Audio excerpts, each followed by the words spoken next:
Doesn't moving forward mean scheduling earlier? It's one of those things where either way it means both, and so it means nothing. Stupid.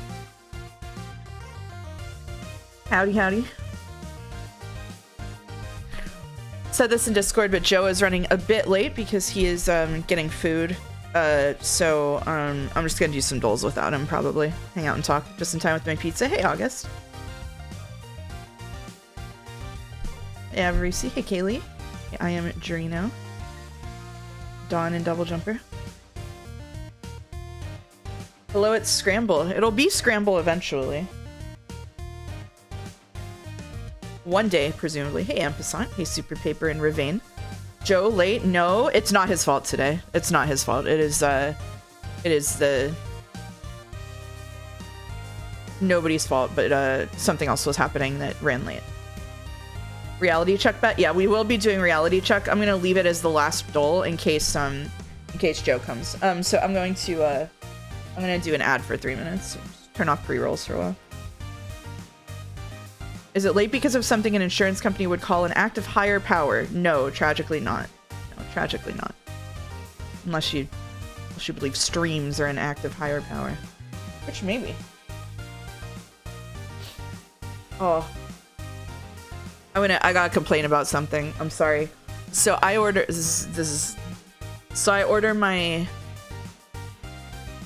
skincare. I order my sunscreen for my face from Korea because they just have way better filters than we do in the United States, which is because we have legislation that's like 50 years behind or something. It's stupid. Pretty much every developed country in the world has better sunscreen filters than the United States of America. It's very dumb.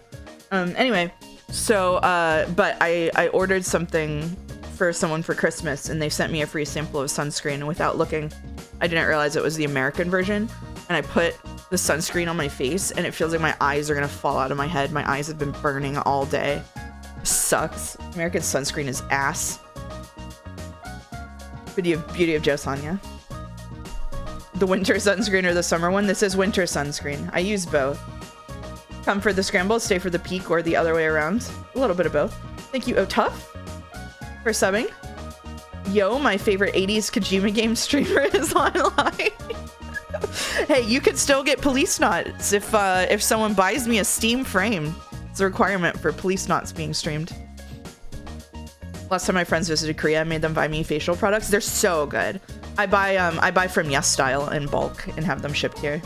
It's a Steam frame. It is the new VR headset.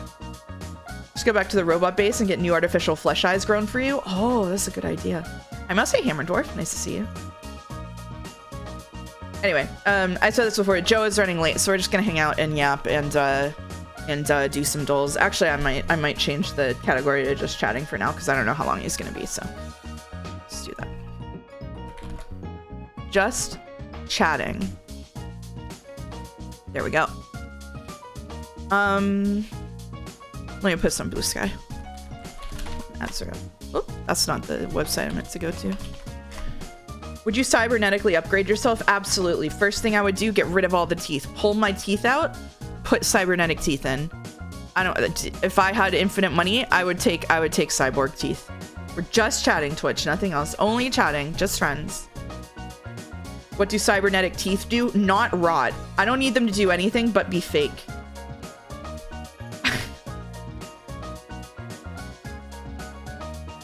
Maybe they can sense temperatures. I don't know. I don't care. So I tried out Peak for the first time after installing it for the thing I missed the other day. And boy, howdy, do I suck ass at that game. I cannot get past the mushroom dimension. I'm telling you. Mouse just get dentures? Yeah, but cybernetic teeth would sound cooler. Dentures make me sound old. I'm telling you, Crazy Fist. I've had like 5 people be like, hey, I watched you play Peak on stream and I was laughing at it, and then I went and installed it, and that's not a joke. And I was like, that's what I'm saying. And then like 3 other people are like, I saw you were losing at Peak. What? Did you have like, were you on like +7 difficulty? Like, what was wrong with you? Like, how could you possibly lose at Peak? It's the easiest game I've ever played. Which averages out to just neutral. You could eat ultra cold ice cream without it hurting. That's true. Thank you, Curious Big Naturals, for subbing for month 4. Thank you. Self-sanitizing. Yep. I've played one game of Peak and we won, so it's not that hard. Was that the game we played together, Boulder? So over the weekend, if you weren't there, we did Peak on our Discord with Peak Unlimited, and we had like 20 people in our group, and Rodney kept falling off the map and dying and spent the whole time as a ghost. Boulder had a bug where he was jumping constantly. That was your first and only game of Peak. Boulder ended up dying and being a ghost for most of it. I was operating at no shit 5 FPS for most of the game.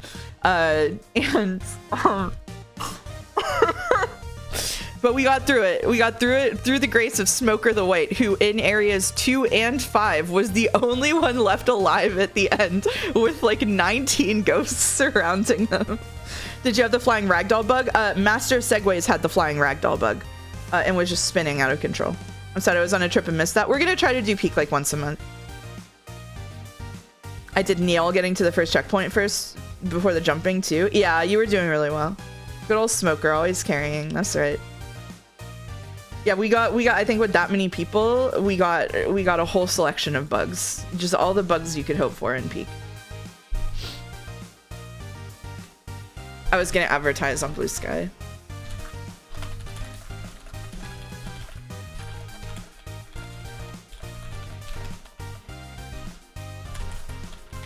Okay, there we go. 5 FPS though, that's gaming. It was crazy. I've never seen a game run that poorly. It was being bottlenecked by my CPU being kind of old. My CPU is at 95% usage, just crazy. My GPU is just chilling. It was, so I need to get a new motherboard and CPU. I remember when Talisman and I had a herd of ghosts around us in Area 3 saying we were greatest hope of saving the run, and how quickly their tune changed when they realized Wug was slightly ahead of us.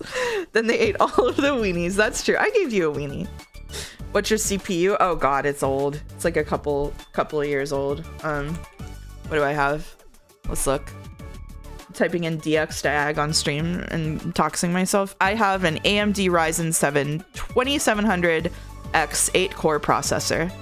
16 CPUs. Not enough for 20 people in Peak. Yeah. So I gotta do an upgrade. Hey. The other levels are somehow totally fine. I had 5 FPS the whole time that there were ghosts. Not only the ghosts, not whenever I had like 30 FPS for the rest of the game. It was only when all of the ghosts were on stream, which was crazy.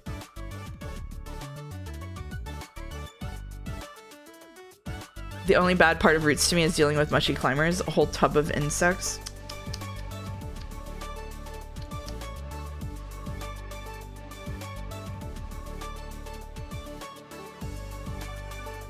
Oh man, I got 3 seconds per frame. That makes sense. I'm on an i5 2400 still running modern games fine. Or are you using Windows 11? I found it lags the shit out of my PC. I do not use Windows 11. I'm gonna not use Windows 11 for as long as possible. I hate changing OSs. I have a... Whoa, it's Joe. Hi Joe. I was gonna do Doles without you. And we didn't even get to it. I'm eating, but I'm here listening. Okay. All right, cool. All right, he's listening. In the background. There you go. I have a 13700K and was still hitting 80 FPS when you dipped that low. Could be a good upgrade. All right, good to know. JoeTown17 said, I just switched over to 11 and it's not as bad as people say. Hi, Joe and Mouse, I guess. Consider this my yearly mandated to be mean to Mouse message. Hi, Repnir, I guess. The Watchful Jomsif. Yeah, hey, Detective. My favorite Mega Game. We're talking about the Peak run we did on the week. I don't remember if I told you this. We did, when I sent you that I got through Peak, it's because we did like a 20-person cursed Peak Unlimited run where I was at 5 FPS and Boulder and Rodney got like unspeakably bugged, and Smoker the White had to carry us through 2 of the levels. It was a modded run? It was Damn. A modded run, yeah. It's removing the player cap. It was awesome. That sounds like fun. Thank you for subbing with 10 out of 10. Wow. Congrats to Madison Bake for getting infinite mobile data. Unlimited. All right, we can do some Doles. So you know what? I'll get rid of these. Actually, if you're gonna be eating, I'll do we can do rattle, right? We do rattle. I'll put it up here for you to watch anyway. You get to see the screen before stream does. Ooh. Spoilers for Rattle, no. Oh, do you not want to watch it? That's okay, it's fine. I'm not gonna have time to do it today anyway. It's okay. Has Joe seen Reality Check yet? Yes, he did it with me last week. So we're gonna do that last. Take this one out. Okay, here we go. Spoilers for Rattle. Oh, Thanksgiving themed. The centerpiece of a Thanksgiving meal is traditionally a roast turkey, though some adventurous chefs will find other more flavorful ways to cook it. For some non-meat eaters, the Thanksgiving centerpiece isn't a roast turkey, but a tofurkey, an ovoid hunk of vital wheat gluten filled with wild rice. Tofurkeys can also be tossed around the backyard after dinner, should they be deemed inadequate as food. Tofurkeys are fine. They're fine. I've had tofurkeys. They're fine. You don't need to toss them around. They're just overpriced. Wheat gluten. Uh-oh. Yeah, wheat gluten. Yeah, seitan. Yeah. Is my munching audible, by the way, or no? No. You're a little robot-y, though. Tofurkey? Tofurkey. Yeah. All right. Woman of roast. U.S. state associated with the roast. Uncooked roast? Maybe. The blank roast might make your nose bleed. Organism that helps make roast. Roast of blank, famous novel. Inserted T into roast to get some chairs. Drop the first letter to get a direction. Country, southwest of roast. Change one letter in it to get a breakfast item. Gotta be toast. Organism that helps make toast.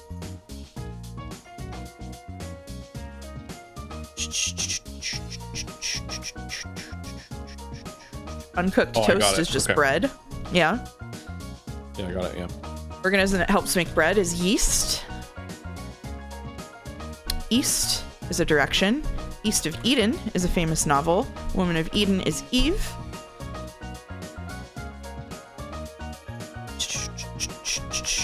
Add a letter to the start and end of Eve to get a number is 7. 7 seas is an ancient phrase describing much of the earth. Seats gets you some chairs.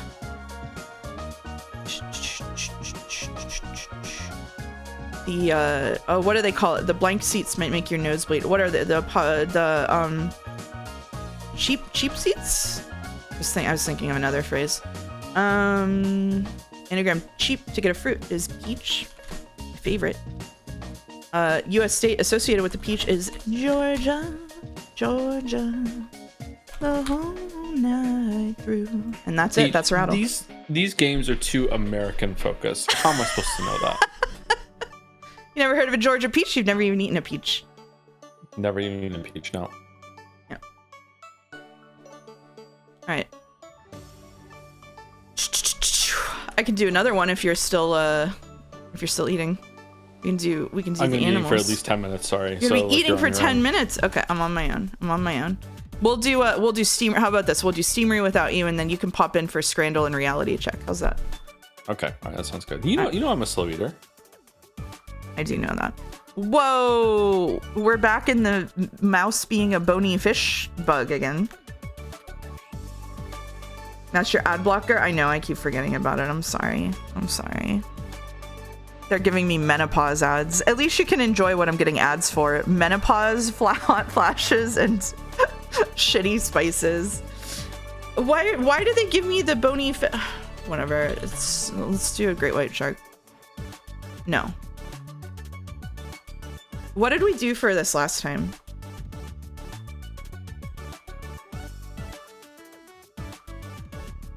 What got us out of this last time? Was it like it's not a shark.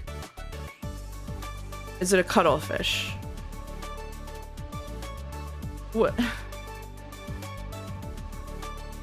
got us out of here? I'm gonna do a hint to get us out of here. All right, ray-finned bony fish. So we have a lionfish is not in the database. Okay, we have a piranha was what got it last time. Okay, all right. Holy shit, ray-finned fishes. Oh my god. What is even any fish on this screen? Is that a gar? It is, but it's not listed here. Angelfish? Is it an angelfish? Angelfish is not in the database. Nemo. I don't think that clownfish is in this category. Ray finfish. A bluegill is a ray finfish. Bluegill is also. Ooh, we need to do fish still. Trout.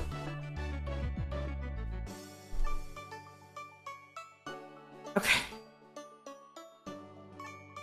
We're more in the fish zone than we ever have been before. Do sunfish look like that? Flounder. Goldfish? Not goldfish. It could be bass. We're drilling down. We're drilling down.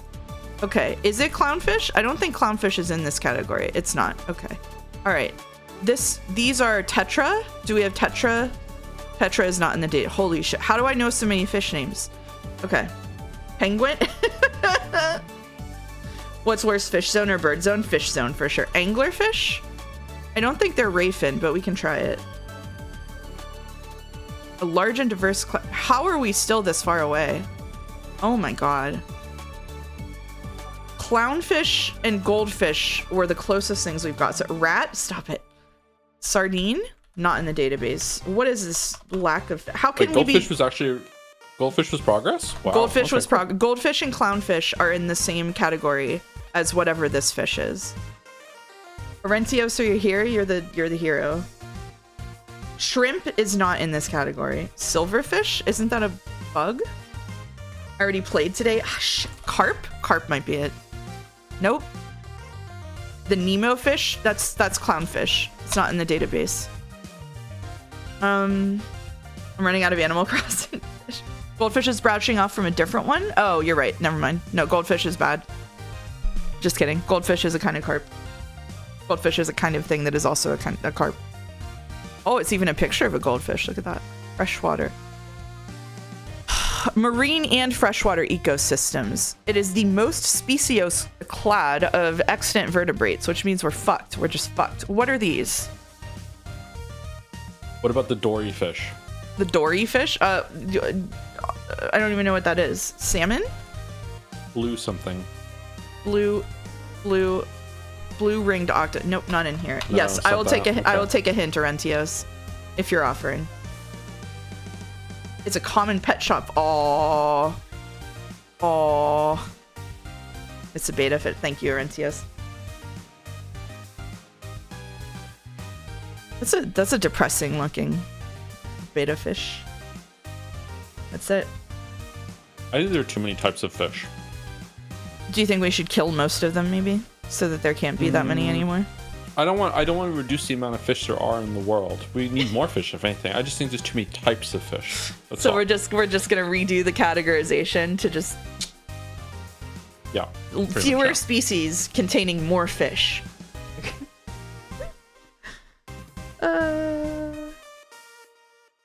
I think five. Five's enough. We just need five types of fish. Five kinds of fish. So let me understand how this would work. Is it like you would name everything that's similar to a goldfish? Like, would a beta fish become a goldfish because they're both sold in pet stores? Would it be color based? No. Maybe? No. Okay. No, we would pick our 5 favorite fish and we would just kill all the other types of fish on the planet while like intensely breeding the 5 that we like. So there's like more fish than we have right now total, but there's only 5 types of fish. I think that's what we need to do. Okay. Everisi I'm willing to go up to 7. Everisi says ocean life is cool because they fully use 3-dimensionality, unlike shitty terrestrial animals that just move around on a boring grid. Birds too. That's why birds are better than humans. So what would your 5 kinds of fish that are permitted to exist be? Okay, I gotta tell you, I wasn't expecting questions. Okay. I don't know why you weren't expecting questions. Okay, goldfish. Goldfish, yep. What if I Salmon. take this screen away? What will you do then? Beta fish. Goldfish, salmon, trout, halibut because I like eating them the most. Okay, halibut. And you know what? Fuck it. Keep sharks. Keep sharks. Okay, we're keeping sharks. Yeah. Okay, all right. There you go. That's all the fish that are left in the world. There we go. That's it. We're just keeping those fish. Well, I guess we can do Seamry. Oh, you're top and bottom today. Okay. Yeah, that's not a problem for me. Okay. All right. So we've got Odysseus Long Way Home. Oh, I'm so sorry. I'm so sorry, chat. Can we seam it? Yeah?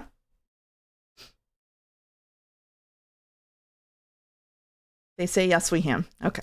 All right. There we go. We've got Odysseus Long Way Home. Embark on an exciting journey and plunge yourself into the myths of ancient Greece with Odysseus, the legendary hero of the Trojan War. This is a hidden object point-and-click game that usually do pretty well from 2015 versus Red Valley, a Silent Hill, not capitalized, inspired short game with 80s, trash horror elements. This is from 2022. I think I'm voting for the point-and-click. What do you think? Yeah, definitely top, I think. Definitely top. This isn't accurate to the myth of Odysseus, as there are no ducks. Well, it's 2015. Ducks didn't exist yet. Wow. Okay. Oh, good start. Okay. Fine. Ducks are not fish. Jack the Barbarian, an old school RPG game, 2018. Farming, crafting, combat, fishing. Just explore it. Barbarians, elves, pirates. Who do you think will win? This is RPG Maker somehow? By somehow, I mean I was reading and I heard crafting, combat, and fishing and didn't think it would be RPG Maker.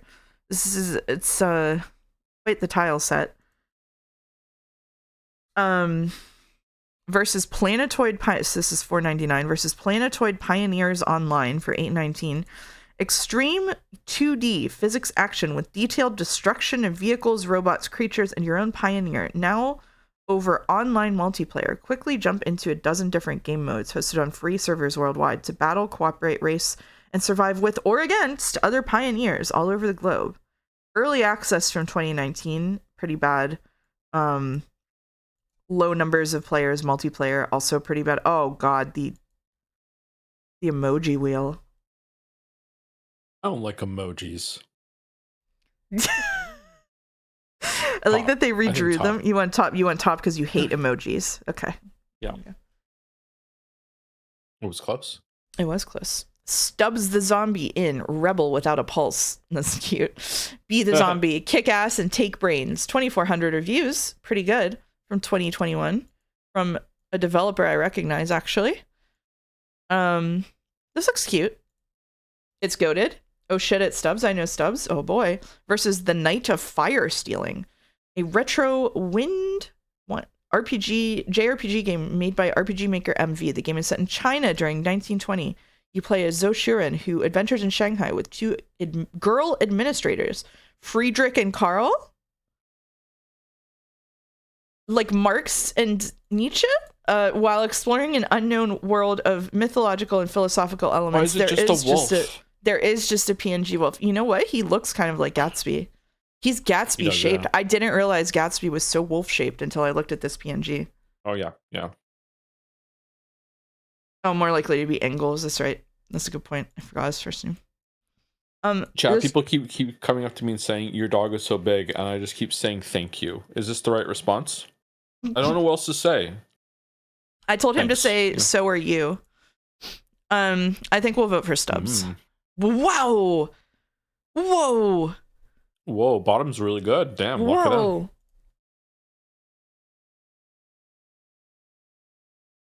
I can unpin the message. All right. Tomato Way, $3.99. FPS slasher / horror for people with strong nerves. Tomato Way. It's like your favorite video game, but better. It's VeggieTales gore. Whoa. It's VeggieTales gore. I don't like this at all. Whoa. No. Versus Monkey versus Dino. Choose for whom you will fight. A dinosaur and monkey. Fight. Why is it 200 euros? Oh no. It's gotta be top even if you don't like it, right? It's top, yeah. It has to be. Why is it? It's 200 euros. We've had a couple of those. We've had a couple of those where that happens. I don't know if it's some kind of like money laundering scheme. Yeah, this seems like money laundering. Dr. Frank's Build-A-Boyfriend. Ooh. LGBTQ nudity visual novel. A comedy BL visual novel mixed with point-and-click adventure elements. Oh.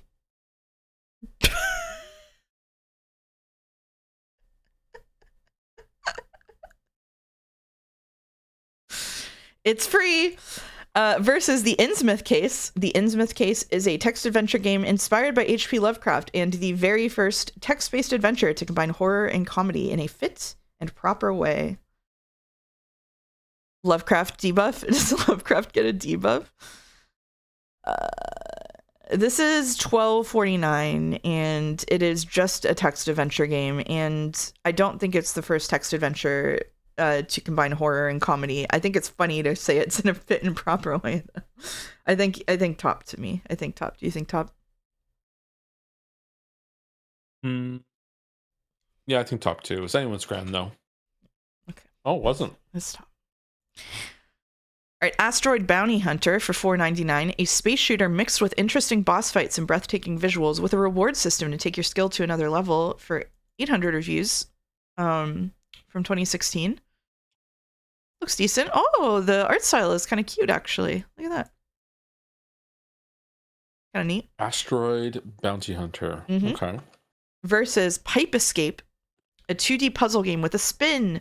Make your way through obstacle courses of pipes, water streams, and bats as fast as you can while spinning out of control. You're a wrench. You play a wrench. Oh, I hate these fucking games. You hate these games? Do you want to vote top? Yeah, like watch the video. It's constantly rotating, and you have to like wait for it to rotate at the same time to slip through the gap. One of the kids was playing one of these games once, and I had to do levels for them because it got stuck. I hate these games so much. They're so annoying. Oh no. Yeah, you have to. It's, okay. Oh, all right. Let's vote top. Fuck yeah. bottom. Oh, nope. Yeah. Oh, fucking hell. All right, Trolley Dilemma. Top-down puzzle game about manipulating the tracks to redirect the trolley to save the victims. Solve the trolley problem in various forms of tiny puzzles. Yay! Backseat sent me a version of this game that he said was really good. That was a trolley problem game. That I need to check out. Baba Is You. It does look like Baba Is You. Yeah. Baba is utilitarian. Versus it's free. Versus Project Unknown Designation, also free. Meet your friends at the cabin in the woods. What lies ahead? It's so dark. I can't see what the fuck is going on. Okay. It looks like every other asset flip horror game. That's true. All right, we've got Mage Mania. Grab your hats and your food. It's time for a mage battle. Dive in a world where magic makes everyone crazy for power and food. Choose your special mage and combine your magic toward victory. Okay, this is local multiplayer. Interesting. Versus Dragon Spirits Prologue. While constantly working on a video game without any rest, this is like writing a book about an author. A college student who's about to graduate quietly slipped into slumber several times. In those lucid dreams, he found himself in the game he was working on, the fantasy world of dragon spirits. That could be charming. That could be charming. It's a JRPG. The art's kind of cute. Isekai into your own dreams. I kind of like that. I dig that. I like the UI and everything, but it still is RPG Maker, right? Nope. Yes, it is. Yeah. It does get a debuff from RPG Maker. It seems like a passion project. Yeah, I get good vibes from this. They're both free. There's more views. Let's go bottom now. Yeah, good vibes. Ooh, good vibes. Yeah, good vibes detected. Kine, a quirky 3D puzzle game. I just went full French. I said 3D. A quirky 3D puzzle game about 3 musicians forming a band and trying to score their breakout hit. 100 reviews, $14.99, 2020. Here it is. Oh, cute. I've seen this game before. Yeah? This only has 100 reviews? Oh, wow. This didn't do as well as I thought it was going to. Okay, that's kind of sad. Versus Fate Reawakened. Reawaken, the critically acclaimed Fate games like never before. Play all 4 classic dungeon crawler titles with enhanced graphics. As you battle through challenging, procedurally generated dungeons, learn powerful spells, and fish to your heart's content. Are you up to the task? Your fate awakes. So this is a port, I guess, or like a remaster, it sounds like. This is $24.99. She says, bottom is a remake, debuff, probably going to be 65%. I am inclined to vote top here. Yeah, me too. Pretty close. Cool. This Fate, I thought it was a VN. I also had this slot. It's okay. All right, walking simulator. Free. The year is 2020. World War III destroyed the civilized world. You are the last post carrier tasked to get parcels from point A to B in the most barren and desolate places on Earth. So this is just a Death Stranding? It's a parody of Death Stranding, yeah. Okay, and it has 9,500 reviews versus a Germa game. Germa and Otto, the curse of the late streamer. He's late for a stream again, and it's up to you to help him get ready. What's more beloved? Sexual content. What's more beloved? The walking simulator or Germa, Curse of the Last Streamer? Top on moral grounds? We're morally opposed to Germa? I don't know if these parody games are like voted on ironically. Like I don't either. I think people actually did just play Top like as a game. Don't be a germaphobe. It's crazy, Averacy. Morally opposed to media about streamer. Do you hate highlight reels? How far does this go? I think top. You think top? Let's go. What do you think? It's top. It's bottom. It's bottom. No. 6 out of 10. Average was 5.6 out of 10. So, you know. This game's hard. This game is hard. It's kind of fun, isn't it? Yeah. Someone paid $100 real life to post that German ship post. That's true. Chat says they want a late streamer game for you. How'd you feel about that? As long as it has the parody version of the song from Metal Gear. Yeah. I'm fine with it. Late streamer. Do you want to do Scrandle or do you want to go to reality check because it's long? You. We can do reality check. Sure, we can do that first. We can do Scrandle first. I meant skip Scrandle, but we can just do Scrandle. Oh, we can skip Scrandle. It's fine. We don't have to do Scrandle. We don't have to do Scrandle? Okay. We're getting started a little bit late, so I figured it. All right, so we're gonna do reality check.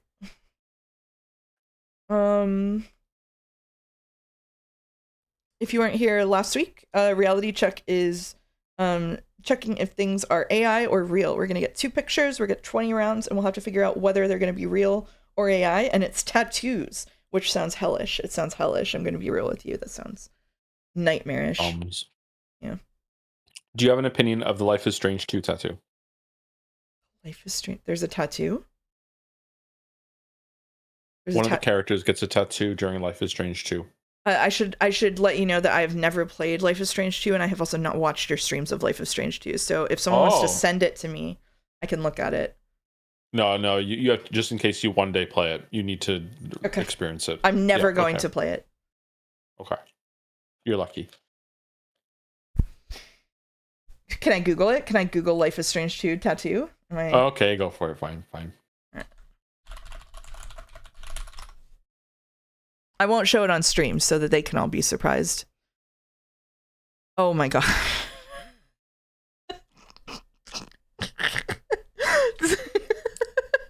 He gets this from his girlfriend that they just started hooking up, and she's like, "Let me give you your first tattoo," and then he's like, "I love it. It's so badass." Oh no! Oh god. You have to give me a minute. I just got my nose started bleeding. I'll be right back. Sorry. It's really bad. It's bleeding really badly. Holy shit. Okay.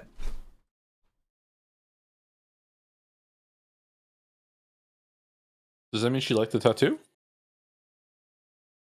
Oh no, I'm eating so I can't talk.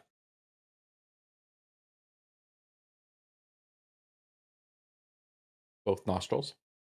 It's an enduring meme.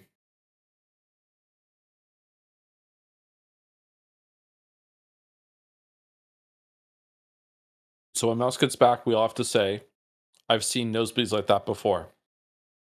Remember? That's what we have to do. So everyone lock in and get ready.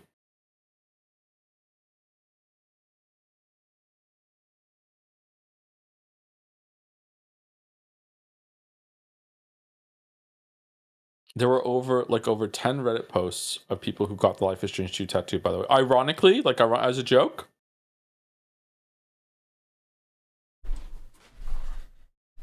Jelly's playing Little Hope, and the game just popped up an achievement telling that they saved the character, and the character died instantly after that. That's pretty funny. Well, that was terrifying. I'm back. I've seen nosebleeds like that before. What's that from? Life is strange. Oh no! It's the end of double exposure. No, you're right. No. Yeah. Come on. How did it happen as soon? Oh god. How did it happen as soon as Life is Strange got brought up? God damn it. You have a humidifier hooked up? I do, but it's not helping apparently. All right, I just hook mine up. Mouse will return in. What's your power mouse? Befriending streamers. Oh god. All right.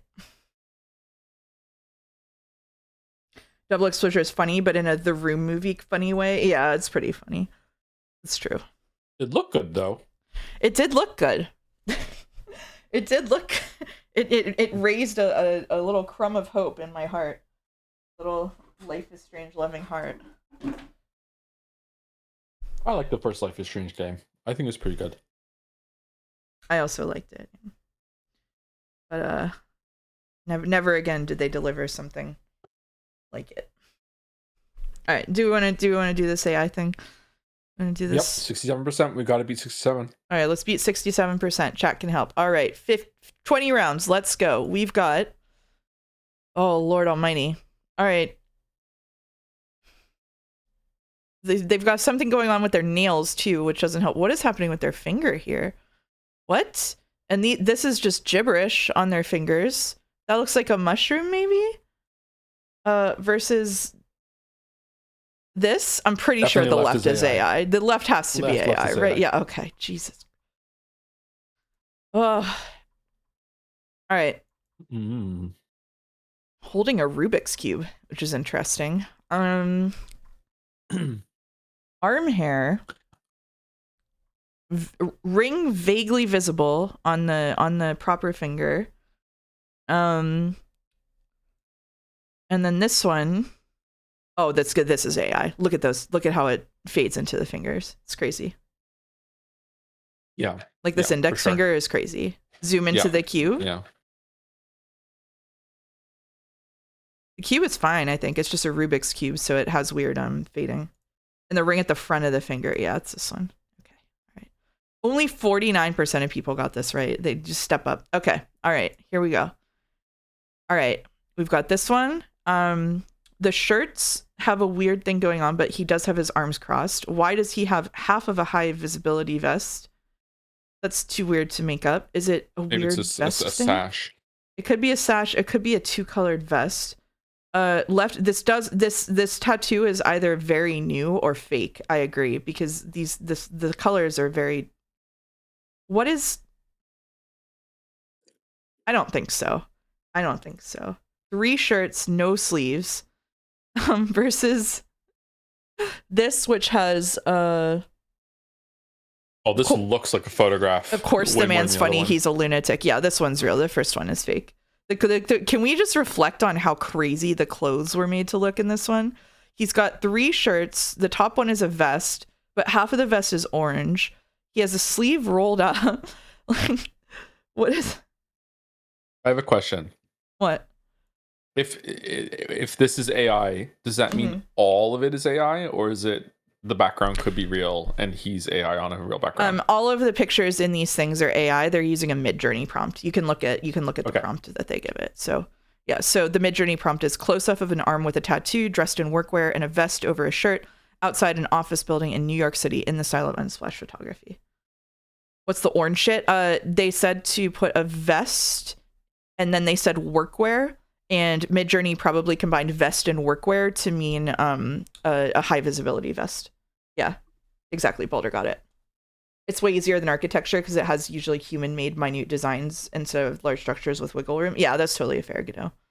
We'll see if we get some weirder ones. Which image is AI? We've got this. It's an R on the shirt, maybe? What does this say? What does this say? These are this is supposed to be a word. What does it say? How is it rolled? Is it taped at the top? Like, what is it? Like, rolled up and then taped? Yeah. And also what's that? two elbows. Okay. Versus oh man, uh-oh. What is on the fingers? That's look blurry. Yeah. Oh shit. Can you zoom in on the right hand? 1, The 2, ring 3, finger on the 4, right 5, hand? 6, 6 fingers. Yeah. Okay. I'm pretty sure. Left looked like AI too, though, to I me. know. Damn. Yeah, it does look weird, but I think it's right. Yeah. Polydactyly is real. That's true. No, the guy on the left just has a fucked up arm. I think we go right here. Yep. Yep. All right. This is an alien skull? Is this a skull from Alien or Predator? Whichever. Yeah, this is the xenomorph. The This is xenomorph, yeah, whatever. And there's like a lizard on it. I don't. That's just how they are. Yeah. Rodney said, I recently tried Google's Nano Banana Pro, which doesn't make many of these mistakes. Uh-oh. This is a calf? Like the right calf? This is meant to, this is a calf, yeah. What is with that skin? They have what's called strawberry skin. It's just really visible sebaceous filaments. It can happen as you get older, especially. This is... an impossible tattoo. There's no way.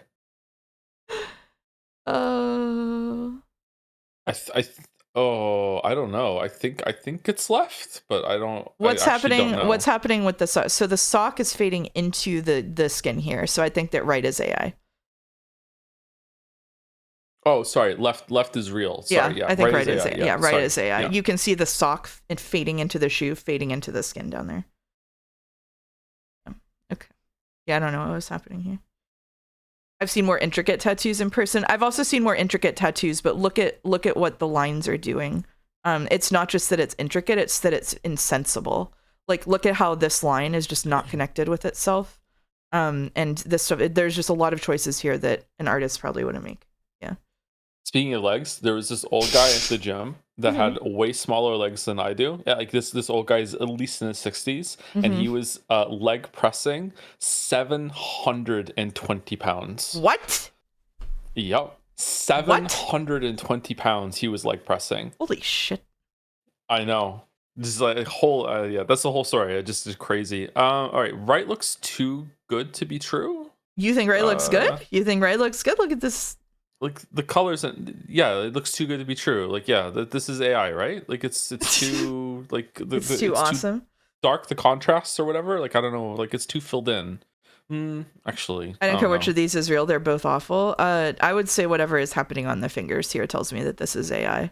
These were supposed to be letters.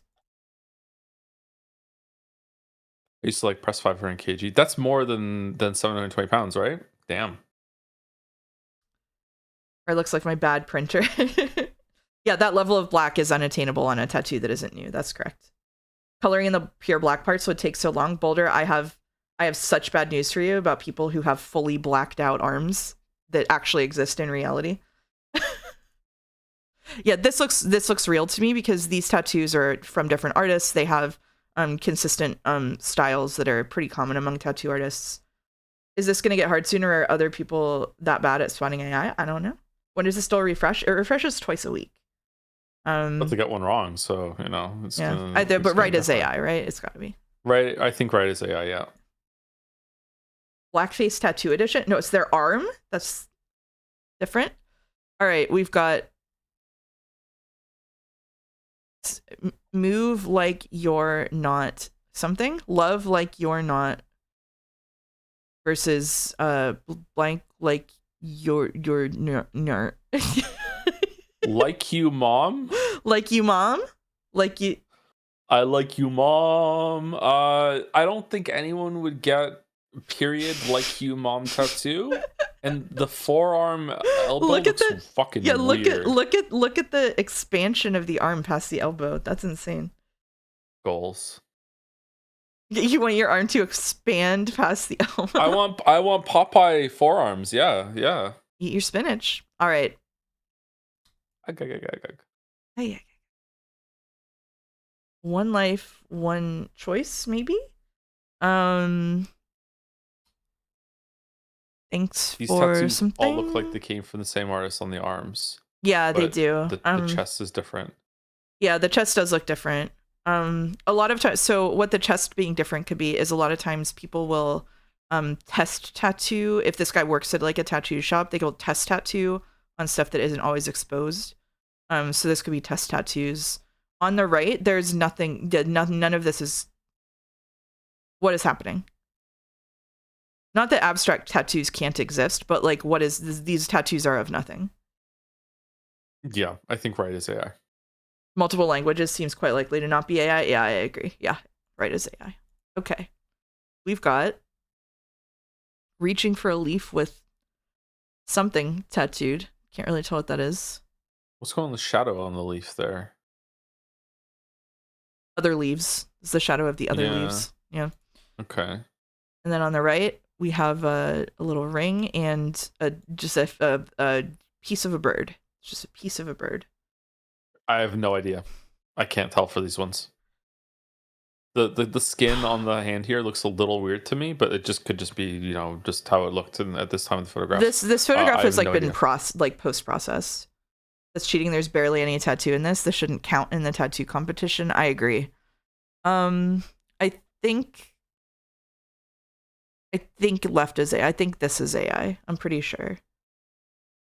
Scarab says right feels AI. I think left is AI here. Do we feel okay going left?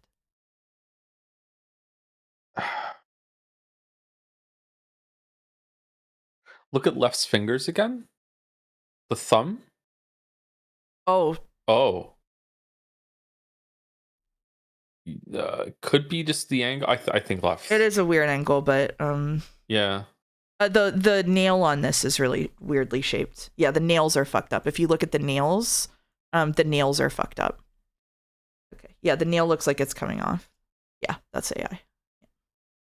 That was Average hard. bass player's thumb. It does look like a bass player thumb. That was hard, yeah, until we looked at the fingers. Okay. Which image is made by AI? Again, this is a pretty classic style, at least. We've got snake. We've got maybe a mask up here. It does look like some of this design is like weird. Like I can't tell what's going on in a lot of this. Oh, I have a coffee. Hold on. You'll have to go solo for a bit. Be right back. Okay. All right. And then on the right here, this is more coherent in style. Why is there just like a thing here? The bottom right single line. Yeah. They have a swallow tattoo. That makes it seem real. Yeah, that's true. I was looking at the swallow. I think left might be real actually, and this might be AI. Again, this has really dark shading on it. Right sleeve again, so fucked up. Yeah. The rolled up sleeve. What is going on here? Yeah. His biceps look disproportionately sized to his forearms. Maybe. He could also be pushing this up here. It's the same fake dude that had the orange vest before. He's gonna become real. The AI is making him real. You know what's fake to me? There should be a second button above this vest here. Look at this.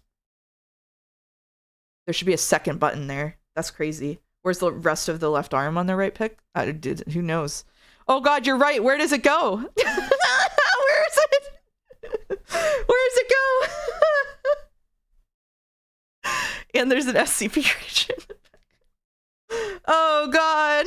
The longer you look at it, the more it is. Oh my god.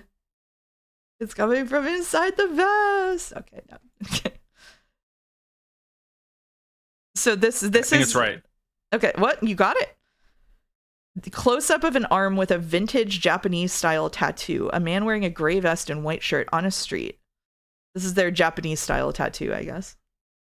I like the style on the right. I wish I had some vests like that. It's pretty good. Just get ChatGPT to make one for you, I guess. Mm-hmm. All right, which image is made by AI? On the left here, we've got some faded tattoos on the neck.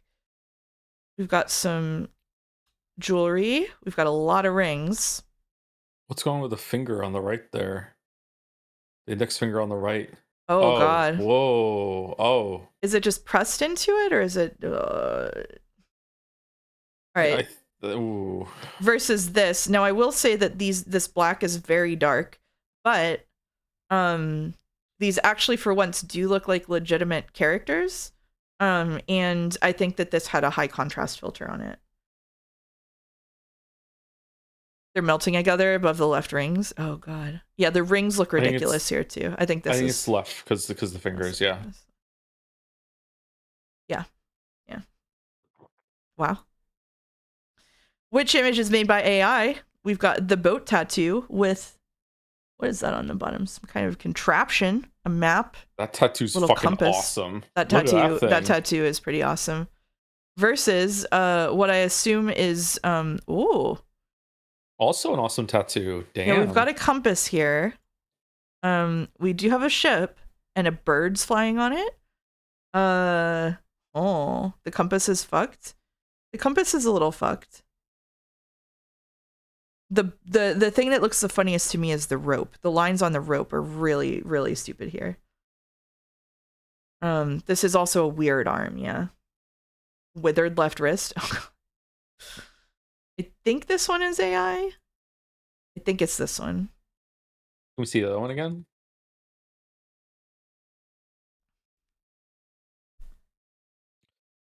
Oh, this is the first rough one. Yeah.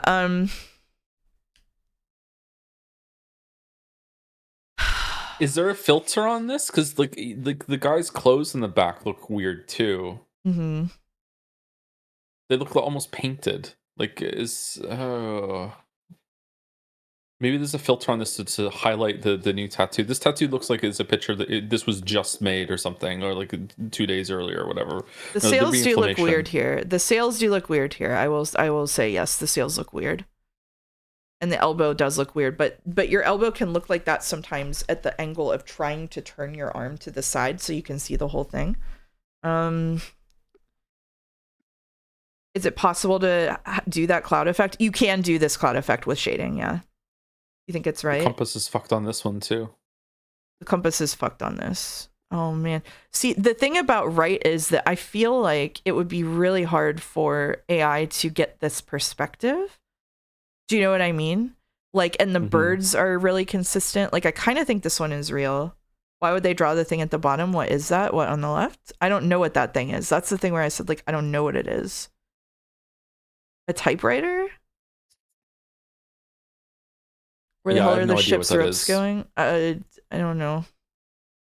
Why would you put rope in front of the compass here on the bottom, though? That's let's loop around.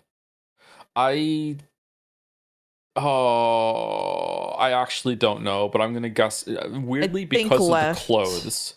I think the clothes are on the left. I think it's AI. I think left is AI. Left is AI. Yeah, I think left is AI. Yep. Yes. Wow. Yes. Damn, that was hard. Yeah. Holy shit. Okay, that was a tough one. All right, what do we got next? Oh boy. Okay. 1924. We've got a star over here that is really well defined. It's also got a pretty defined ending line here. The face on the hand is basically as janky as I would expect a face on a hand to be. The thing that makes this one realistic to me is how faded it is. But his hair is weird. Sleeve tattoos often end very abruptly, so you can put a shirt and no one will know you have them, right? But why would he? I guess maybe he got those first, and then he got other ones later. Yeah, probably. I hate the look of ears without gauges in them. I wish not to look at it anymore. I think this is AI. His face looks very odd. Yeah. Yeah, this is really weird. Look at the ear.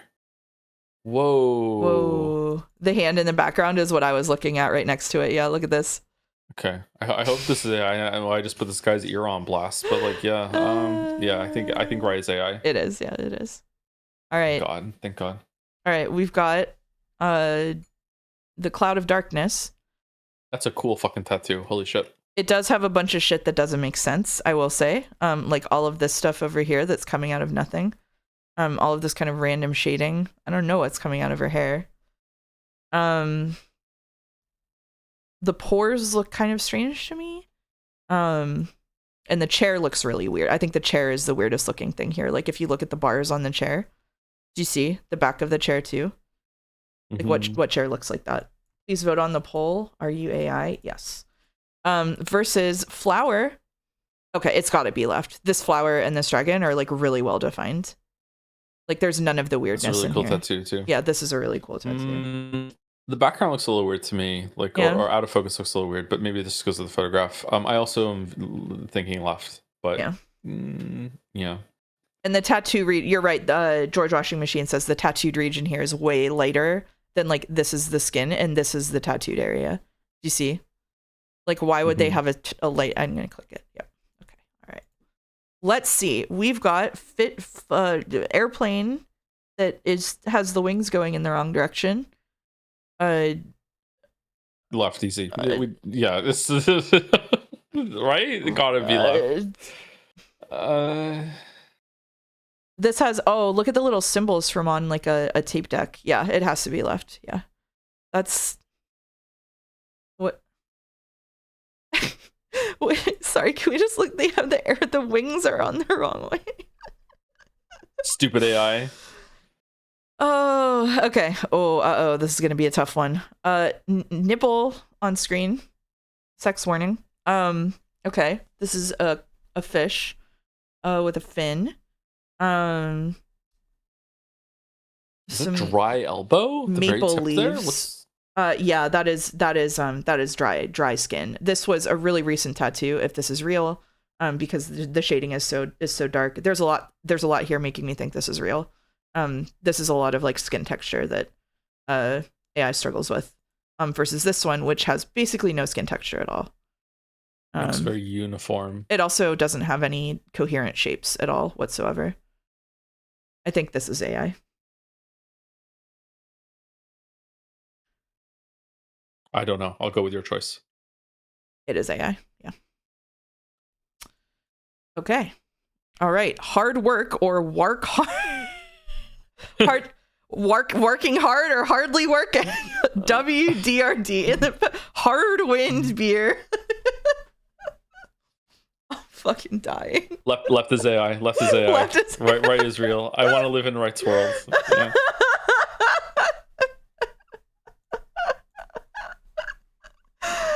Oh shit. All right. Which is made by AI? We have another fish tattoo. This might actually be the same guy, although this is a different fish.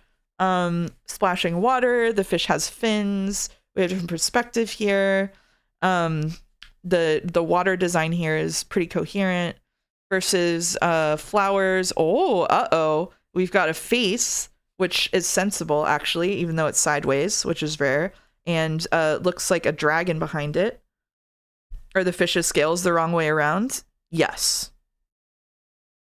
This also has a clean end at the end of the arm, like the other one we looked at, and these flower patterns are super consistent. The shape of the arm is sensible. I actually think left is AI here. You can see a slight crease in the elbow of right. Yep. I don't know. The top of left looks pretty good to me, but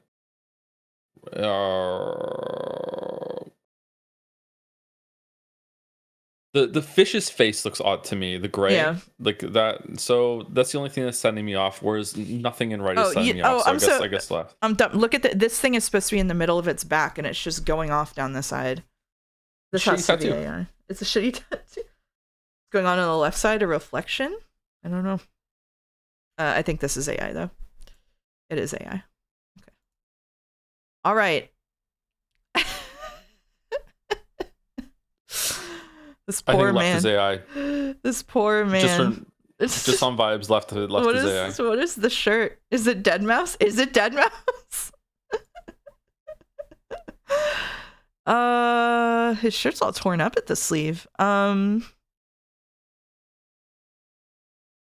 see. I can't tell what a single thing is in this tattoo. I can't tell what the single thing is in this tattoo. Finger warning. So he's holding something here. Yeah. And then on this one, let's look at the fingers. 1, 2, 3, 4, 5, 6. Too many fingers? Right is AI? Too many fingers. Yeah, you're right. He has 5 fingers on his left hand. Yeah. The ripped up sleeve at a seam, I think, is actually also a tell here. It's not AI. He's just Amish. Plot twist. Yeah, it's AI. Damn, I was wrong from the vibes right at the beginning. Damn. Yeah. All right, last one for a perfect reality check.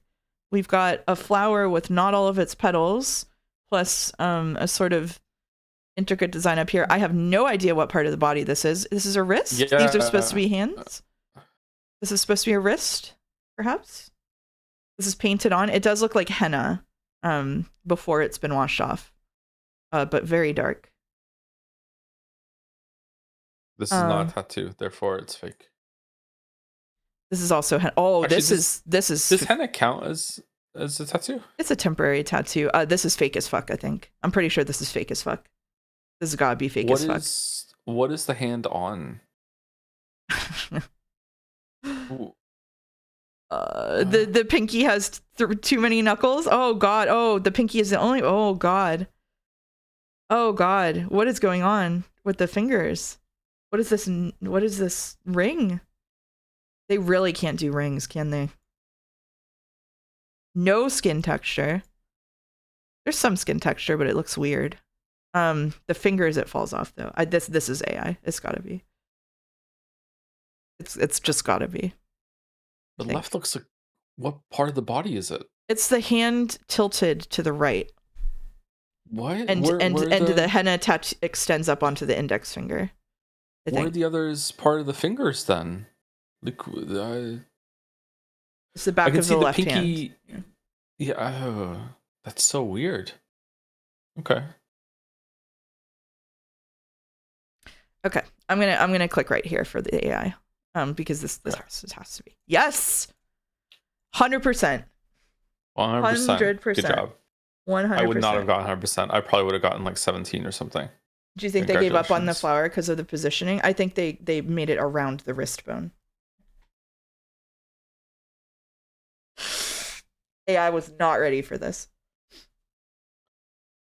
And this will update. When is the next batch? Next batch is in 15 hours, so it updates tomorrow. Today, AI lost. This game really shows how shit. This game really shows how shit Midjourney is. I don't know. This category was pretty easy, but we've had some that were less easy.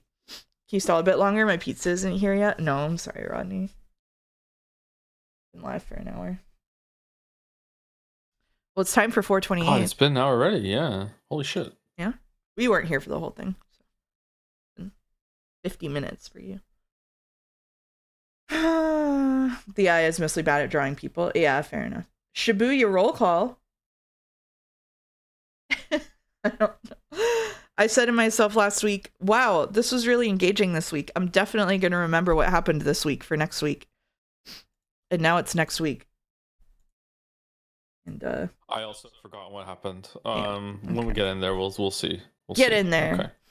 I'm booting it up. No fart this week. No, I didn't have enough fan art to do on this week. Maybe next week. Good night, Shibuya Scramblers. Good night, Armavir. See you in the VOD, maybe. I also didn't get much fan art this week. Maybe the fan artists are having a break. They deserve a break. They work hard.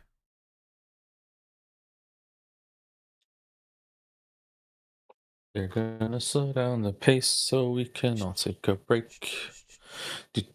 Oh, we got to a new hour. That's true. We did get to a new hour, and then we started it foolishly, thinking that it wouldn't matter. Yeah. Right. So Kano was in the hospital, and he had choices to make, and he can call the cosplayer's wife. And then he leaves and he goes up to the building and he finds out that Tateno is the man with the cane. You were right about that. And Tateno has Maria, and then Minorikawa showed up and he was going to jump off the building and he interrupted it. Sorry, right? I'm having a problem because it's not picking up the game music, so I'm... Uh-oh. This happened the other day too. What the hell? We didn't do any Minorikawa. Did we do any of Asawa? I'm not sure. I'm going to have to try to troubleshoot this. Sorry. We did a little bit of Maria. Aha. We didn't do any Achi. There we go. propagandists are saving themselves for voting time. That's probably true. And I think that on my server, they're waiting for Kingdom Hearts. I have to assume there's a big Kingdom Hearts fan art blast going. Did Joe see Jodaro using his likeness? What? Jotaro? Did we? I don't think so. I played the game Jutaro the other day. Oh, okay. Jodaro using his like. I'm not sure what you mean, Crazy Fist. Sorry if I forgot something that happened in stream. Okay, sorry. So what did we do? Oh, the dragon. No, he did not see that. Okay, so we just did Kano's. And Maria, yeah. And a little bit of Osawa? I think so, but I don't remember anything happened to Osawa. Was it just over really quickly? Might have been, yeah. I had a character who looked like Joe. Call up and be like, hey, I need you to do the board thing so we can get into the room, and he's like, no, we can't do that, the guy's missing? Yes, it was something like that. Yeah, oh right, Minorikawa. So what happened last week was Teteno took Maria hostage and Kano went to go intervene, and then Minorikawa was being a sad little piece of shit on the other thing, and then Kano ran over to try to save him, and then Maria and Teteno were gone. And I think that we were gonna do a Minorikawa next to try to tackle that. That was the plan. Okay. Sorry if you said that while I was troubleshooting sound. I said some of it, not all of it. It's a good recap. Sorry, my nose is still bleeding. That sucks. Do you want to read Minorikawa, or would you like me to? Sure. I can read Minorikawa. I'm sorry your nose is bleeding. It's okay. I wish it wouldn't. Minorikawa needed to get back to the editing office right away, but despite the urgency, he barely stumbled along. I hate this guy. He was swaying on his feet, only half aware of where he was even going. No, this is all some sick joke. He just couldn't accept that Toyama was dead. He let out a lifeless sigh, a cynical smile crept onto his face. The man always did insist on having his own way, killing himself. Back when he was still a novice reporter, Minorikawa had written a piece about a middle school girl who committed suicide. The school had made a statement denying that bullying had been a factor, and so most of the media had reported that she had suffered a nervous breakdown over entrance exams. Nervous breakdown, a period of mental illness manifesting as panic disorder, stress-induced anxiety, or the like. The term is commonly used to refer to serious health issues such as schizophrenia or bipolar disorder, manic depression, as well as the buildup of more minor stresses as part of everyday life. Because it's so broadly and vaguely defined, it's generally avoided in psychiatric contexts. True, but something about the case had kept nagging at him. Had her death really been a suicide? What are we doing? The more people he interviewed about the incident, the more his doubts grew. The city news editor, however, would not allow him to conduct a follow-up investigation. Do I sound okay, by the way? Am I too loud, too quiet? You're fine for me. Oh, we're in just chatting still. Oh, let me swap us over. Thank you. Oh no, in front of Rodney too. They say you sound fine. Okay. The city news editor, however, would not allow him to conduct a follow-up investigation, and the reason why was simple. There was no girl. This was the sort of thing that happened every day. Couldn't waste time on a case that was already on the books. It was more important for a reporter to find news stories than to squander time engrossed in a case that was old news. Wait, hold on. Minorikawa understood the editor's decision well enough. That didn't mean he had to like it. He'd been sulking up on the roof, slowly nursing a cigarette, when the paper's local news copy editor, Toyama, happened to drop by. Copy editor. In a newspaper, an employee who evaluates the quality and suitability of reporters' copy and coverage. Effectively, the boss of a group of reporters. However, the copy editor typically works under a section editor who has the final say about what makes the page. A middle management position caught between upstart reporters and an angry section chief. Did they say no to the follow-up interviews? Toyama asked. About that girl's suicide? The name of the girl who killed herself was Chiharu Fuyutsuki. After reading her diary, Minorikawa became convinced it wasn't an ordinary suicide. 6 years from now, Minorikawa will run into a certain teacher, and the investigation into the student's death will be reopened, but that's another story for another time. Okay. Oh, was there a sequel? Did that happen or no? Guido says it's probably a Machi reference. I don't know what that is.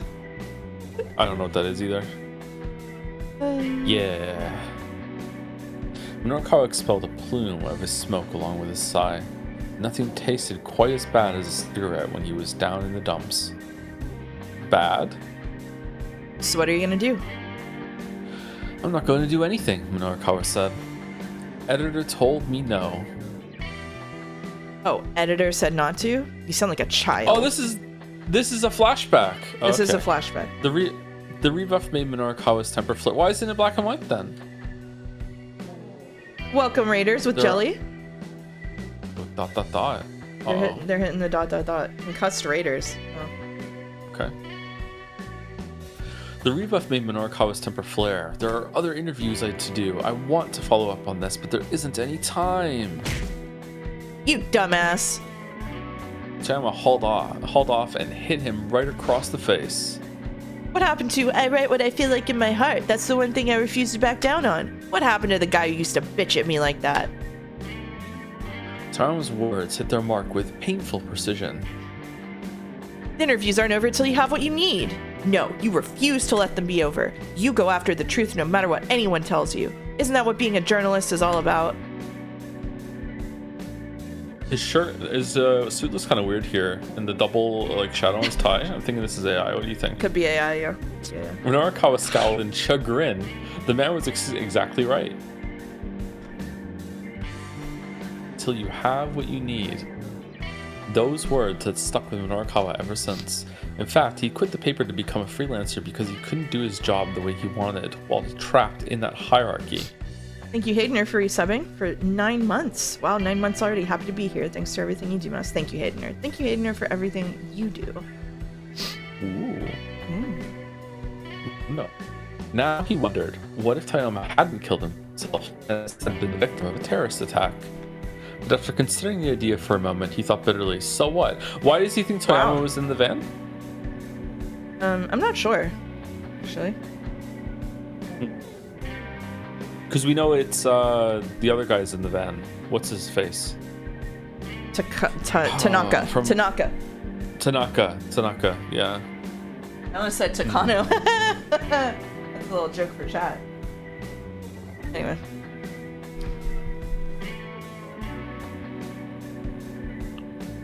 Excuse me, the reasons and the details hardly mattered at this point. What mattered was that Toyama was dead. Minorikawa sat down listlessly and stared up at the sky. The blank swath of blue made him feel all the more worn out. Just what had all of the days running around been for? He felt so empty, so hollowed out by loss. All his motivation had drained away. He had no idea what he should do next. Hey, Minorikawa, what should you do? He tried to listen to his inner voice. You've forgotten your passion. You need to get that back. Stand up. Right now, you just need to forge ahead. Go, eh? Yep. You've forgotten your passion. You need to get that back. No. Yeah. That was his only option, really. He needed to turn back the clock to reclaim the fire that used to burn inside him. And he knew just how to do that, by going up on a building and jumping off. Before he could, however, a young man stumbled across his path, taking a nasty fall on the pavement. Ow! Oh, damn, that hurts. The youngster scrambled back to his feet and turned to Minorikawa with a snarl. What are you looking at, pal? The young man clutched a piece of timber like a club. There was a nasty gleam in his eyes. I'm not looking at anything, Minorikawa sighed.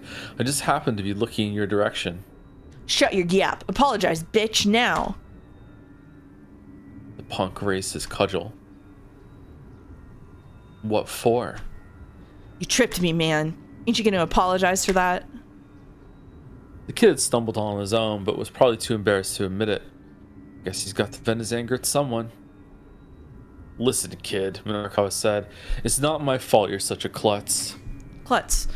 You know, like the pedal in a car that's got a manual transmission. Oh, that's a clutch. Okay, so then, like, lumps of earth or clay. Those are clods, you say? Right, so we're talking about a sort of social get-together for coffee and conversation. All right, that's a clatch. Is it when you try to fix something using stuff that isn't really meant for that purpose? That's a kludge? Okay. I'm learning words. The hell you just say to me? You got a death wish, pal. With a murderous glare, the punk advanced on him, brandishing his weapon. Hey, Minarkawa said. Is it fun hitting people with that thing? Alright, I'm sorry. Bring it on. Hey. The corner of the punk's mouth curled up. Oh yeah, real fun. Only a dumbass beats people with their bare hands. You just wind up hurting your fists. If you're gonna enjoy some violence, you gotta have yourself a weapon. True. Aha, I see. In that case, maybe give it a rest with that stick, yeah? Huh? What for? The punk scowled in irritation. Don't get me wrong, Minarkawa said. I'm just saying that there have to be better weapons than that. Something that could take a man down in a single blow. The kid stopped to consider Minarkawa's words for a moment. I get you. Yeah, you might be right about that.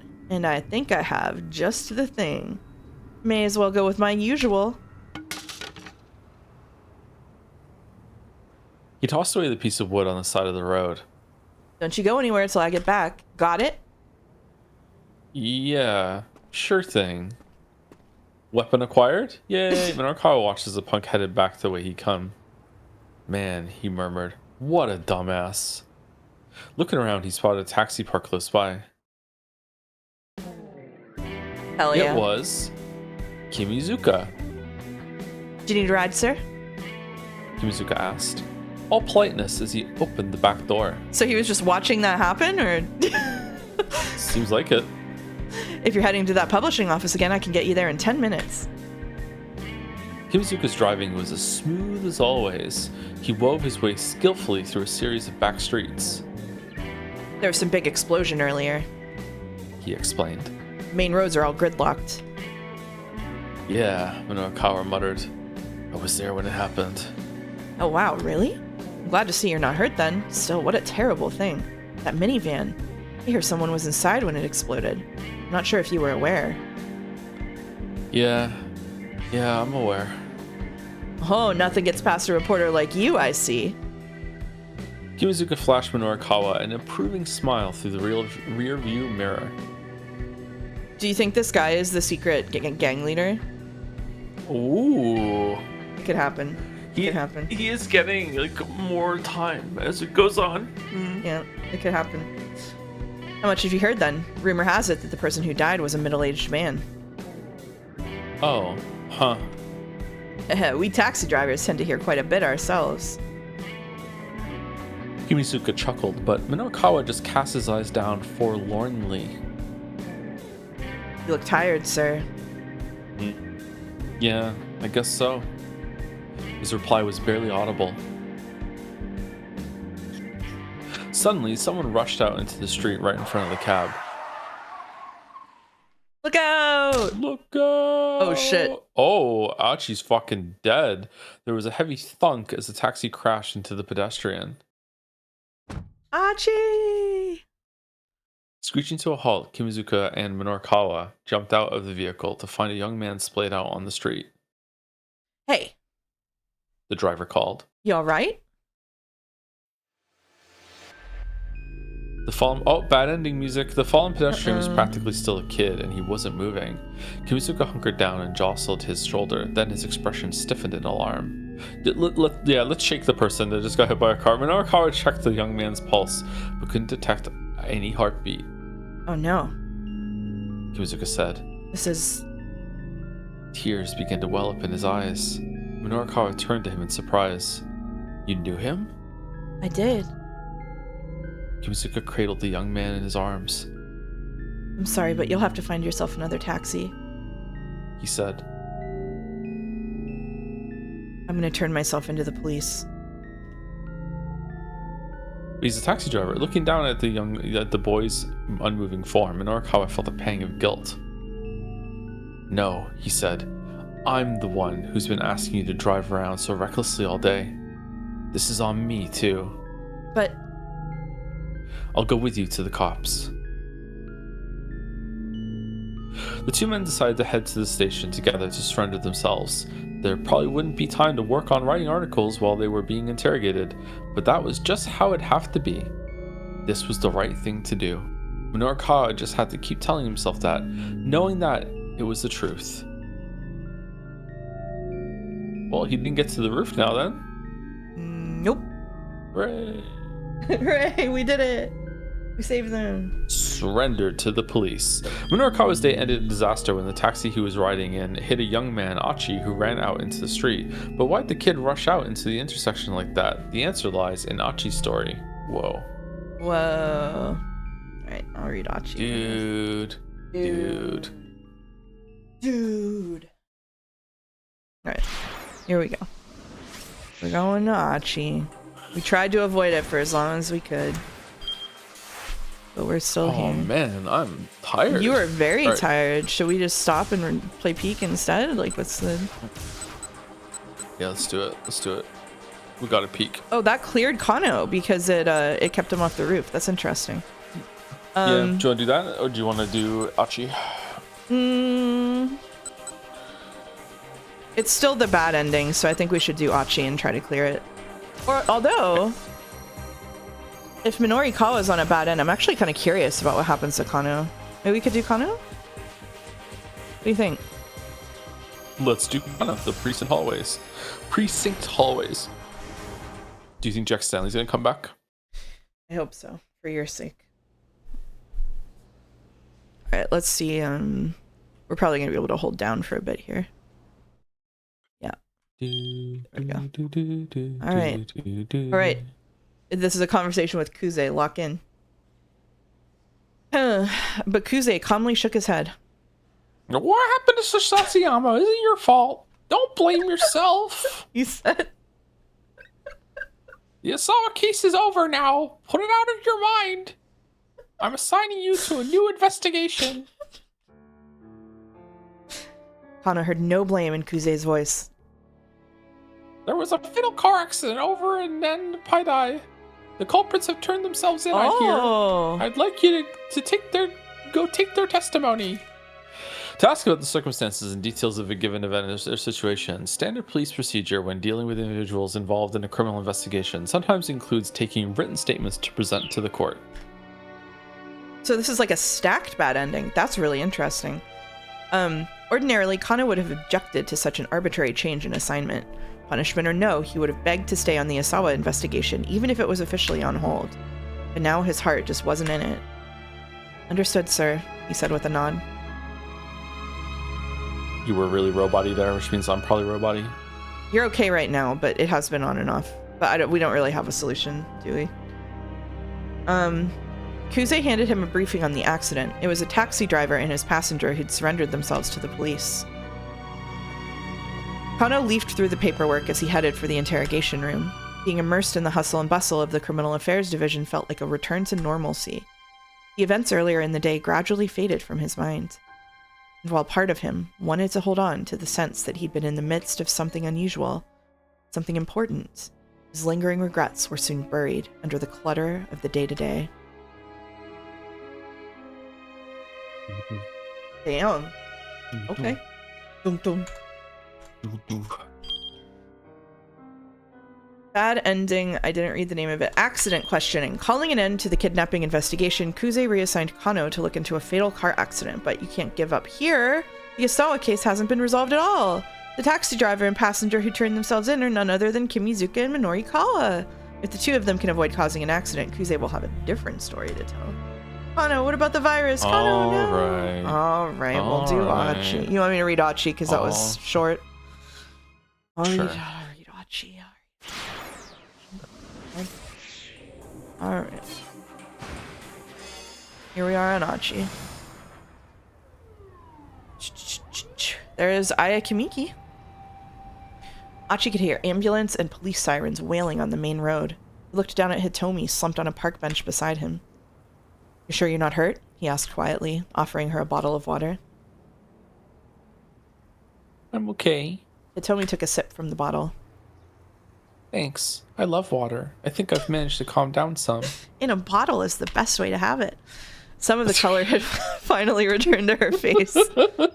So, Achi began hesitantly. Inside that minivan... Maria wasn't in there. There was relief in her voice, but also a note of pathos. I got a look in through the windshield. There was a man laid out in the back seat, but nobody else. The dark cloud lifted from Achi's face. So it wasn't your sister. No, I didn't see his face. Just that he was wearing a business suit. Achi felt the tension ebbing from his body. That's good then, that it wasn't her. I'd been worried. Someone else died. Yay! Yay! It was a shame about the poor devil who had been killed, though. Who was it, and why had he been there? Poor devil.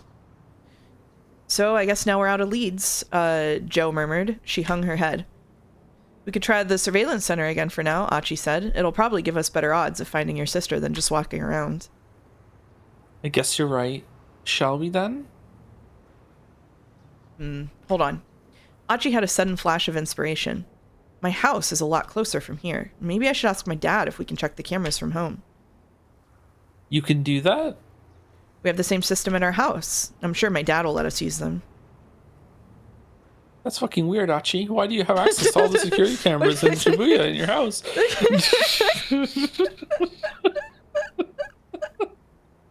The two got up and headed for Endo Electronics. Yay, yippee! Monitoring everybody all the time. Love it.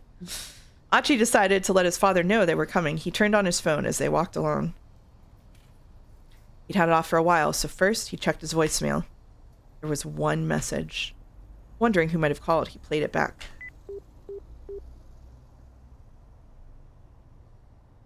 Is this Achi Endo's personal cell phone? This is Dr. Saiki. Oh no! Saiki from Shibuya Central Hospital. We finally got there. The time has come to get a heart. Saichi Saki, heart specialist and Suzune's attending physician, a preeminent surgeon who has successfully performed the Batista procedure, wherein the left ventricle is reconstructed after a third of it has been removed. Sorry, we just had a redemption for the Marvel race. This is like the Marble race, except you put superhero movies on it. For everybody's context, we had a vote in Mousecord about whether magical girl anime counts, and they voted yes, which means that we now have Cutie Honey on the wheel. The adventure of Cutie Honey, a superheroine who can transform into anything using her necklace to switch on and say "Honey, flash." Thank you, Dalmek. This is an anime. It's live action. They don't have to be anime. Nothing on the game, I guess. Both Marvels are directed by Hideaki Anno, director of Evangelion. Awesome. It's not an anime race, Boulder. It is superhero movies. It's not a Marvel movie. They voted if magical girl shows can be in it. Did I say anime specifically in the poll? I vote no. I don't think you should have magical girl shows on there. I did ask if magical girl anime counts. Isn't Cutie Honey not safe for work? There is nothing in the rules that says it has to be safe for work. Setting it off ahead of time because people are getting confused. Oh, I see. Are you gonna? No, I'm not gonna watch it on stream. You're not gonna like black screen with synchronized or no? You could rules lawyer them and say it's superhero because you did not specify superheroine. I don't know, Joe. I'd have no plans so far. Okay. Neither do I. And mine's over. Yeah, when are you gonna do that anyway? Do what? The anime, the Marble race. Your whole, I'm not actually gonna watch it. I'm just gonna tease them forever, and we're never gonna do it. Okay, all right. As long as Mouse can close her eyes quickly enough when a nipple shows up, it's fine. Can I have someone come over and put their... Would you want to come over, Joe, and like put your hands in front of my screen when something shows up? Sure. Okay. Sure. All right, cool. I can do that. Awesome. Achi's expression stiffened. He pressed the phone closer to his ear. Who's going to protect my eyes? There's been a sudden change in Suzune's condition. I tried calling your home as well, but got no answer. Shit. Achi felt the edges of his vision growing dim. As her brother, it would be good if you can come to the hospital as soon as possible. And then he just starts running and gets hit by a car. Achi? Hitomi's voice was full of concern. Sorry, I just gotta make a call here. Fingers trembling, Achi dialed his house.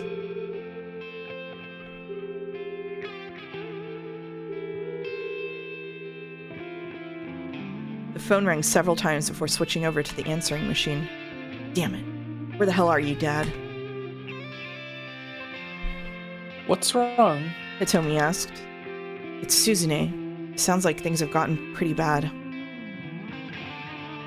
Well, then we need to get to the hospital right away, Hitomi said. She sounded as anxious as Achi was.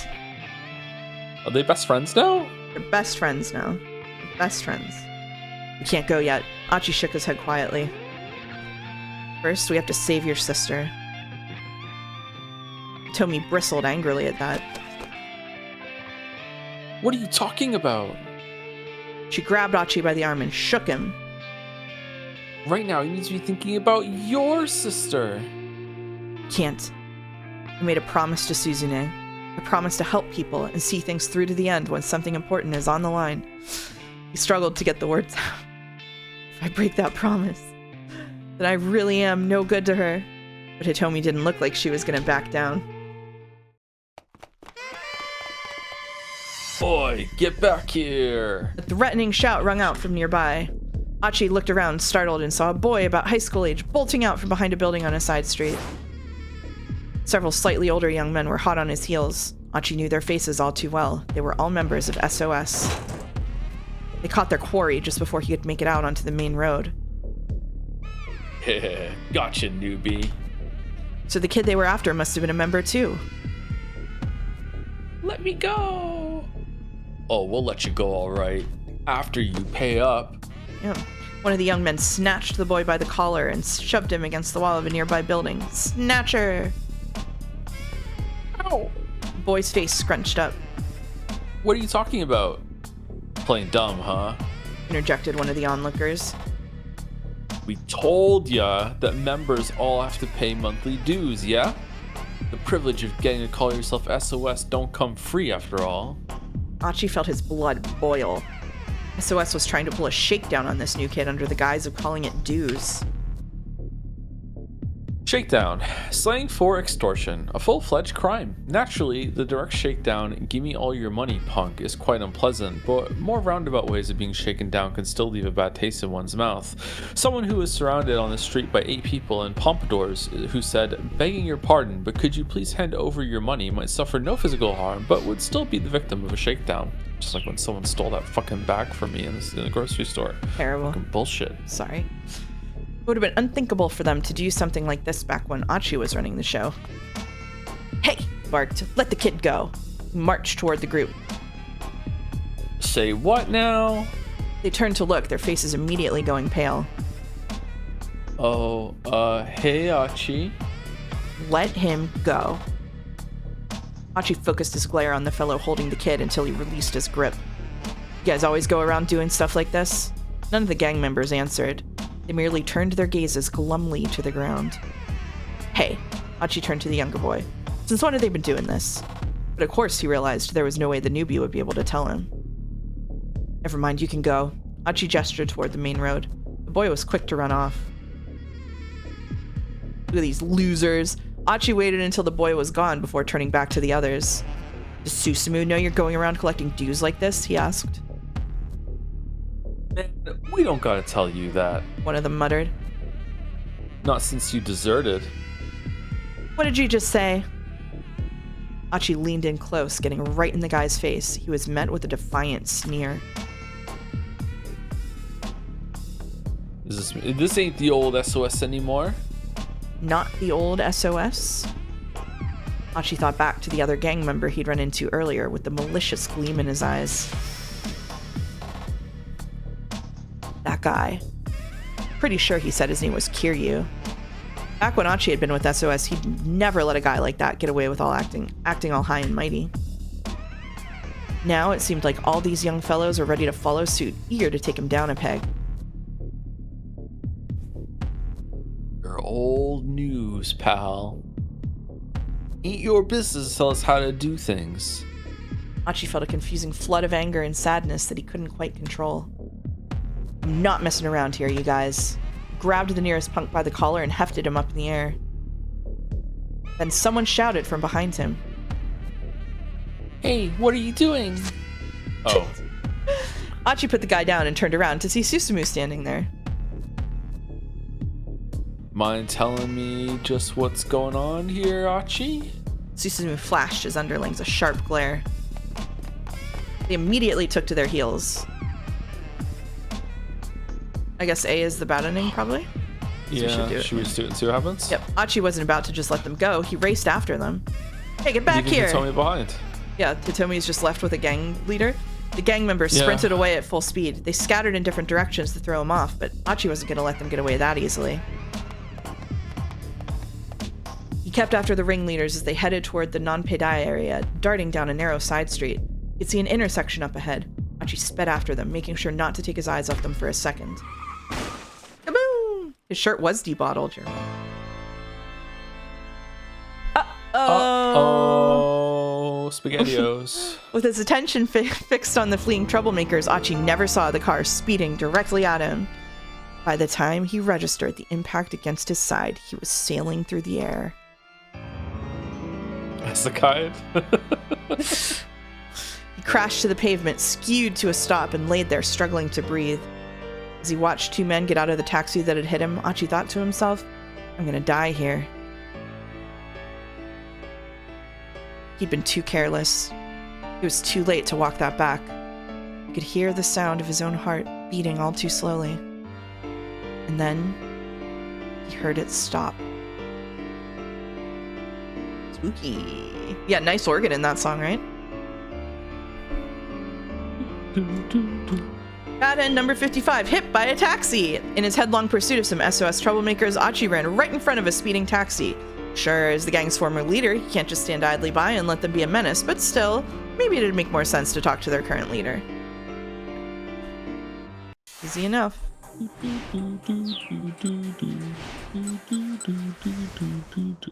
A whole new SOS. Also, Achi totally missed his chance to make one of them do something on his deathbed. Yeah, he should have changed the promise and been like, promise me you'll take care of my sister.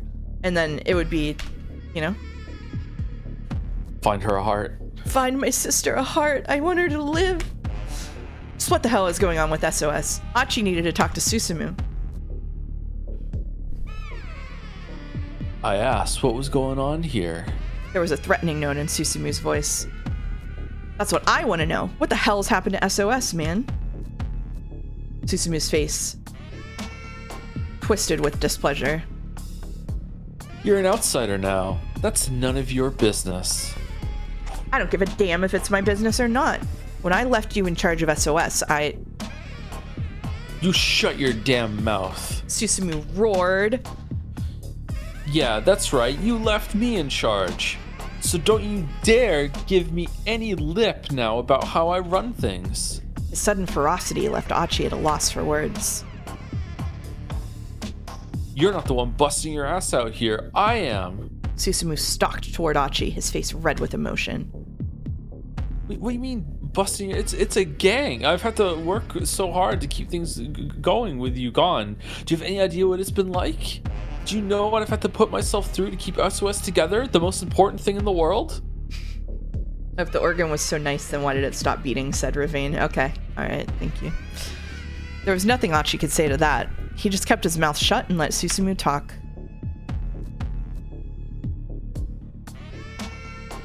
You were gone. I thought maybe I could do things like you did. This is the least interesting part of the story to me. Yeah, it's not great. Yeah.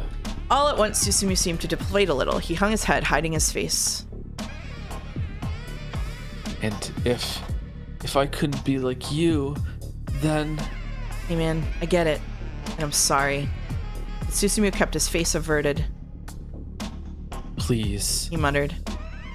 Stay out of our business.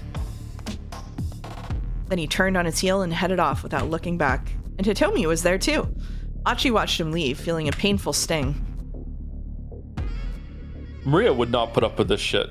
She would not. Live Hitomi reaction. Just like out of focus. Achi, you're so cool. Hitomi said lovingly after Susumu was gone. Are you sure you're okay leaving things like this? Achi shrugged heavily. Susumu said he's doing what he can. It's not my place to butt in.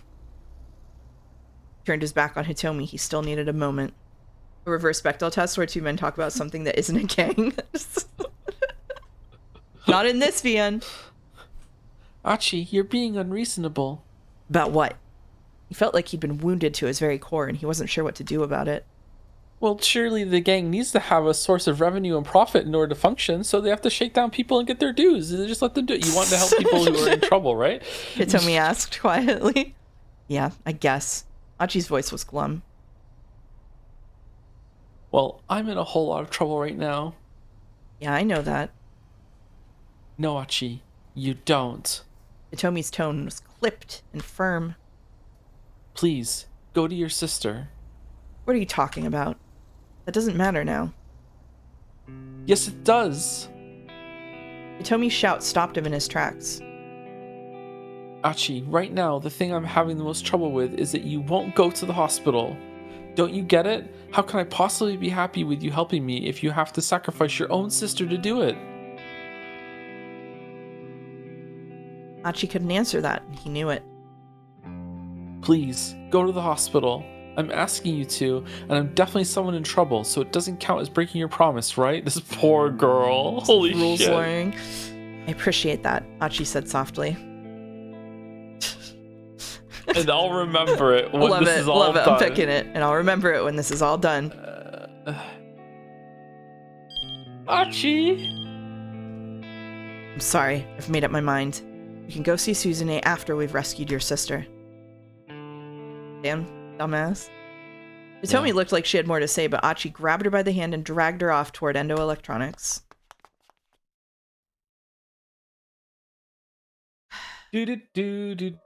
Oh, shit. Oh, Foreigners! As they turned a corner, Achi caught sight of a group of foreign men heading in their direction on the other side of the street. Oh, that's a bad mistake. The men saw them too, and immediately broke into a run towards them. Damn it, how are there still more people chasing after us? Timothy Chalamet. Achi spun around and started to sprint in the other direction. Maybe these new guys were associates of the foreign thug who'd fought the man with the cane. Achi mulled that over as they ran, getting farther and farther from Dogenzaka. The crooks were clearly pretty familiar with the layout of Shibuya. They weren't easy to lose. It's the sister police. Achi and Hitomi finally lost sight of them somewhere around Nanpei-dai, finally stopping once they got to Sakuragaoka. Are you alright? Achi panted. Yes, I think so. Well, guess we wound up coming here anyway. Hitomi raised an eyebrow in confusion. Suzune's hospital. It's just over there. In that case, can you please just go and see her? She fixed him with a look of earnest pleading, and despite his misgivings, Achi nodded. Nah, I'm good. Nah. Shibuya Central Hospital was one of the foremost general hospitals in Japan, outfitted with top-notch medical facilities and staffed by highly skilled personnel. Individuals like Suzune with rare blood types were sent to the hospital from far and wide because of its cutting-edge hematology center. Hematology Center, the hospital division that deals with blood. Its goal is to provide high-end care to patients with blood disorders, including blood screening, treatments, transfusions, nosebleeds, the management and supply of blood products, and other related services. Thank you, Paquetto, for subscribing for month number 10. Thank you, Paquetto. Paquetto says, using my 10 months to respond to a question addressed to me last week during Peak by Mouse and Joe. You can cook most Peak food. Cooked food restores more hunger, provides more energy, and cooking usually removes some and all negative effects a food has. Happy 10 months. Hashtag ethical backseating. Happy 10 months, Paquetto. Thanks, Paquetto. Thank you so much. Thank you, Paquetto. There's an awful line and a typo and a line that says finally twice because they thought no one would pick the option you did. Yeah, well, I did. Achi asked Hitomi to stay in the waiting area while he headed on into the hospital proper. From the visitor's entrance, he passed by the nurse's station, then entered the cardiovascular medicine section and walked along a row of examination rooms. Cardiovascular medicine. The cardiovascular system includes the heart as well as the various blood vessels that circulate blood throughout the body. Cardiovascular medicine deals with heart and blood issues such as angina, heart attacks, heart failure, irregular pulse, and the like. Cooking the cure-all removes the negative effect of using carrying weights. They're not incorrect. That's true. That's true. He walked by the first room as quietly as possible, catching sight of a mother and daughter sitting together in chairs in the hallway. The mother was crying softly. Oh, Takuya, he's only 15, she murmured under her breath. The name Takuya didn't ring a bell. It was the only 15 that got a reaction out of Achi. Only 15. He couldn't imagine anything good coming after that. To be cruelly taken away when one was still so young. Achi could feel the woman's pain as deeply as if it were her own. Men will do anything other than visit their dying sister in the hospital. What the fuck? It feels like here's what it feels like to me. So like everybody else in the story is really intentional in like their characterization, and it feels like with Achi they had a bunch of stuff left that they wanted to do and they just put it all on him. And so he's like the comic relief stupid guy, but also an environmentalist, and he ran a gang, and he's got a sick sister, and like all this other shit. Like it's just like it's not like a cohesive character. The character doesn't hold together. It just feels like they didn't want to make another one. I don't He's also reactive. He's constantly reacting to everything that's going through. Yeah. And he's the Hitomi's really important. It's just basically, maybe they just didn't want to have like Hitomi have like by herself, so they just framed it through Hachi. I guess so. Like, I don't know. I'd rather see Hitomi. Hitomi either. barely talks. Yeah, which is weird because Maria is such a good character. I really like Maria. Yeah, his shirt did change. He got debottled tragically. Yeah. Where's the mascot? The mascot is long gone. Not the person inside the mascot, but it's you. Are you the stream mascot? Oh, hello. I'm the mascot. Yeah. My chinchillas have decided it's bashing things against the wood again. Sorry. When he reached Suzune's room, Dr. Saiki, the attending physician, explained her condition. The doctor did his best to keep the explanation simple, but Achi was too worked up to process much of what he said. He did manage to wrap his head around a few things. At around 10 o'clock that morning, Suzune had had a seizure. For a while it had been touch and go, but finally her condition had stabilized. However, since she hadn't regained consciousness yet, she wasn't allowed any visitors. That was the gist as far as Achi could tell. What's your father doing today? He still hasn't come by, Dr. Saiki said. Achi wasn't sure what to tell him. It was certainly odd. There was no way his father wouldn't have rushed right to the hospital if he'd heard Suzune had taken a turn for the worse. Maybe the father is the crime syndicate. Oh, that's what I was thinking, and he's collecting all the money to get his daughter a heart transplant. Oh. I'll give you a call once she's woken up. Oh, that's you. Yeah, sorry. Is it me? I'll give you a call when she's woken up. For now, you can head on home for the day.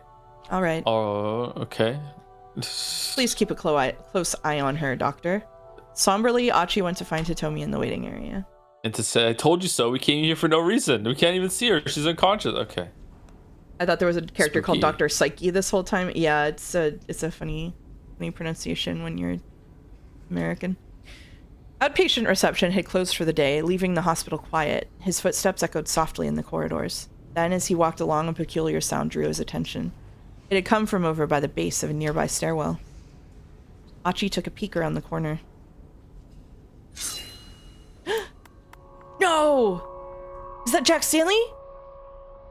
Being stabbed by Kanan. The sight that greeted him nearly made him gasp aloud. In the dim light up ahead, he saw Kanan, and she had some white guy, you can't say that, pressed against the wall, a knife to his throat. Achi quickly yanked his head back out of view. Could it be? Was this the man Kanan said she was after? Achi had to resist the urge to go charging out there. Some amateur heading in half-cocked might well be more of a liability to Kanan than any sort of help. He heard her mutter something to the man in English. You know nothing about Alfard's background, nationality, sex, age. Achi could just barely make out the words, but since it was all in English, he had no idea what they meant. Alfred might even be Achi's dying sister, but we do know that whoever they are, they have connections to Langley. Slang for the U.S. Central Intelligence Agency, CIA, headquartered in Langley, Virginia, similar to referring to the Japanese government as Nagatacho. The CIA has other nicknames, including the Company, the Agency, the Second Government, the Invisible Government, and the Coup Makers. This is also from Bourne, isn't it? Jason Bourne has Langley? Maybe. I think. Achi peeked out again, very cautiously, in time to see the man raise an eyebrow at Kanan's words. Interesting. That doesn't mean you need to threaten me at knife point, though. He flashed her a thin smile. It does, actually, because I happen to know that you're a CIA agent. Technically known as officers, the CIA refers to its own spies as agents. Someone in charge of directing agents is called a case officer. Case officers are stationed at embassies across the world in the public guise of diplomats, soldiers, and the like. You want to know a fact about me and the CIA? Sure. What a sentence. In one of my jobs, I worked for someone I worked with someone who was a former CIA agent. And they said you would have been great in the CIA if we got you young before you developed all those ethics.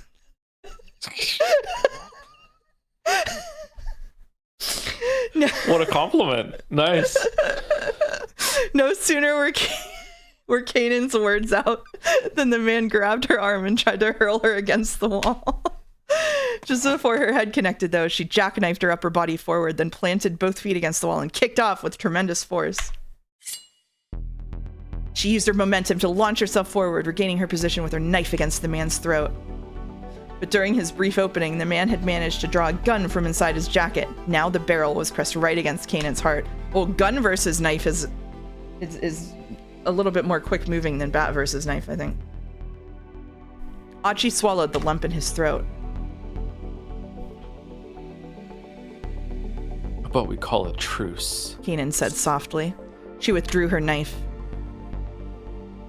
Yeah, sounds like you and me are both after the same thing. The man likewise lowered his gun. With a faint smile, Kanan turned her back on him and vanished down the adjacent stairwell. Achi had no idea what had just happened. They'd stopped fighting, though, so this guy probably wasn't Kanan's mastermind after all. He's so stupid. If only Achi spoke a little English, he might have been able to follow their conversation. He found himself wishing he'd taken school more seriously. When he looked again, he saw that the man, too, had disappeared. He had to go visit his sister in the hospital so that Hitomi wouldn't overhear that conversation because she's too smart. Hitomi stood up from her chair as Achi hurried into the waiting area. How's Susan, she asked. Now she's not in any immediate danger, they said. You did go and see her, though, right? That's good to hear. But more like importantly, you physically laid eyes on her, like light from the sun went through the window and hit her skin, and then bounced off her skin and went into your eyes, right? Like that's what happened in that room right now, right? You know, there are other games that would be brave enough to make a bad end where Achi has to go back to high school and relearn English, but not this one. But more importantly, Kanan was here just now. What? Why? I'm not sure. I'm not smart enough to figure that out. Achi slumped his shoulders. Huh? What? I'm not quite sure what you mean. Exactly. I couldn't understand anything she was saying. Hell, he couldn't even figure out how to get through to Hitomi. Achi, you can't beat yourself up for not knowing another language, my weeb. What are you talking about? Okay, who's? May I have a moment? A voice spoke unexpectedly from behind Achi. Oh shit! Oh shit! Have a moment. His breath caught in his throat as he turned around. Standing there was the man Kanan had been struggling with, and he was so cool. What's up? Achi asked. He tried to sound as nonchalant as possible. So cool. I love Jack Stanley. But the man wasn't looking at Achi. You're Hitomi Asawa, is that right? Yes. Hey! Achi snapped. Keep your distance. He stepped protectively in front of Hitomi. This guy, he's not what he looks like. Oh, shit, said Mouse. Said Mouse. Imagine if Jack Stanley canonically had a French accent and none of the characters knew enough about English to know. This guy, he's not what he looks like. Archie clenched his fists and adopted a defensive posture. Huh? Hitomi seemed panicked. Archie said, Jacques Stanley. This might be the person. This might be the person Kanan was warning us about. Oh, you know Canaan, do you? The man spoke without changing his facial expression. She let a few things slip herself. Look, who the hell are you? Archie demanded. The man calmly reached into his jacket pocket. Ooh la la, gommage. Yep. Fearing he might be about to draw his gun, Archie braced for action. Whoa, look at his picture. Whoa. It's so different. It is so different. Fuck? No glasses. Damn, he's handsome. Je m'appelle Jack Stanley. I'm a security assistance officer with the U.S. Embassy. Archie held back his punch as the man held out his ID card. ID card. Diplomats are issued diplomatic passports and diplomatic ID cards by their home governments. Japan's Ministry of Foreign Affairs also issues its own form of diplomatic identification card. The CIA provides such identification to its operatives working overseas to help maintain their false identities. Embassy? What does someone from the U.S. Embassy want with me? Hitomi asked, timidly. You're being targeted by a dangerous criminal. I'm here to take you into protective custody. Custody? Archie's temper flared. Buzz off, pal. We're busy here. Flock off, Featherface. Busy searching for Maria Asawa? Stanley asked. Archie and Hitomi exchanged glances. I know the full details of the trouble you currently find yourselves in. I'm sorry, has chat never heard a signature called a John Hancock? That's like super American. So if you're not American, you might never have heard it called that, but that's like a... I don't know that. That's a slang here. Yeah, that's really funny. Crazy that they have it in this game, actually. Well, all right then, Archie said. Then you should know we don't have time to get taken into custody. I'm afraid you don't understand the situation we're dealing with. We're up against a dangerous international criminal here. Taking reckless action is only going to put her life in danger. Don't be a fool. This is no time to play the knight in shining armor, because that's my job. Hey! Archie was infuriated, but he couldn't think of a comeback. After all, it was true that Hitomi had run into danger time and again while she was with him. Hey. Hey, but I'm already safe. Hitomi insisted. I'm only here right now because Archie has been protecting me. She eyed Stanley sharply. I've got Archie with me. I don't need your protection. Yeah, he's as good as the whole CIA. Yeah, absolutely, Hitomi. Pop off. John Hancock was the first out of 50 to sign the Declaration of Independence, and he used 50% of the signing space, requiring the others to write super small. I didn't know that, actually. Thank you, George Washing Machine. Thank you so much, shit. Man. When did Hitomi fall in love with Archie? I missed this. I don't know if she's in love with him. Maybe she's just, doesn't trust the foreigners any more than anybody else in the VN. Archie felt a surge of pride that practically brought tears to his eyes. If Hitomi would have let him, he'd have given her an enormous hug. Stanley grimaced in resignation. Just a little hug. All right. In that case, how about I join your search for Maria? I could keep you safe that way instead. No, the monkey's paw finger curls. We can have Jack Stanley back in the game, but he's attached to Archie's route. No! I don't know. Hitomi grabbed hold of Jack Archie's Stanley sleeve. Has joined the party.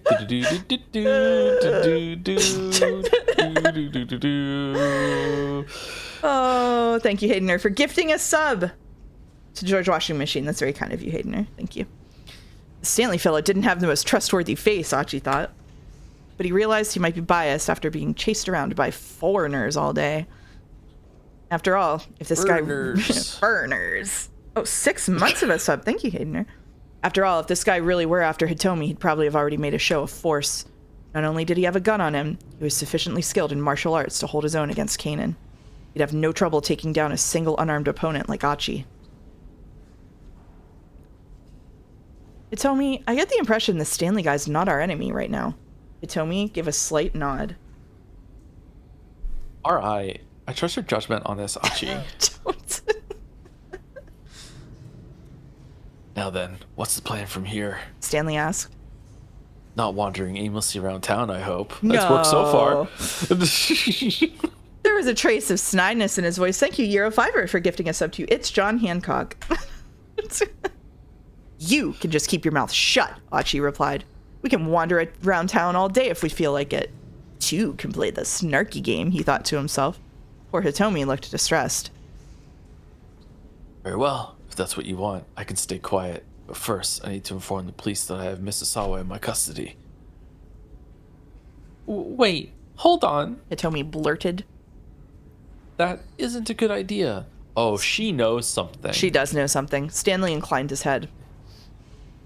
Why's that?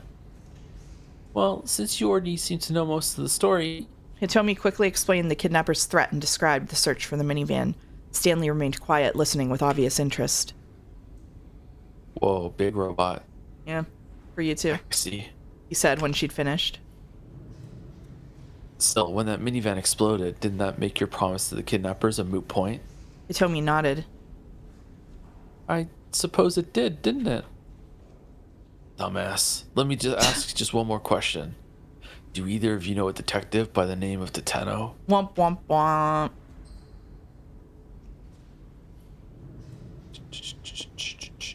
No, we haven't run into any detectives. Yeah, exactly. The only folks we seem to run into are guys who are after Hitomi. I see. A grim expression crossed Stanley's face. Right. I'm going to get in touch with the investigation task force. I'll have them contact your parents for you. Would you mind speaking with them so they can confirm it's really you? Sure, all right. Hitomi said. Stanley got on his wireless and described their current circumstances to the police. I think we're going to hit a keep out. Moshi soon. moshi. Moshi moshi. Mr. Endo, hold on. Suddenly, Dr. Saiki appeared, running down the hallway. Nanako's come around. There's something I forgot to tell you. Regarding your father. Oh? Achi got a sinking feeling. I got a call from him yesterday afternoon, and he asked me something rather odd.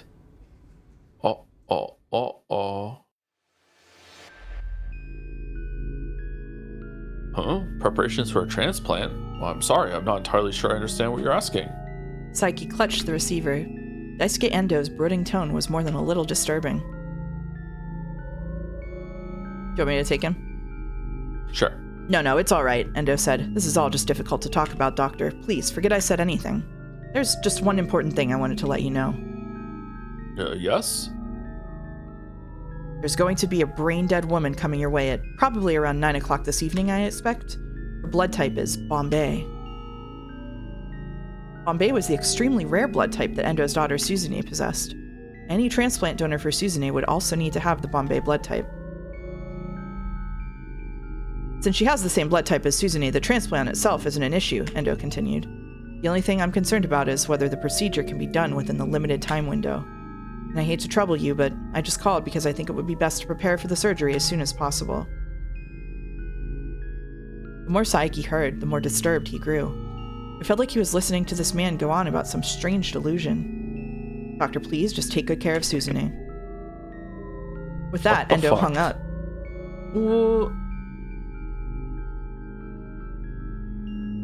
Is it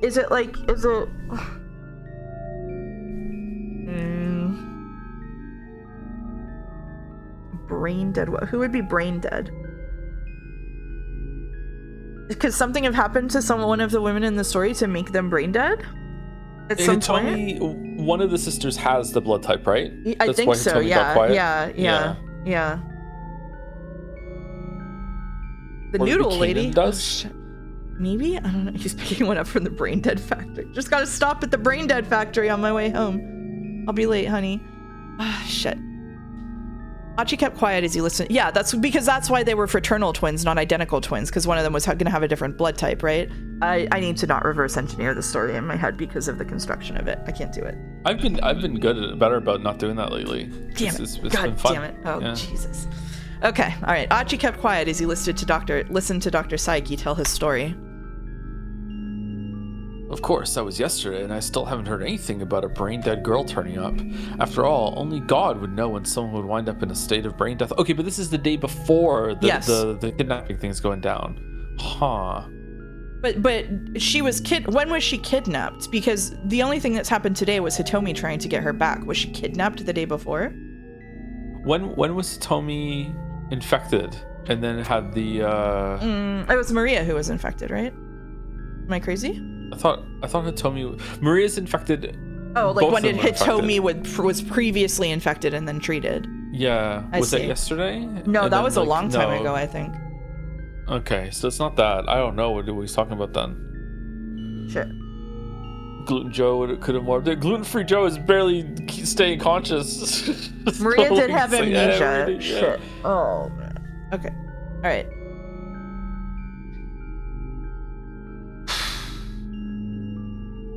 Okay, where were we at? Something very strange about what your father said. But still, there was something very strange about what your father said. It was as if he was certain that someone was going to wind up brain dead, or... Just stop right there, Achi exclaimed. Stanley and Hitomi turned in surprise. They were still in the middle of their wireless call to the police. Don't get me wrong, the doctor said hastily. I'm not trying to imply that your father would hurt anyone.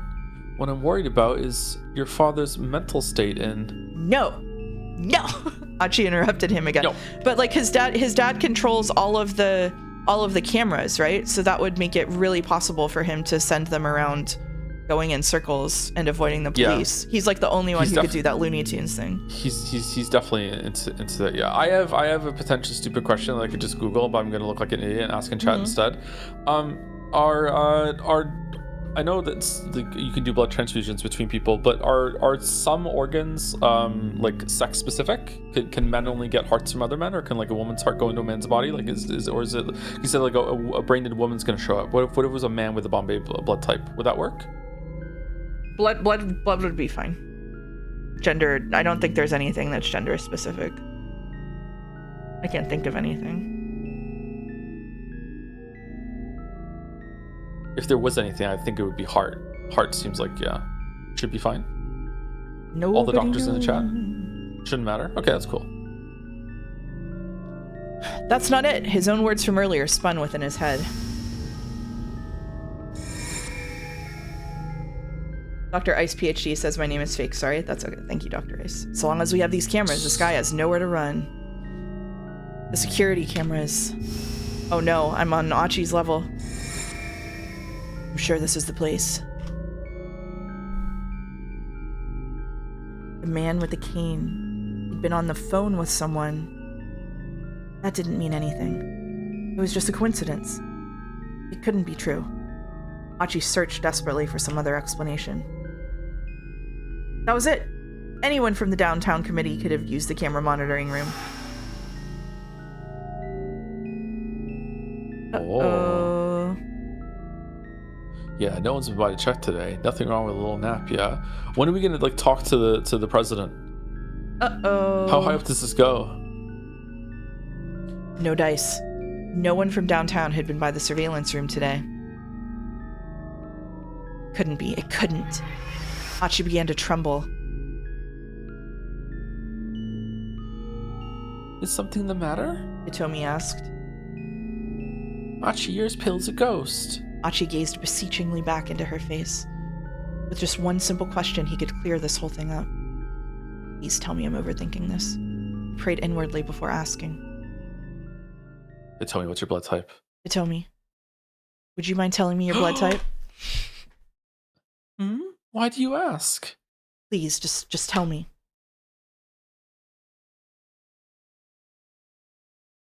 I have a sort of weird blood type. Hitomi said. It's called Bombay. Womp womp womp. Vitorici. Uh-oh. The last piece of the puzzle fell into place. There was no longer any room for doubt. Achi found himself facing a sad and painful truth. Oh shit. Why? Why? With an anguished scream, Achi punched the wall as hard as he could. but his fist still didn't hurt as much as his heart. Come on. Okay, so is Satomi gonna die at the end, or is the Uva vaccine just gonna cure the heart problem as well? Just why not? I don't know. Oh, To we be got continued. That's the whole Achi story. That's it. Damn. Achi route got better. They embedded plot into the Achi route now, which automatically made it better. Well, we should go on break. That should be the break. What a run. It is break time, yeah. Wow. All right, we'll be back in a little bit. Do you need more coffee or something? Are you okay to keep reading? I'm okay. I can do another shift, sure. Okay, another shift in the VN lines. All right, we'll be back in like 10 minutes or something. I am gonna turn on ads and the break music that kills Europeans. So watch out, Europeans. You're in trouble. What? If you go in the stream and listen to it, you'll see what I mean. Actually, you shouldn't. You're sleepy. That's dangerous. Yeah, I'm European. Don't. You're sleepy and European. It's break music that's really really relaxing. All right. Anyway, we will be right back.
I let Joe listen to the break music. He's out now.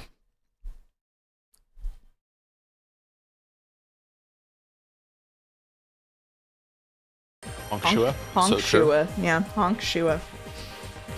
All right. Finally some peace and quiet. Not while I'm here. Whoa. And I got Hey, coffee Baldur, over break. Have you played Magic Research 2? Is it good? You strike me as someone who might have played Magic Research 2. Magic Research. It's an idle game.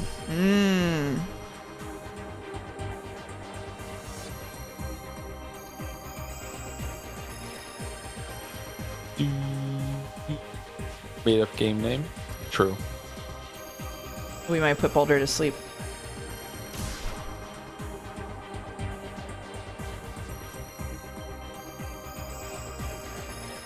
So I tell them it's the break music that kills European, and then they're like, why do you call it that? And I turn it on, and they go, no. Oh, there you are.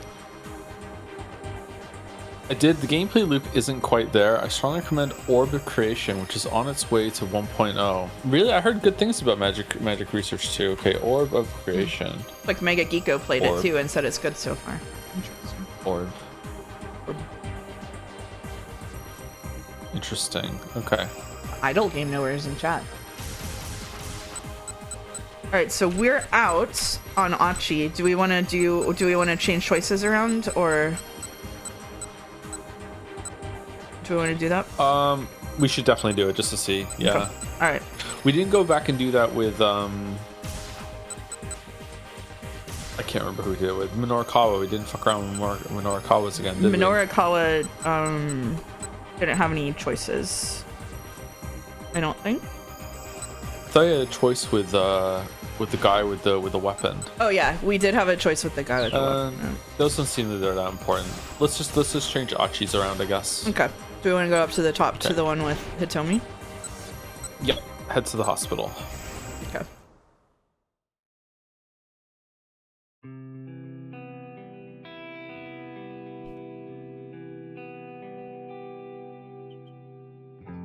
Please just go to the fucking hospital. So yeah, how about we drop by the hospital for a bit? So you'll stop being so hysterical. The emotions Achi had been trying to hide now came welling to the surface. We'll go to see Suzune, and after that we can go look for your sister. Would that be okay with you? Oh my god, I'm gonna cry. That would be more than okay with me. And at long last, Hitomi smiled at him. Aww. Back in sync with each other, Achi and Hitomi headed to the hospital. And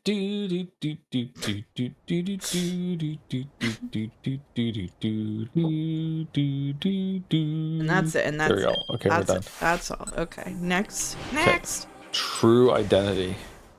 Name is Jack Stanley. Achi said, I don't know who he is, but he's not our friend. I don't know who he is, but he's not our friend. The man calmly reached into his jacket pocket, fearing he might be about to draw his gun. Achi braced for action. It's exactly the same. John Hancock. John Hancock. Okay, that was it. That was all the choices. Okay. Yay. All right. So, Asawa's still on keep out. Maria's still on keep out. So Minorikawa can now go in the car to wherever he was going. Yeah. Okay. Do you want to change Minorikawa to press then? Yeah, we could do that while we're. Let's do it. Why not? Why not? I was reading Minorikawa tonight, right? Yeah. Stand up. Right now, you just need to forge ahead. Yeah, because this works. Yeah. That was his only option, really. You couldn't just let things end like this, and he still didn't have what he needed for his articles. So, Minorikawa took a deep breath, ready to get back on his feet. Before he could, however, a young man stumbled across his path. He can ask to fall on the pavement. All right, now we can skip forward to this. We're so bad. All right, and then do you want to do like, all right, I'm sorry, or bring it on? Flip these two? Yeah, I guess so. All right, I'm sorry.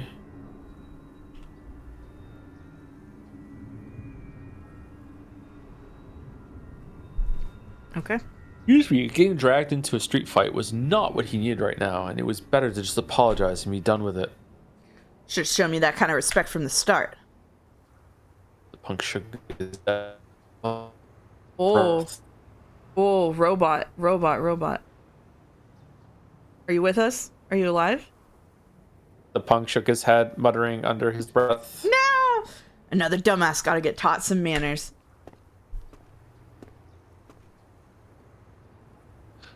With that, the young thug headed off in the direction of Dogenzaka. Minorikawa looked around. He noticed a taxi idling nearby. Okay, now we're back in it. Okay. Do you like my bit of saying that everybody could be the bad guy because eventually I'll be right? yeah, I do it all the time on stream too. Yeah. He was like, yeah, he always morphs things, and it's like, yeah, because I just take like 1,000 shots, and you only remember the ones that land. Yeah, exactly. Bring it on. Whoa! Oh. The punk swung his wooden club without a moment's hesitation. It struck Minorikawa in the shoulder, knocking him off balance. Whoa, okay, don't really bring it on. Nah, man, it's too late for takebacks. Damn. Okay. With a nasty little grin, the young fellow swung again. Then again, catching Minorikawa in the arm and side. Only when the journalist was curled up in a battered ball on the ground did the kid finally let up.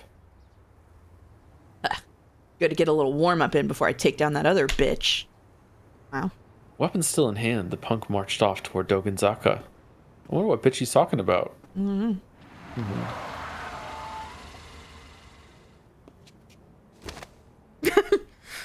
Hey, are you okay?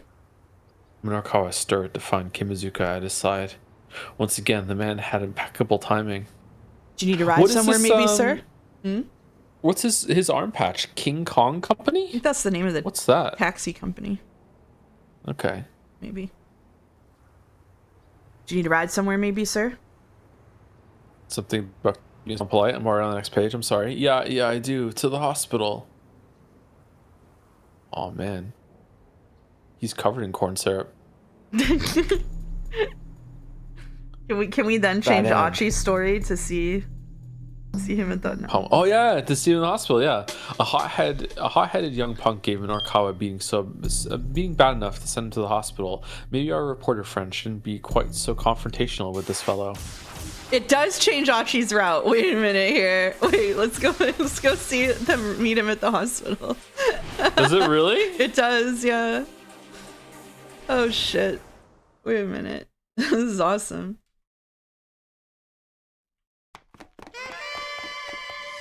Okay, I'm holding down. Yeah. Alright, I'll go back to reading. That guy, pretty sure he said his name was Kiryu. Back when Achi had been with SOS, he'd never let a guy like that get away with acting all high and mighty. Suddenly, Achi heard a voice from behind him. Oh! That bitch! You get to play this guy this turn. Okay.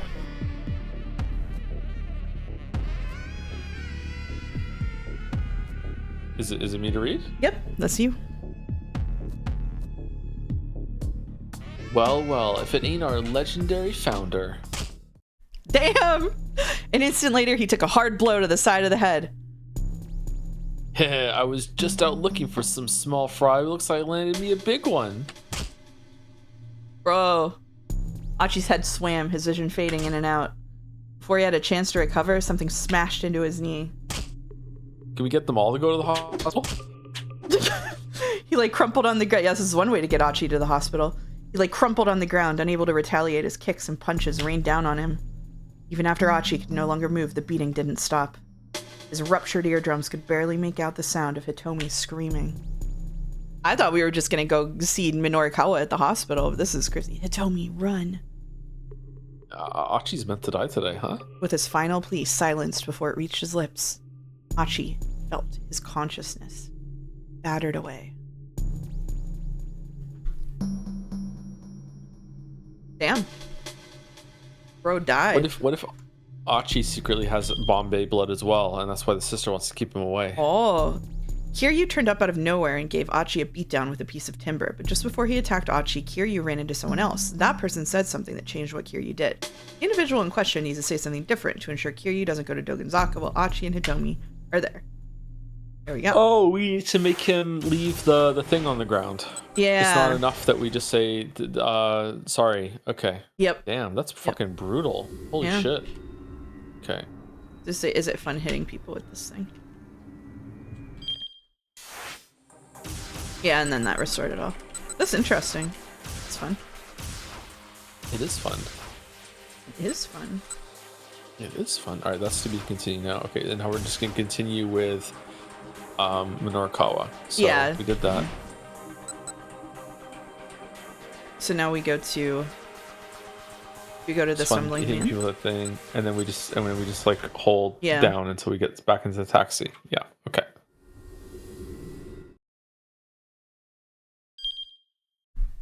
There you go.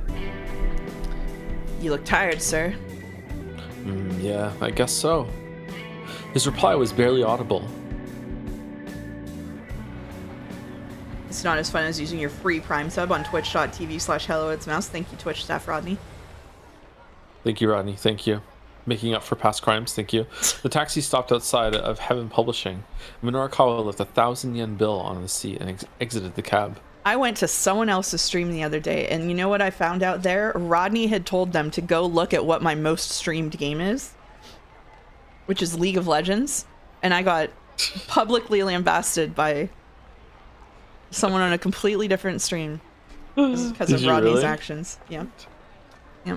How come you don't have the combo thing? Oh, did you turn it off? Is that why it's not I here turned on it the off list? before I ever even streamed with it enabled. Okay. How come no one warned me? They did. They DM'd you and you Crazy. didn't read it. Crazy. Nah, I didn't get any DMs. No, Okay, yeah, okay, yeah. He was stumbling his way toward the building when someone called up to him. Mr. Minorikawa! Mouse checks your Twitch mod chat. You don't even check. I do check it. I just message in there. What's that? Robot, really funny robot. Minorikawa. Okay. For a moment, Minorikawa didn't recognize the man now idling his sedan at the curb, but when he took a closer look, he realized it was Kenji Asawa. All right, so we can switch over to Kenji Asawa here. Yep.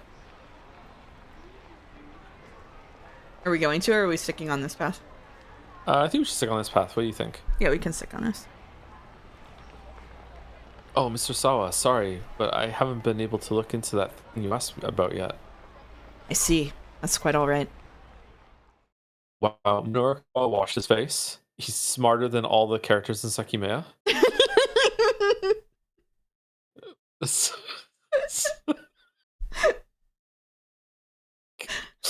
Sawa looked pale and haggard. Minorikawa's reporter sense started tingling. This guy is the key to something. He recalled what he'd heard the detective and his buddy talking about back at the scene of the explosion. Roughly 8 hours ago, they infected Maria Sawa with the UA virus. If we don't administer Kenji Sawa's antiviral before she develops symptoms. Well, this is Jack Stanley and Kana, right? Yeah. You're caught up with something big, aren't you? How do you know that? Because, the report said simply, I'm Minoru Minorikawa. Minorikawa beats Sai? No. Mood. Yeah. No. Mood. Well, that'll make this way. simpler, I guess. Get in. I'll tell you everything. Oh, he didn't wash his face. Or he washed his face poorly. Well, don't I look dumb now? Alright, Minorikawa hesitated.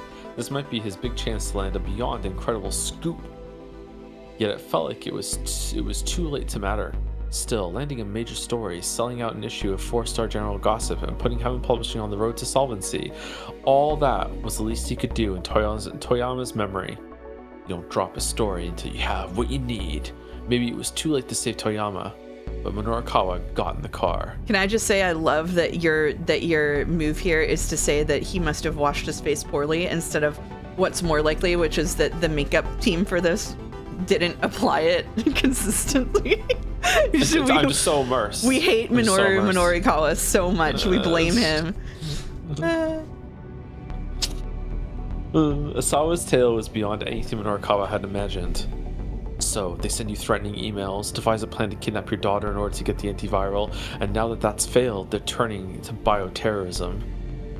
Finally, Minorikawa was able to flesh out the story behind the conversation he'd overheard earlier, and as he did, he could feel a growing sense of exhilaration.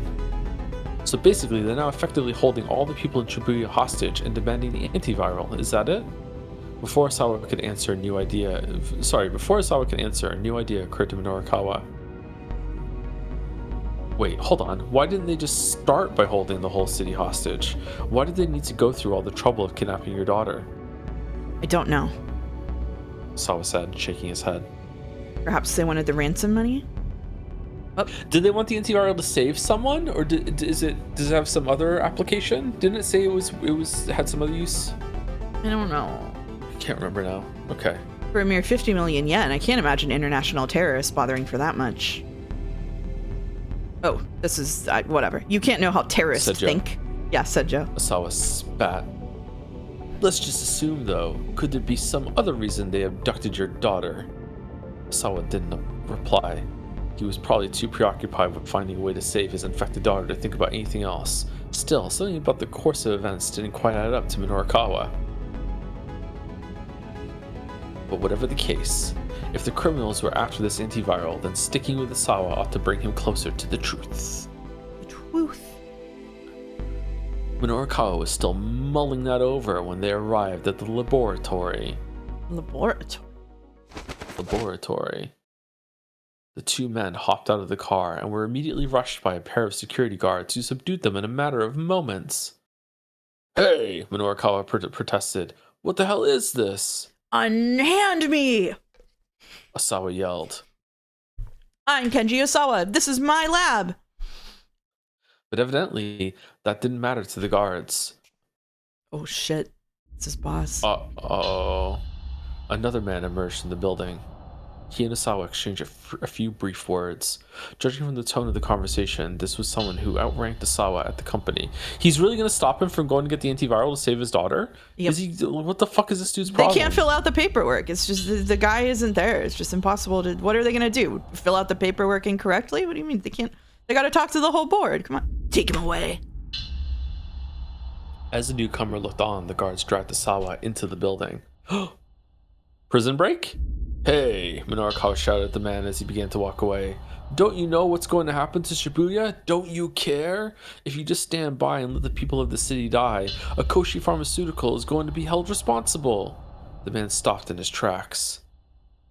And if that happens, you'll be ruined personally too. Minorikawa, baby. Added. Sweetie. You know I'm right.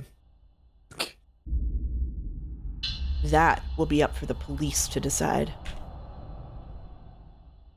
He's got a little of a Mads Mikkelsen expression on his face right now. You're going to regret this. Don't be a fool. Minorikawa's resolve was unwavering. His pen would mete out justice. He might have come close to forgetting what he'd once stood for, but now the old fire was back. It was gone for like 30 minutes. I see. It seems this isn't something to leave unchecked. The man gestured with his jaw. Stupid. Take him as well.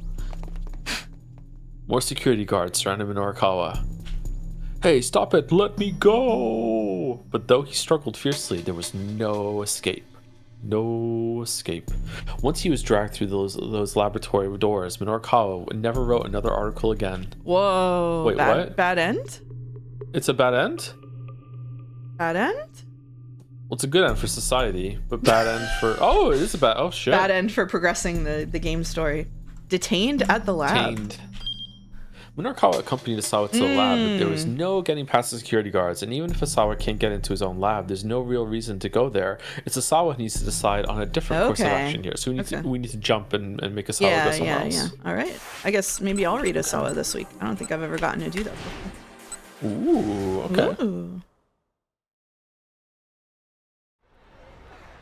Oh, now my nose is bleeding.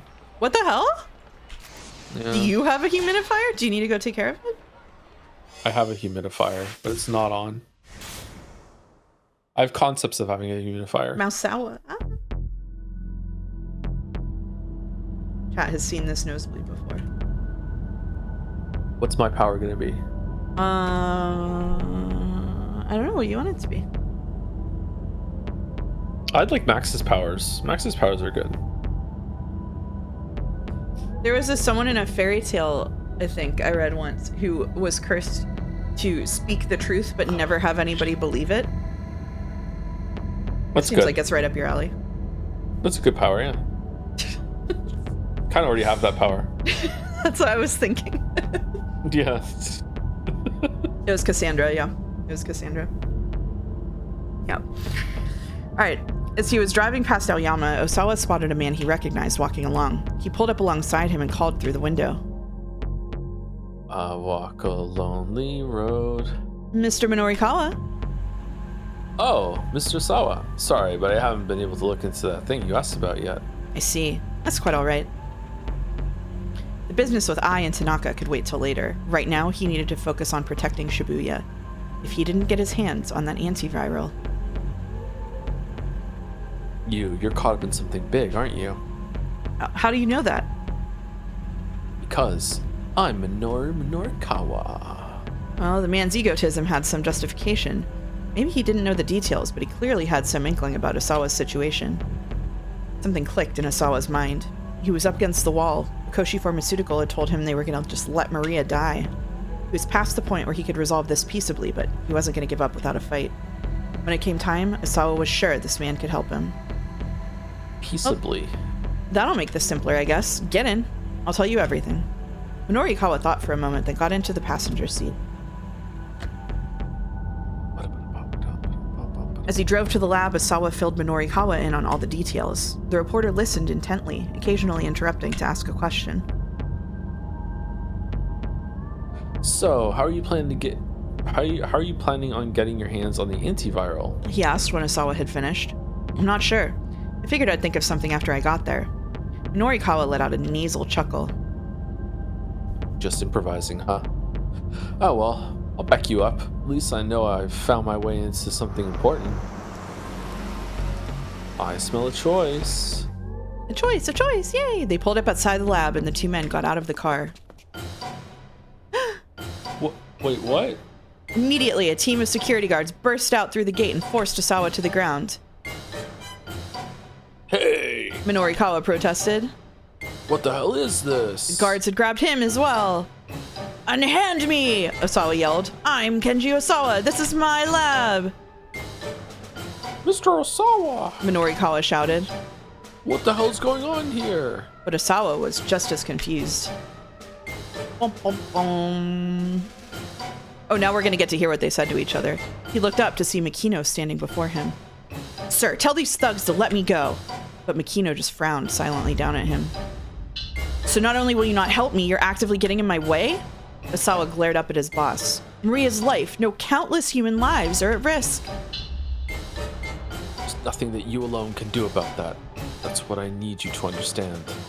Makino gave a signal to the guards who proceeded to drag Osawa away. The scientist writhed with despair at his own impotence. In the end, there was nothing I could do. Okay, we must have a choice further up in his line, I guess. Kind of weird. Makino's meddling. Osawa decided to try to get the antiviral directly and even got some unexpected help from Minorikawa along the way. Unfortunately, upon arriving at the lab, they had a run-in with Makino and his security goons. Looks like Osawa's not just going to be able to get into his laboratory. He'll have to make some other decision. The song is 60% of the way to being Drakengard one. It is. Not so fun. All right, it's right at the beginning. It's It allies is right at the beginning. Like I see. Need to go all the way back to chapter 1 and not tell Makino about the threats. If you could make different choices in previous chapters, this game would take 20,000 hours to play. Holy shit. It'd be so hard to make too. Holy shit. That would be impossible. Holy. And that's 100 line. I don't actually know if that's true. I'm just saying. Oh my god. But still, you just have to take Makino at his word. You gotta play Remember 11 for that one. I got prepped about 100 lines today, like the president receiving like updated fucking like situation report. Like Jesus. I helped Caps with that, just for the record. Did you really? Holy yeah, shit. I did. Of course I did. Caps did a good job. Still, he'd just have to take Makino at his word. Right now, that was his only course of action. So Godot says you have to play Remember 11 for that one, and Remember 11 is the VN we talked about doing after this one eventually, so... Remember 11. The thing that makes this so difficult in particular is multiple interlocking routes. I have no idea how you do that over a long period of time. The puzzle aspect is my favorite part of the game. Oh. Yeah, it would be tough to do, for sure. There would just be so many different routes that it would take years to lay out. I am hating the puzzleness of this, but only because we're reading it out loud. If I was doing this like on my own, or maybe if we weren't streaming it and we could just like mind link and be like, okay, we've already seen this, skip ahead, that sort of thing. But because we're reading out loud and we're afraid to miss something, it's adding some tedium to the story to me, and I'd rather just have it presented just straight. But I fully understand that's just the format that we're doing it. Yeah, I wouldn't hold it against it. It's interesting. It's really cool. I think that Sekimeya also did not benefit from being read aloud. Because there were some parts of it that were meant to just reinforce information or like give it to you if you hadn't picked it up last time, and that's okay if you're kind of just like flipping through it and something catches your eye. But when you're like reading everything out word by word, one by one, that also becomes really tedious. So I think that we've had several visual novels that did worse with our reputation, have worse reputations with us because we read them out loud. It's an interesting feature of the platform. We're ruining the format. We're Take me ruining down the to Shibuya format. City.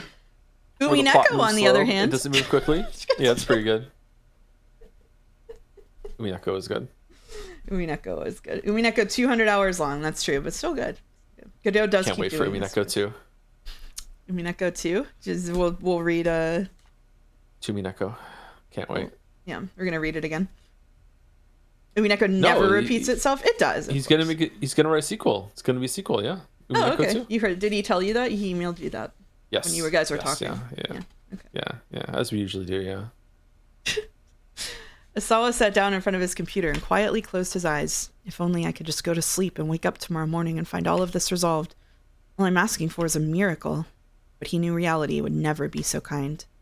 He could hold his eyes shut as long as he wanted, and it wouldn't make this hopeless situation go away. He felt the anxiety welling up inside him until it seemed like he was going to explode. Needing a distraction from his helplessness, Osawa opened up AyaNet. He knew this was mere escapism, but he couldn't just sit and do nothing while waiting for Mikino to call back. He posted a new topic with the title, Aya Fortune Teller. I tried the Aya Fortune Teller. My results basically said I was a bad person who can't connect to the people around me. And you know what? That's exactly right. I'm only interested in my own little world. That's probably why my wife and my assistant at work got so fed up with me. It's the same with my 2 daughters. This guy's terrible infosec, by the way. Like, holy shit. Like, immediately identifiable. What sort of things are they interested in? Biohacking. Do they have a lot of friends? What are their aspirations for the future? No, not biohacking. Social hacking, right? Be social hacking? Yeah, it would be social engineering, maybe. So is he just trauma dumping on Reddit? Yes. Reddit, but about, like, Avril Lavigne. I don't know any of those things. It never even occurred to me to find out. I'm such a terrible father. Bro, don't dox yourself in vent. Don't dox yourself in hashtag. Hey, you. I don't like your girlfriend. That one. That's the best one. That's the best one. Yeah. Asawa's fingers ceased their tapping on the keyboard as he thought back to when Maria and Hitomi were younger. She has Angie beads. Holy shit. This too is Umineko. You have to call me Daddy. Daddy. Yeah, thank you. The 2 girls would follow him around like a pair of puppies. Their father was their everything. That much was clear just by looking at their faces. He felt a ticklish giddiness at having his girls cling to him so. He'd never... I should have said again. God damn it. God damn it.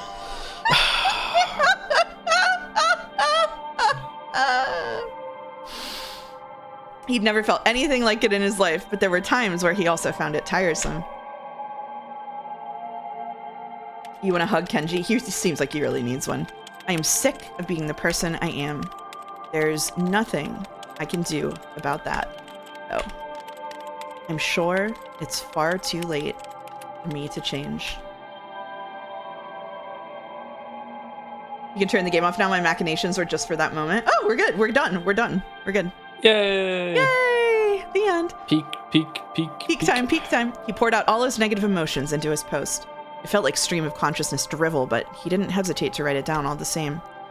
He wanted other people to know what a miserable excuse for a human being he was. At last, when he couldn't think of anything else to add, he posted his bitter confession to the forum. He was staring numbly at the monitor when he heard a furious shout from the next room. You have got to be kidding me. It was Kajiwara, and Osawa had never heard him so angry. Uh-oh. Oh, shit. Uh-oh.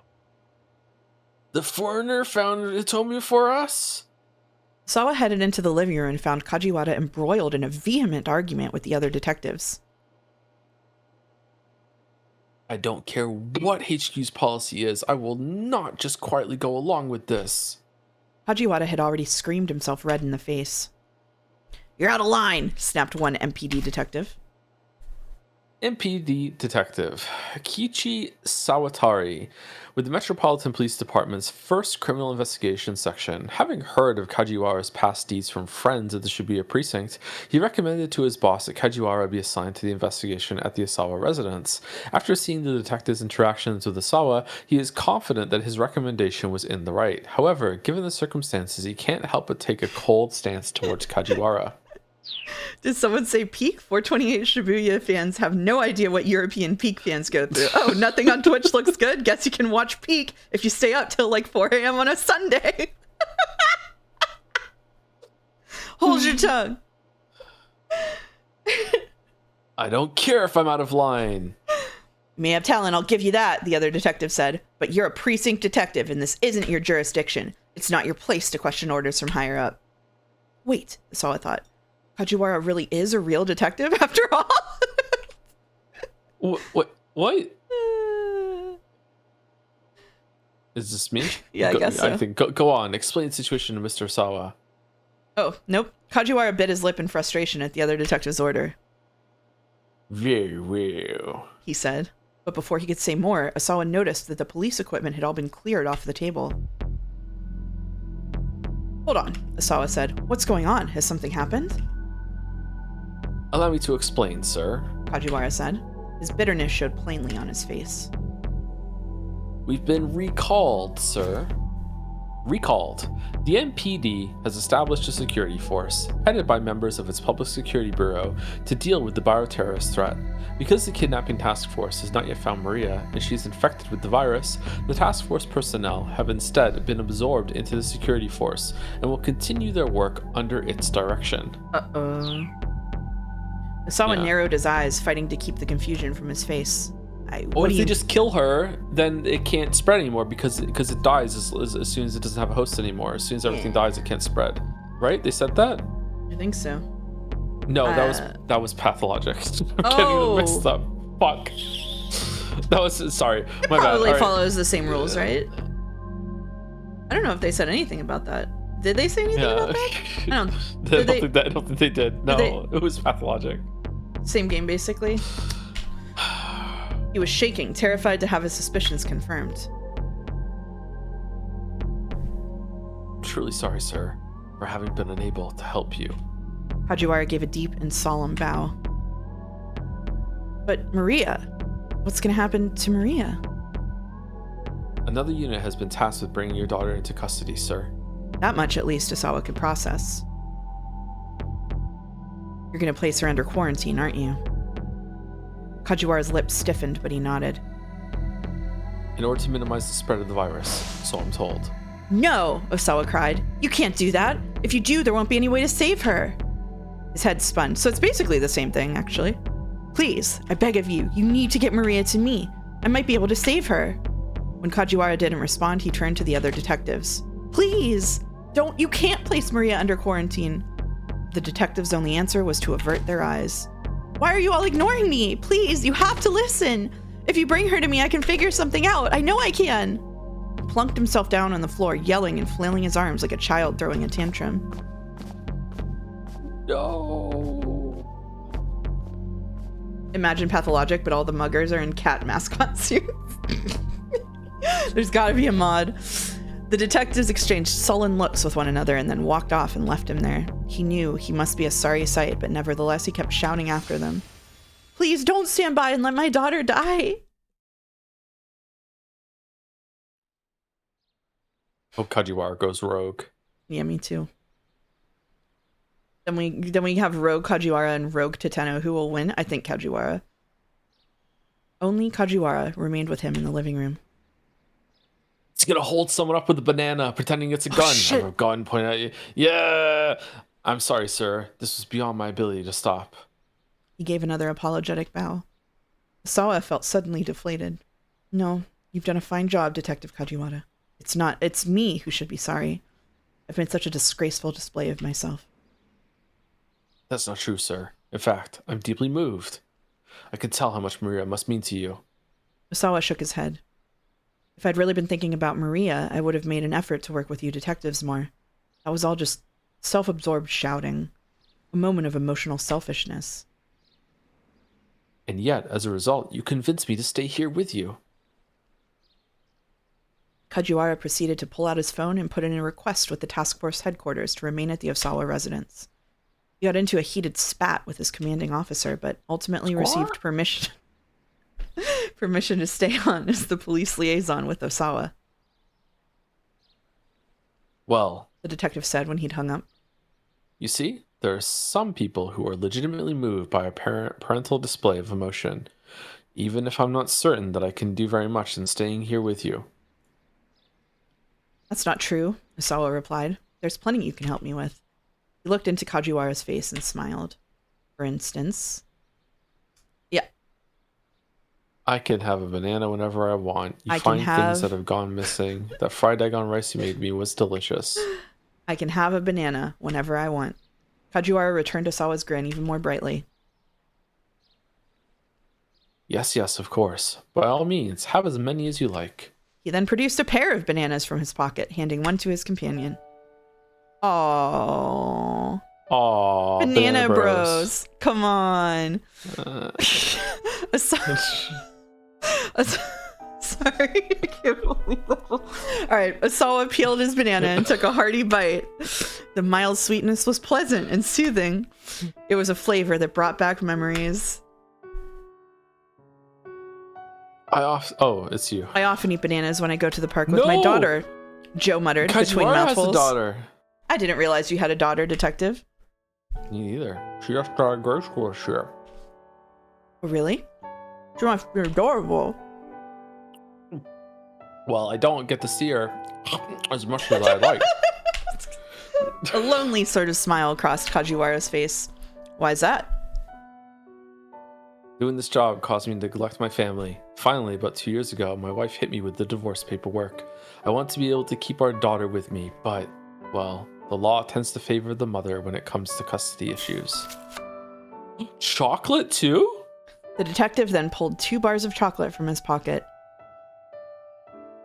It's good to have something sweet when you're exhausted, he said. Osawa took one, but said nothing. More recently, my ex-wife has been talking about getting remarried. Kajiwara continued. And she wants me to stop seeing our daughter. He bit into his own chocolate bar with a soft snap. It's no less than I deserve, but it still hurts. Oh. Osawa couldn't help but sympathize. The man was losing his daughter. Here was someone he could really talk to. He was sure of that much now. Detective, I apologize. I've kept things from you because I was worried that they involved classified corporate information. Oh? Kajiwara's eyes glimmered with interest. Earlier today, I received some emails. They could be pertinent to the case. Would you mind letting me see them? Osawa shook his head. On the contrary. Kajiwara's Alfnard? Back in front of his computer, Osawa saw that IANet was still open. Pretty Honey had responded to his forum post. One moment, let me read this. One moment, just let me read this. Osawa read the response. I got that same result. Do you really think it's too late? Don't give up hope. Hang in there. It's never too late. Every family has its share of problems. Like, you'll never find one that doesn't, I'm sure. When it comes to family, there's no such thing as game over. So don't let it get you down, Julie. Besides, I did learn one thing from reading your post. In the end, a father's happiness is his daughter's happiness. Kajiwara peered into the monitor. A young girl is posting to a forum for people 40 and older? It's Pretty Honey. She always replies to my threads. The detective furrowed his brow. I see. Is something the matter? No, that last line there just has me curious is all. A young girl writing something like that. Well, that's neither here nor there right now. Let me see those emails if you would. Osawa opened his email. He pulled up the images of the human testing on the monitor. What is this? Kajiwara stared at the monitor as if unable to look away. These are images from unauthorized clinical testing of an antiviral drug I developed, carried out by my company without my knowledge. Images of a... I'm sorry, what was that? The detective frowned at the unfamiliar terminology. In simpler terms, Sumari, the antiviral is a wonder drug to combat the UA virus.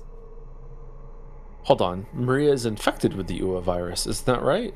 Yes, UA is a species of virus discovered in South Africa relatively recently.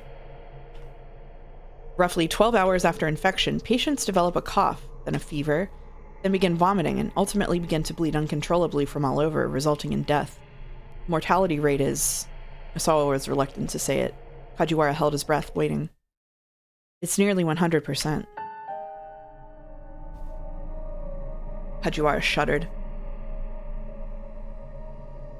But wait, He said after a moment. if you have this wonder drug, then Maria... Osawa shook his head. Without Tanaka, I have no means of getting it out of the lab. Kajiwara's frown deepened. I see. It may not be much to go on, but I think we can put together at least one piece of our little mystery here. Mystery. Something difficult or impossible to explain. An enigma. You see plenty of books titled The Mystery of Such and Such or The Secret of Whatever on bookstore shelves, but when you read them, you're invariably disappointed by the mystery not being that mysterious after all. Okay? Pardon me one moment. Kajiwara inspected the email address of the sender A, then brought up the mail header. You don't see email addresses like this much.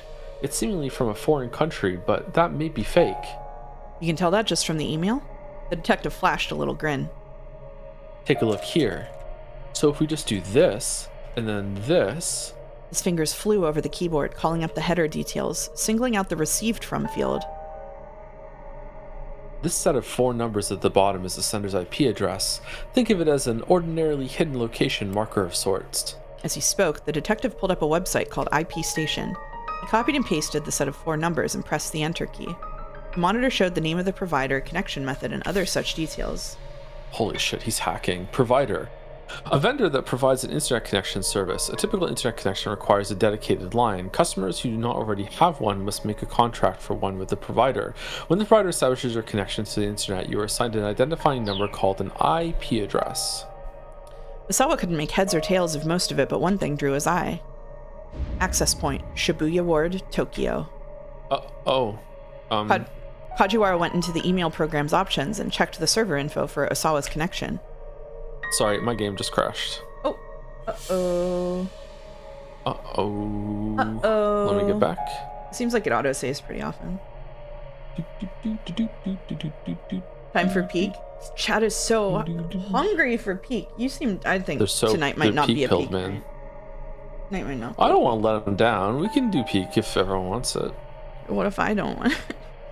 If you don't want it, that's fine. But then they blame you, not me. That's the most okay. You just don't want to be blamed. Okay, all right. We'll see. Yeah, I don't want. I'm tired.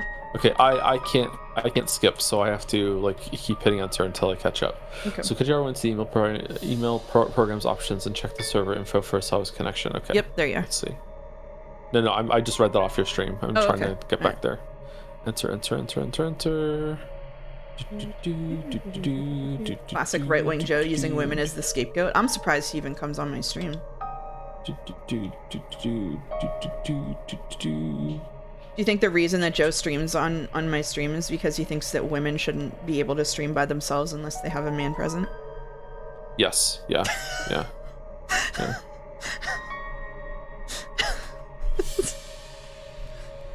Or maybe you're like my woke beard.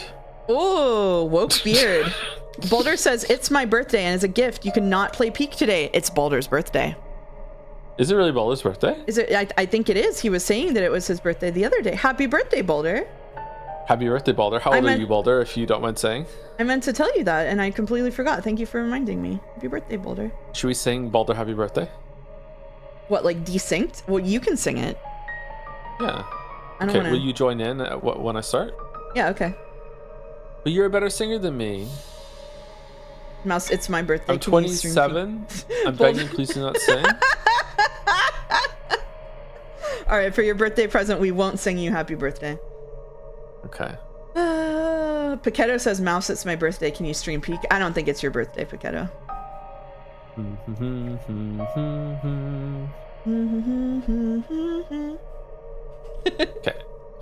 I'm good. You can continue. All right. Deep furrows formed in his forehead. This is the same provider that you use, Mr. Asawa. What does that mean? What kind of internet connection do you have here at your house? What sort? Well, it's plugged in over there, but Sawa pointed at the router. And does everyone in your family use that same line? Yes, I think so. Kajiwara opened up a command prompt, then typed ipconfig. I gotta say, Kajiwara is doing very realistic things. Yeah, it's ipconfig. I love ipconfig. Sometimes you have to play it. You have to play an ip game instead of using the internet forums. Yeah, you have to directly connect. I like the depiction of Asawa here, because usually in a lot of like science fiction, it's like if someone's like knows something about one field of science, they're just a master at all science. Yeah. It's like, I know everything about computers because I work in a lot. It's really cool that he's just like he's laser focused. Yeah, biology guy. He knows one thing. Good. Yeah. Command prompt: a literal prompt for users to issue computer control commands via keyboard instead of mouse. Also frequently used to refer to the window or program allowing for such. Okay, so if the same numbers you saw before pop up here, that's a bad sign. Oh? Asawa stared at the monitor. Kajiwara pressed enter and a black window covered in white alphanumeric characters appeared. What the heck? Kajiwara muttered under his breath. Wait, what's going on? Asawa asked. Explain simply so that I can understand. From inside the house. Oh shit, you were still talking. I'm sorry. I'm talking over women. It's alright. I'm used to it. Faking. Oh, okay. Faking an email address is simple enough. But the typical person wouldn't be able to fake an IP. It's very likely that these emails were sent from another computer inside this house. Hey, it's coming from inside the house. Asawa had to stifle a gasp. The emails had been sent from his own house at around 11 o'clock that morning. Since Asawa hadn't sent them himself, that left only one possible culprit. Dun dun dun. Suddenly his phone rang, nearly startling him out of his seat. Mikino's name showed on the incoming call display.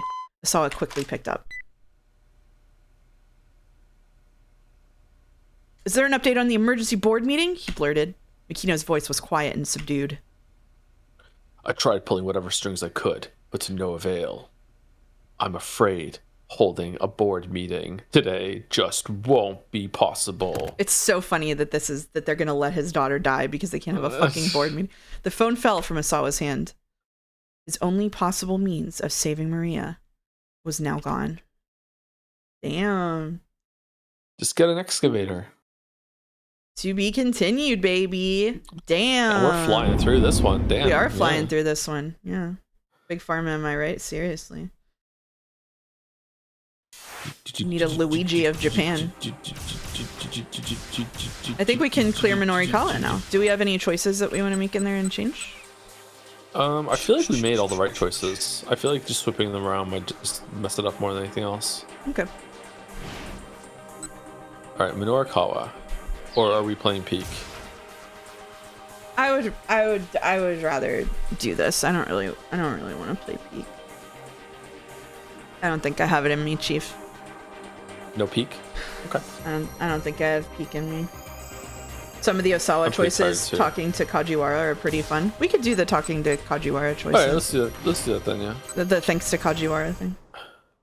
Yeah. Just to finish 428 before 2026 or she explodes. I would prefer to finish this before 2026. Because for instance, you find things that have gone missing.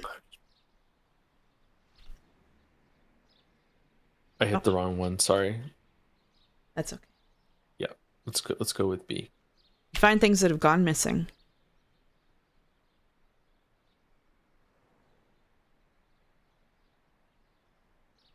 Like that plane ticket, you mean? Kajiwara gave a bashful smile. Yes, I've never found it if you hadn't been here, detective.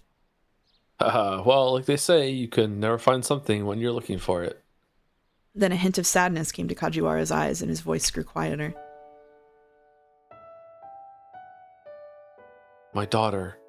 She had this little toy ring that she loved, and she lost it in our house somewhere. I didn't realize you had a daughter, Detective. She just started grade school this year. Oh, really? She must be adorable. Well, I don't get to see her as much as I'd like. A lonely sort of smile crossed Kajiwara's face.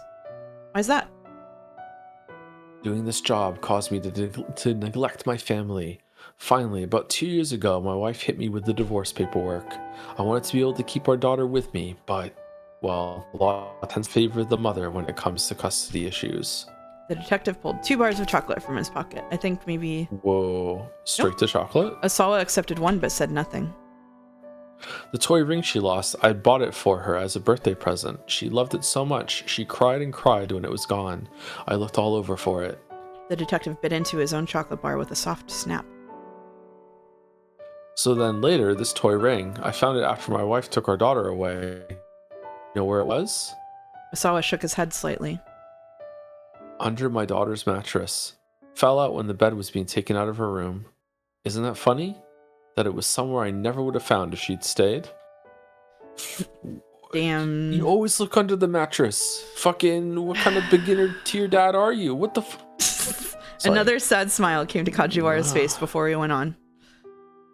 I guess there wasn't much point, though, finding it after she was already gone.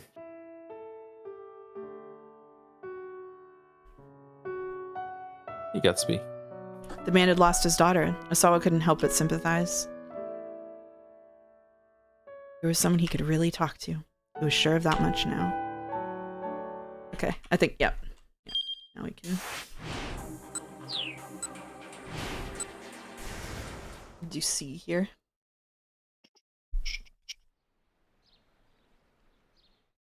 Oh.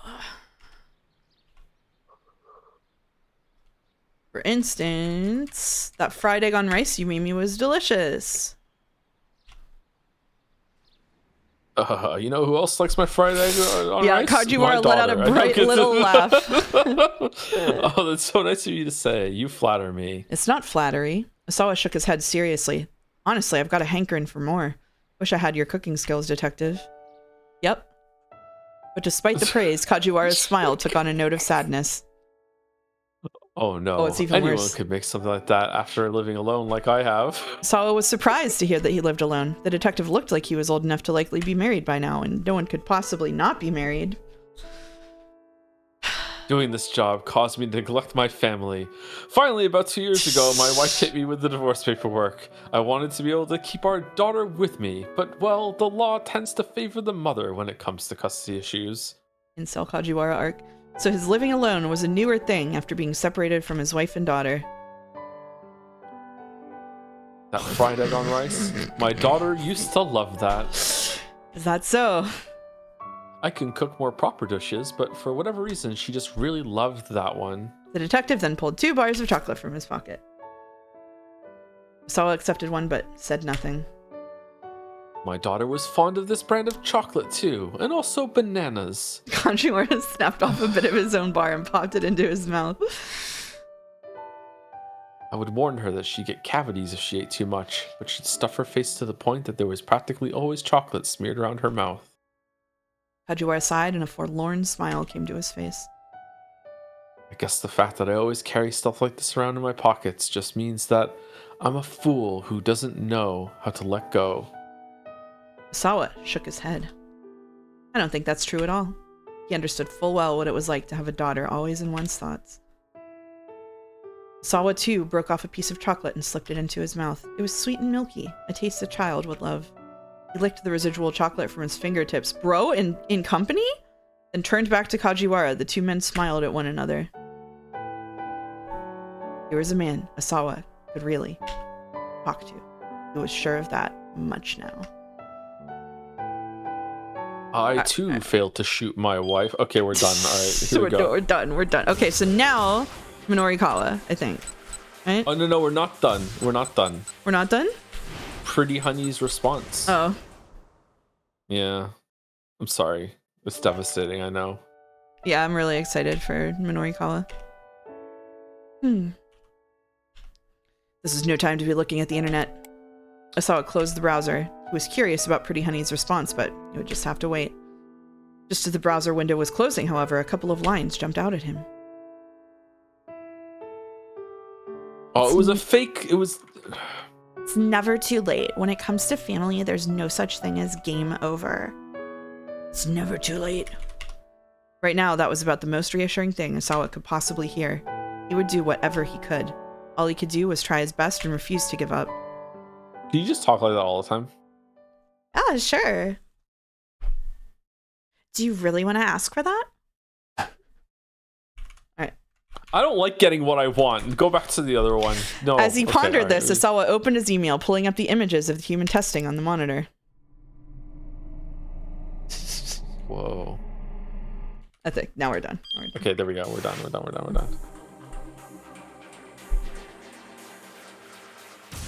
Do we want to flip that one over to? It seems like that's the A is the one that's going to have continuity, right? I think it should be more entertaining. What the fuck? I hate reaping, says Baldur. Yeah, pretty much. Sewing was awesome. Really enjoyed the first 5 seconds of that experience.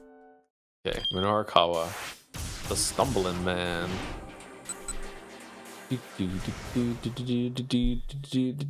feel like we're seeing this face a lot. What, Minorikawa's? This pose, yeah. All right. Cool taxi driver's back. You look tired, sir. Yeah, I guess so. His reply was barely audible.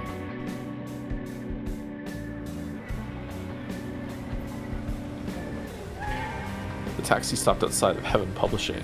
The trip had taken 10 minutes on the dot. Thanks. Minorikawa left a 1,000 yen bill on the seat and exited the cab. Sir. The driver called out after him. Minorikawa turned back around. Kimizuko was leaning out of the window to point at him. It isn't called work because it's fun, sir. The day will be over soon enough. Just hang in there a little bit longer. The driver finished with a knowing grin. Thank you, Boomer. Minorikawa cracked a ghost of a smile. Maybe his spirits had been lifted just a tiny little bit.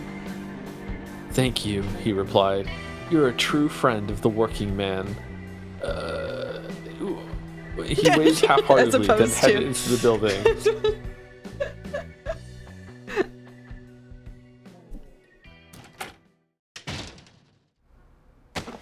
Mr. Mino! Jackie threw herself at him as soon as he opened the door to the editing office. News of the explosion was playing on the television. Minorikawa marched straight to his desk and opened up his laptop. While it booted up, he tried to get a handle on the current situation. Where are the folks from the loan company? He asked. They're here, Jackie said. I have them waiting downstairs. Did they know Toyama's dead? I'm sorry. I kind of let that slip. What about Hannah? I'm not sure. I haven't heard from her since she called earlier. With a tiny sigh, Minorikawa started typing at his laptop. By some miracle, his 6 pages of the copy were nearly wrapped up.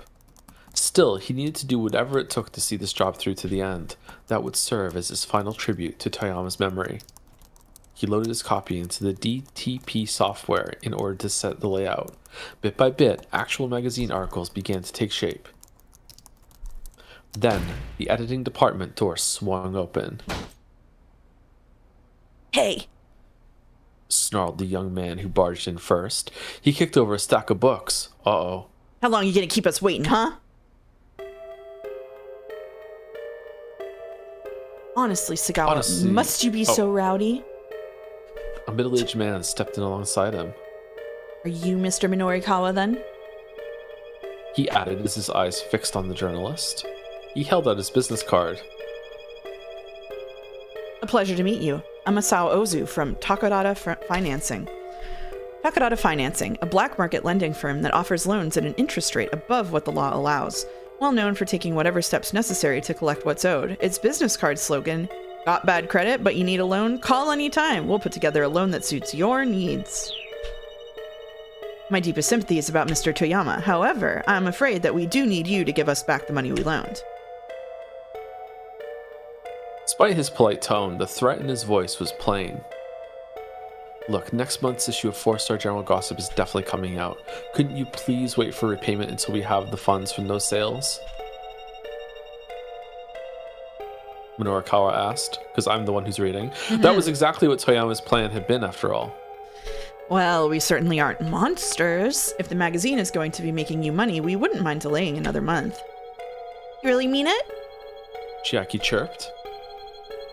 To clarify, that would be the case if Toyama were still alive. Releasing the next issue is all well and good, but with Toyama gone, so too is the company. That will make full repayment of what we're owed impossible, I expect. Then what do you want us to do? Minorikawa asked coldly, and also could just get up and walk out because Toyama was the dead, so who cares? How about we just cut to the chase? Growled the younger man, Sagawa. Take out your ears and listen up. Chiaki recoiled in a panic, and Minorikawa held up an interposing hand. Knock it off, he said. You're scaring the young lady. A thin smile came to Ozu's face. All we want to know is where Mr. Toyama's daughter is. Yeah, that's right. Sagawa said. Tell us where the girl is. No way! Chiaki squeaked in protest. Hana's just a little kid. She doesn't have any responsibility to pay back the... Ozu didn't let her finish. We're aware of that. Nevertheless, we'd still like to know where she is. The law didn't matter right now. Guys like this had all sorts of ways of wringing money out of people. It was clear from the looks on their faces that Ozu and Sagawa had some wicked scheme up their sleeves. Unless, of course, you would prefer to take on Toyama's debts, Mr. Minorikawa. You are quite the accomplished reporter, after all. Take on his debts, huh? Minorikawa didn't know how much Toyama had borrowed, but it only took one look at these guys to tell him it was no small sum. How about it? Ozu asked. The way you land scoop after scoop, I'm sure you'll be able to repay us in full before you die. Minorikawa fiercely returned his stare. All right, I'll take on the debt. I'll consider it. Could you give me some time? Can't we just call it even? All right, I guess I guess so. All right, I'll take on the debt. Minorikawa's tone was resolute. But not just yet. Let me finish up this job here first. Very well, I suppose we can wait at least a little while longer. At least. At least. What? They're gonna wait like 5 minutes. Takarada Financing plunked themselves down on the editing department sofa. Mr. Mino, please, you can't agree to something like this. Does she have the image of a tie printed on her shirt? Yes, she does. Yeah, and she's wearing 2 skirts? Yep. Okay. And do we like her outfit or no? Several she's shirts. Cute. No, we do not like her outfit. Okay. I guess we don't. I mean, you can like her outfit, but I don't like her outfit. If I don't, these guys are just going to keep threatening poor little Hana. But still... That's none of your concern, he said. What I need to know is, how's your piece on those street interviews coming? But, I mean, those guys... They said it doesn't matter if the issue comes out or not. Don't be ridiculous. When a professional agrees to take on a job, they see it through to the end. Chiaki took his point and scampered to grab the printout of her copy. Minorikawa gave it a quick once-over. He saw immediately that the piece was lacking in structure. You have supporters in chat who like her outfit, just so you know. Okay. All right. But we don't like it. He then read the article a second time, checking the finer details. Several off-theme sentences jumped out at him. This is no good. Rewrite it. He thrust the printout back at Chiaki. No notes? Just rewrite it? What? Yes, sir. She bowed her head and retreated to another desk. The TV was still on. A news broadcaster's voice suddenly broke through the silence, as well as Minorikawa's concentration. We're live on the scene now, where an explosion in Shibuya has... Minorikawa gazed blankly at the screen. He found his mind drifting to a particular memory of Toyama.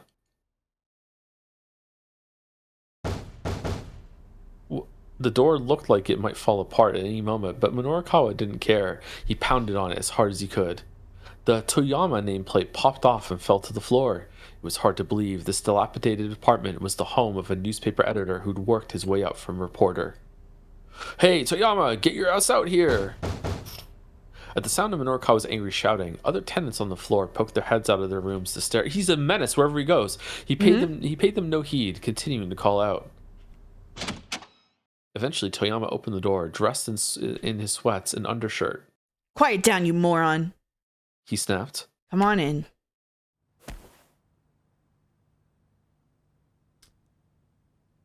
I hear you tendered your letter of resignation at the paper. Minorikawa sat cross-legged on the tatami-covered floor. Tatami? Yep.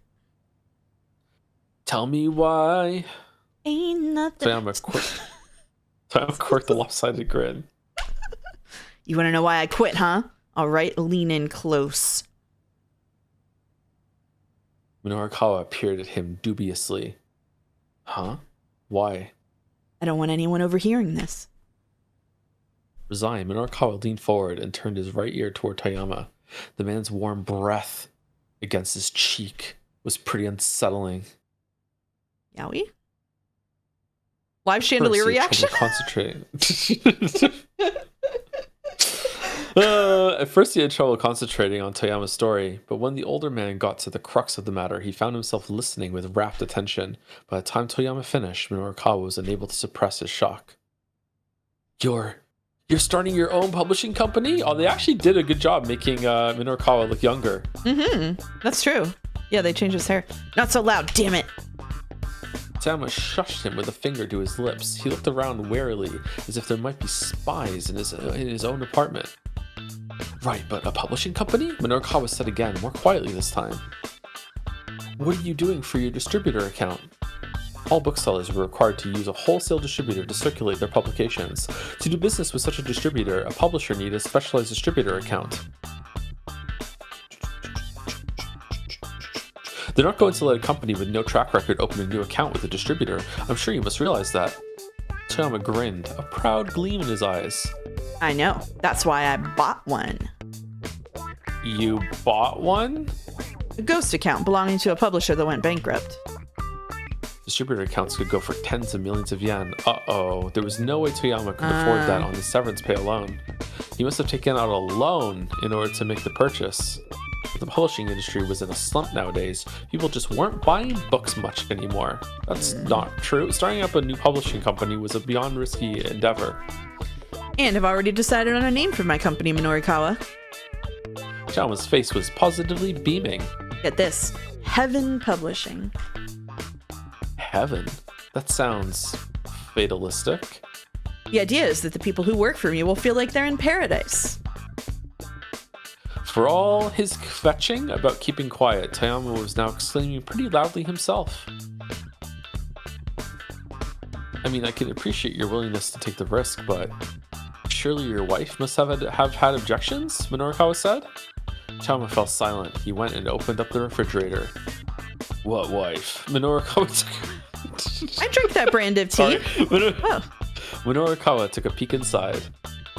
Its shelves were mournfully spare, holding little besides beer cans and drinking snacks. Mrs. left me, took our daughter with her. Those scant few words painted the picture clearly enough. Where's your chocolate bar? Toyama grabbed a can of beer and tossed it to his guest. Ito-un moment. No more sob stories. He went on. He briskly cracked open his own can of beer. Weak foam bubbled from the top. Cheers, Minorikawa, to Heaven Publishing's big debut. Outer heaven, someone said in chat. He'd cast everything aside and was striving for a new beginning. If the man had braced himself for the challenge, it wasn't Minorikawa's place to tell him he was making a mistake. Even if it was an uphill battle, he had little chance of winning. Congrats, Mr. Toyama. Minorikawa pulled the tab on his beer can. Cheers. Cheers. The two of them clacked their cans together. Sip on the divorce tea. That's right. Your back seat. How's it going?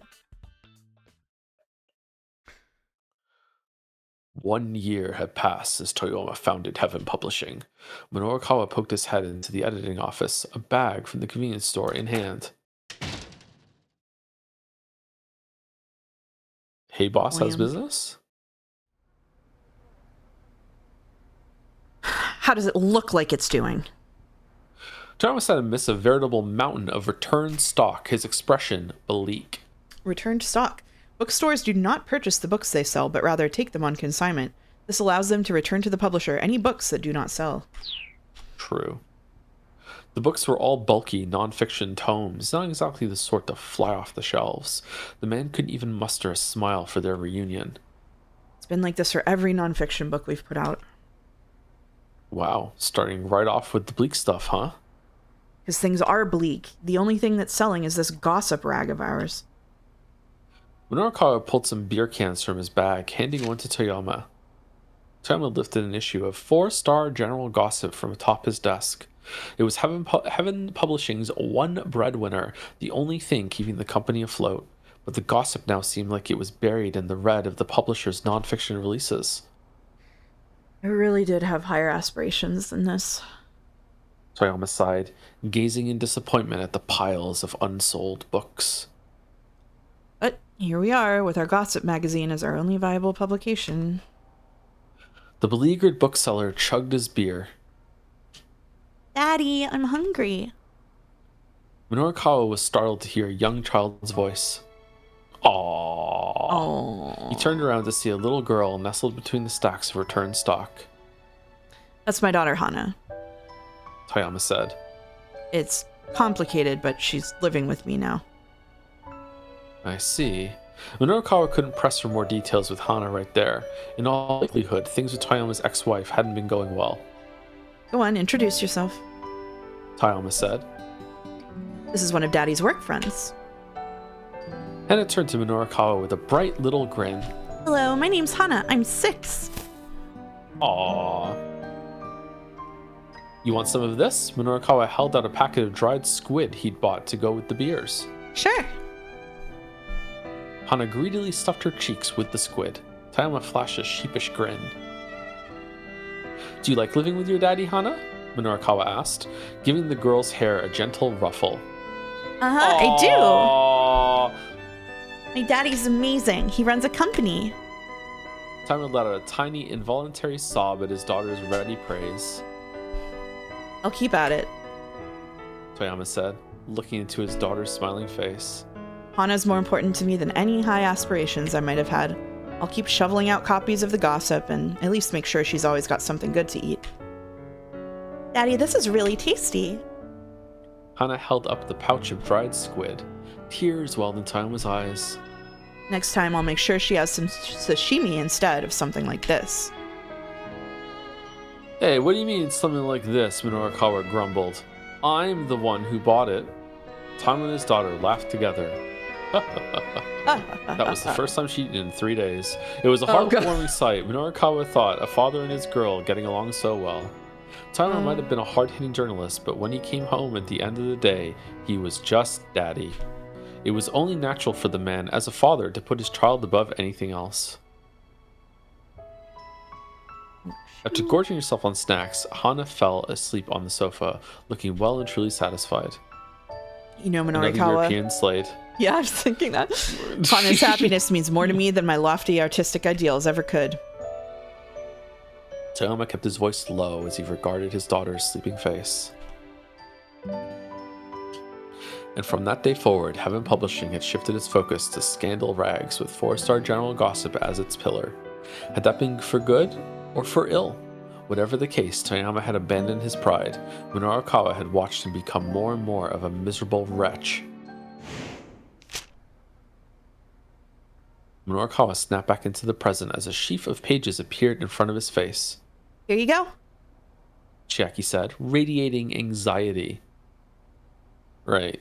Minorikawa gave her copy a close read over, then thrust it back out to her. What did you even fix? He asked.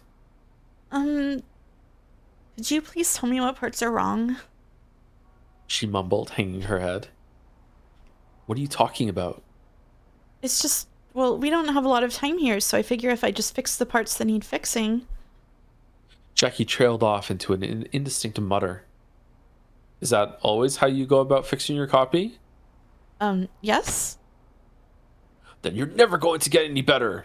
If someone tells you it's no good, you rewrite the whole thing from scratch. He's insane. Just making fiddly tweaks here and there is what an amateur does. Crazy. Jackie dipped her head even deeper, cringing at the reprimand. Insane. Minorikawa let out a tiny sigh. I mean, sometimes you have to do that, but like what? Look, what I just told you. That's what Toyama told me when I was first starting out, and look where it got him. There were times he'd have me do dozens of rewrites. At first, I thought he was just pushing me around, but after rewriting things over and over, I realized something. There are a whole lot of ways you can write about the same thing, and that's what he helped me, and that's what helped me hone my skills as a writer. Okay, Minorikawa, we're on a deadline. Now's not the time. Chiaki raised her head back up. Oh wow, really? If you can get that, then stick with it. Ride your submission deadline as close as you have to in order to write the best piece you can. Terrible. That was a wild fucking sentence to read. I was like, oh my god. Okay, I can do it. I will do it. Finally, Chiaki's face brightened with a smile. That's the spirit. The woman might have talent, but she hadn't realized it yet. She needed to be able to stick to an assignment even when things got tough. If she didn't have that kind of resolve, she'd never make it as a freelancer. Oh, we're getting the slow applause. Oh, how touching. Ozu chimed in, applauding.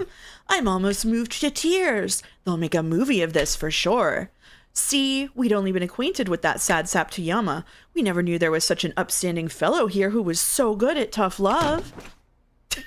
Minorikawa shot to his feet and pounded his fist on the desk.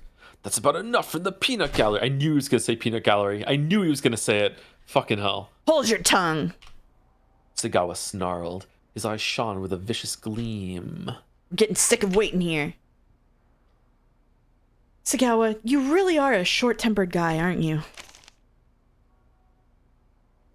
Ozu clucked disapprovingly at his underling, then slid a sheet of paper onto Minorikawa's desk. Nevertheless, I'm afraid we do require a decision now.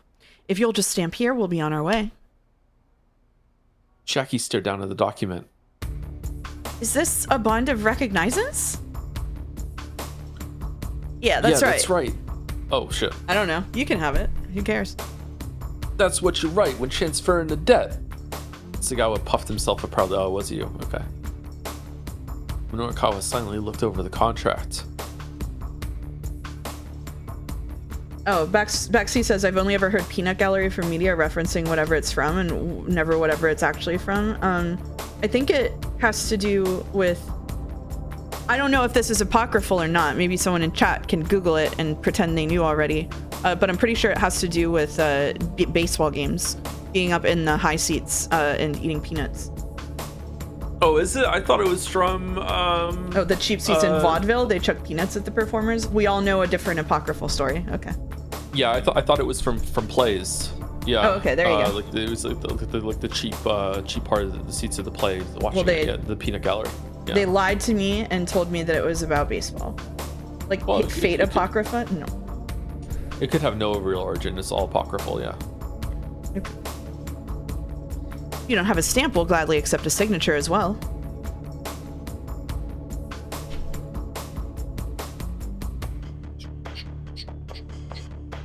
Am I Sagawa? Not face it, pal, Sagawa added. If you don't hurry up and sign, we're never going to stop going after Toyama's daughter. I was waiting for you to say the grammar words. I was waiting for you to say Ozu pointed out.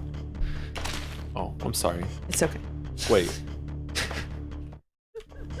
Mr. Mino, you can't do this. Think about what you're doing. Chiaki shouted. If you go through with this, you'll just wind up like Mr. Toyama. I won't. Yes, you will. Just who the hell do you think I am? I'm Minoru Minorikawa, damn it. I'm going to land so many scoops it'll make your head spin, and I'm going to pay back this debt and rebuild Heaven Publishing. But why would you take such a risk? Chiaki sobbed. Minorikawa lowered his voice. Because I owe him so much. I can't stand by and let these scumbags kill his daughter. Kill his daughter? Aha! Before Minorikawa could sign, Sagawa startled him with a sudden exclamation. Oh shit! Looking up, Minorikawa saw what the loan sharks had seen, little Hannah standing by the door. Get her! On it, boss! Silent Sagawa rushed at the girl. Run! Minorikawa shouted. Hannah bolted right back out the door, but Ozu managed to snatch her up just as she reached the stairs. So this is just like some clothes they draped over her shoulder? I guess so. Let's be on our way, shall we? A vile grin came to Ozu's cruel face as he headed down the stairwell. Stop! Let her go! Oh no! It's her. It's her. Okay. Yeah. Okay. She's just planking. Yeah. Munarakawa rushed after them, trying to grab the girl, but Sagawa drove a punch right into his face. See. Ugh. I wanted to It's say like she's ugh. in on it. It does look like that. The pain staggered him. Nevertheless, he managed to press on. Get your hands off that girl. Whoa! Oh shit! Shut your damn mouth! Something hard slammed into his chest. His vision went dark. He felt himself slipping from consciousness. Just before he blacked out, he heard Hannah's voice. I'm sorry, Uncle Minorikawa. Sorry? No, I'm the one who should apologize. But before his thoughts got any further, Minorikawa passed out. Is she Alfnard? She's the head of the criminal? Oh shit, Hana is the criminal mastermind?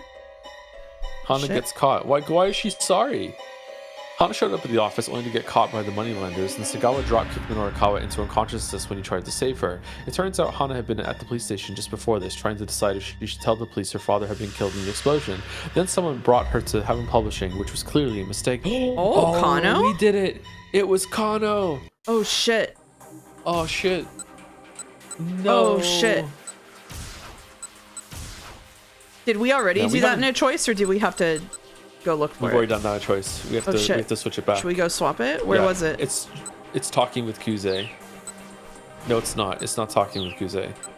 It's what? Is it a need to do something? Oh, we didn't do these other ones. It is a need to do something, but we didn't do these ones. It's a releasing the need to. Oh, I think we were gonna see, what happens if you release things to the public and then switch it back afterwards. Oh. Okay, I'm pretty sure that both B and C led to taking the girl to the station. Okay, so we should go to A. C is here, like we didn't pick it. That's weird. Yeah, C does look like we didn't pick it. I thought we did pick it though.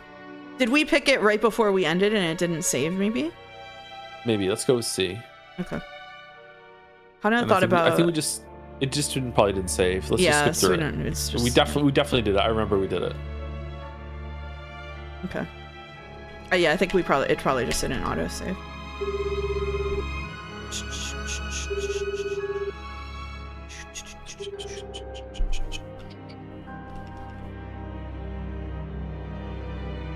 Is there a way to make it go faster without skipping? I don't think so. But I don't know. Maybe chat will tell us.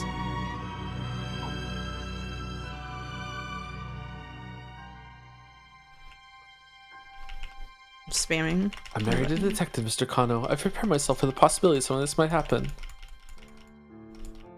You install the modified EXE to make the scroll faster. Oh, okay, cool. 4 GB patch. Yay.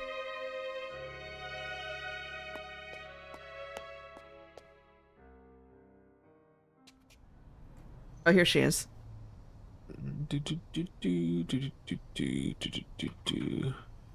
Oh, and now we can skip down. Okay, so we want to go to I need to do something, and we need to do A. So call Rumi. Okay.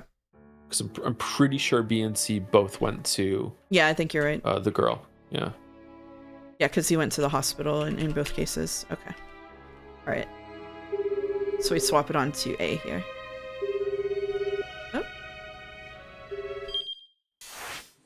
Yep, now Minorikawa is cleared. Okay. Yippee! You install the mod that replaces Jack Stanley with Miku. We would never replace Jack Stanley.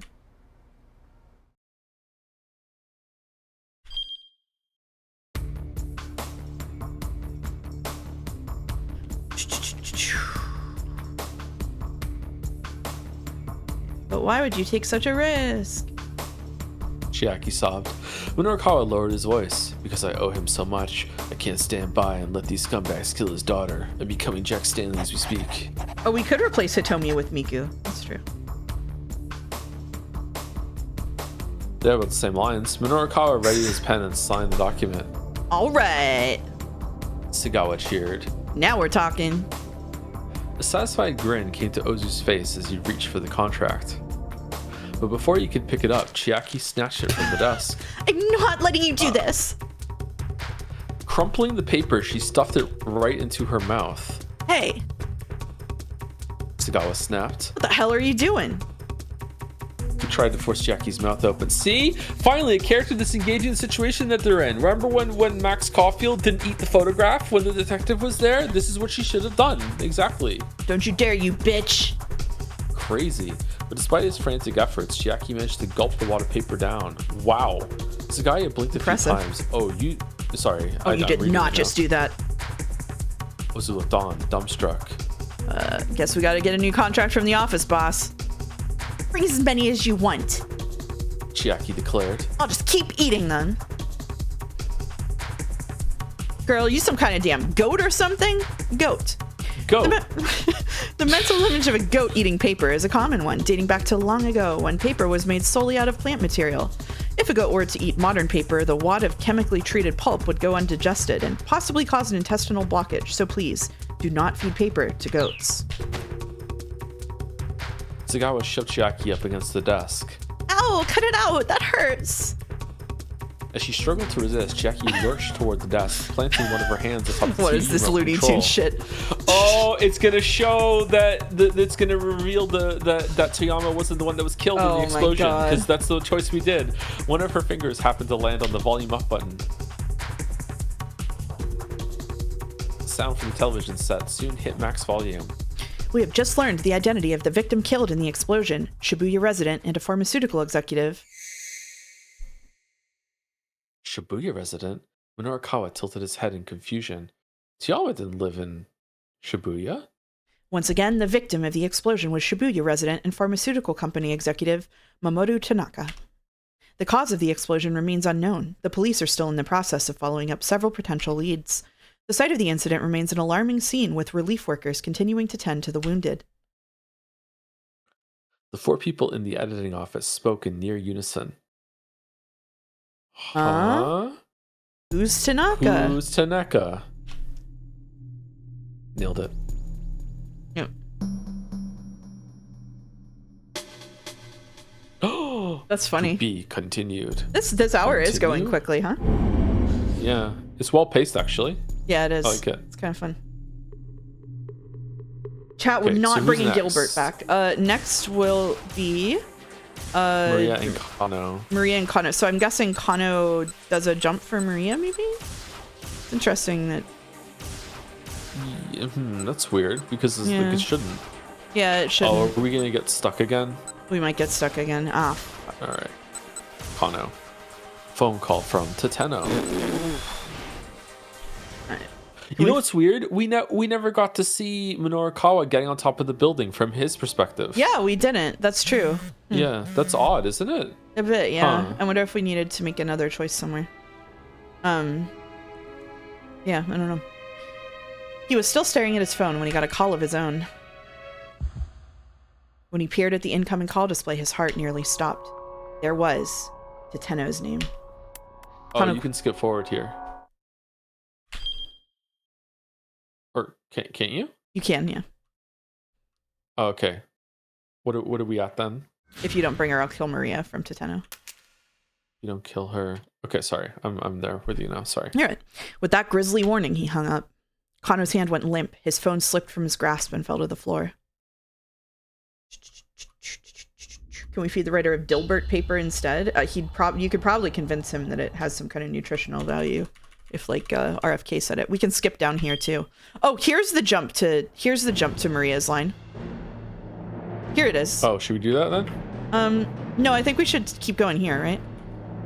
Okay. Kano stared in shock. Detective Tateno, why are you doing this? Is that really Maria? Tateno responded by removing the young woman's blindfold. I forgot we have the Sephiroth music. There was no doubt about it. She looked very much like Hitomi Osawa. A surge of frustration rushed through Kano. Detective Toteno, what is the meaning of this? Kano fought to remain calm. He felt like he was on the verge of falling to pieces. Bring me Hitomi Osawa, and I'll let this girl go. Why? What do you need Hitomi for? But Toteno's only answer was an icy stare. This isn't like you. It's so weird.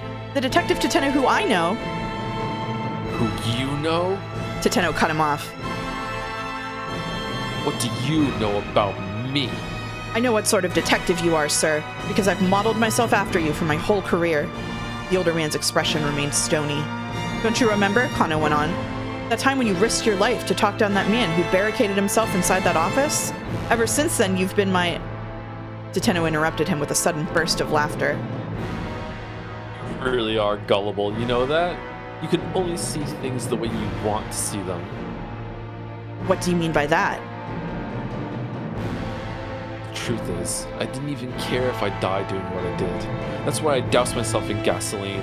Toteno's voice had gone low and quiet.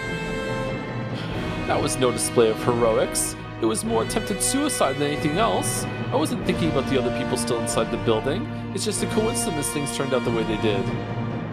So then if you'd made a single misstep... then everyone in that building might well have burned to death. You're lying. That can't be true. Kano shook his head insistently. I don't have time for this conversation. Toteno pressed the barrel of his gun to Maria's head. If you don't bring Hitomi Osawa to me, believe me, I'll blow her brains out. Please stop this, Kano shouted, but there was no hesitation in Toteno's eyes. He looked like he really would shoot Maria if Kano didn't do as he asked. Hurry up, bring Hitomi to me. Can't you at least tell me what's going on? Go now, or so help me, I'll shoot. Kano drew his own gun from his jacket. I know you, Detective Toteno. I know there's some meaning behind all this. Kano's words came out as an imploring croak. Rah. You think you could shoot me? Toteno spat. Letting Al-Karawan go free, taking Maria hostage. This has to mean something. Sweat made Kano's hands slick where he clutched his gun. I asked if you think you could shoot me. I've always looked up to you. You were the sort of detective I wanted to become. Kano's view of Toteno began to blur as tears welled in his eyes. Oh my god, it's a metaphor. Can you shoot me, Kano? But his vision, his mental image of Toteno is blurring at the same time as it's literally blurring in cinema. It's writing, I can. Even as he cried, Kano stood resolutely, doing his best to stare down the older man. He set his finger squarely on the trigger and pointed his gun at Toteno's forehead. Suddenly, the piercing stare vanished from the other detective's eyes. Got to give you full marks for that, Kano. Toteno smiled thinly. I'll tell you then. I'll tell you why I'm doing this. To be continued. To be continued. To be continued. No? It all happened 17 years ago. A meth addict had assaulted someone in Shibuya. Toteno was questioning people around Dogenzaka in search of the perp. He happened to pass by Endo Electronics. Oh, hey, Toteno. It was Kotone Endo, clad in pristine white. Gee, I wonder why. Clutched to her breast was her daughter Suzune, only a few months old. It's been a long time, Kotone said. She flashed a tiny smile. Wait, why am I... Okay, I'll be Toteno, you be Kotone. Sorry, I'm already Toteno, aren't I? Yes, it has. Toteno replied with a clumsy smile of his own. Are you on the job? Yes, I am. Kotone recoiled slightly at the dour look on Toteno's face. Is something the matter? There's an armed criminal hiding out somewhere in the area. What? I wouldn't leave the shop for a while, if you can avoid it. But I have to go to the bank to deposit some money. Surely you can have Daisuke go do it. He's away on a repair job and hasn't come back yet. Toteno let out a one-note sigh. I see Daisuke still does things his own way. All right, let me escort you to the bank. Oh, they were the 3 childhood friends. It was him and her and Daisuke Endo in the picture. Yeah. Okay. You mean it? All right. I'd feel a lot safer having you with me. Kotone flashed him a smile so wide that Teteno thought he might lose himself in it. Aha! So this is all about saving the daughter. Okay. Teteno, Kotone, and Daisuke were childhood friends and had gone to school together up through high school. Teteno and Daisuke were always clowning around together, and Kotone was always there alongside them, laughing. It had been quite some time since he'd gotten to walk along Dogenzaka with Kotone. How have you been lately? Well, with a newborn to look after, it's been pretty hectic, but there's never a dull moment. Things have been good. I'm glad to hear it. Kotone was always as bright as a sunflower. Sometimes Teteno managed to convince himself that just the sight of her was enough. Outside the bank, Kotone held Suzune out to him. Teteno received the baby with an anxious frown. What's with the face? I'm not good with babies. I haven't held one very often. Oh, you'll be fine. Don't worry. Just hold on to her for a minute while I take care of things inside. All right. He held the baby gingerly, like it was a bomb that might explode at any moment. Kotone chuckled softly. Aww, you little baby. Aww. Susan started squirting Teteno's arms. I'm still the narrator. Sorry. I just took over. Sorry. About the baby. Yeah, he's so excited about the baby. She kind of has Kotone's eyes, he thought. It was strange, the sensation of holding a child. She was so soft and light, and yet such a real and responsive presence. The faint warmth of her body warmed Teteno inwardly in turn.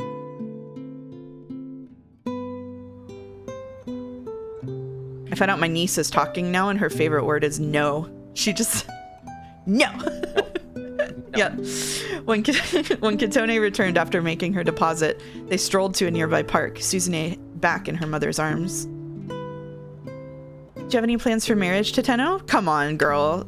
Don't do this to him. I haven't thought about it. Work has me plenty busy. Oh, that's just an excuse, Kotone said. If there really were someone you wanted to marry, you wouldn't let work stop you. Then I suppose it's because there hasn't been anyone I felt that way about. Really? Nobody this whole time? Oh, she's like proper evil. Yeah, she is. Really. Yeah, she's... I see. But still, seeing the two of you like this, it makes me realize how nice having a family could be. Teteno peered deeply into Suzune's face. Well... If it ain't Teteno! He looked up as a cheery voice cut into the conversation. It was Daisuke. You can have... It was Daisuke, yay! You can have him. Yay. All right. What are you doing here? He asked his wife. He just took. I'm just taking over. Yeah. I'm just wilting. I could ask you the same question. Come on, give me a break. I've come to make the deposit for the client. In that case, no need to worry. I just took care of it myself. I thought you'd forgotten about it. Huh, really? Kotone smiled as Daisuke reached down and carefully lifted Suzune in his arms. Beaming happily at his daughter, he nuzzled up against her tiny cheek. Daisuke, not a long time no see. I thought... No?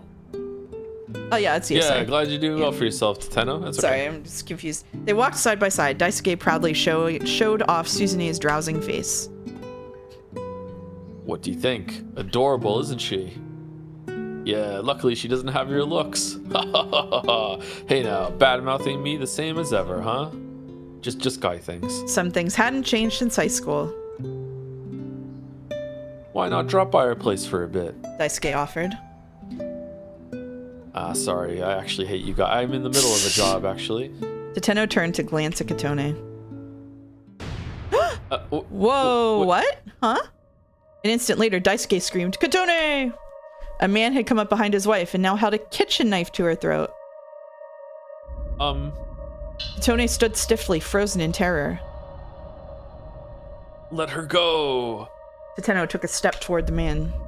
The slightly upturned eyes, the close-cropped hair, the thin mustache, all the details matched the description. This had to be the man Teteno was after. Shut your damn mouth. You wanna try and kill me, huh? Whoa. This lady here wants to try and kill Me! The man was babbling nonsense. The reports had said the suspect was a tweaker. Right now, his mind was probably a complete mess from the meth withdrawal. Left unchecked, there was no telling what he might do. Tateno shoved Daisuke behind him and drew his gun from his jacket.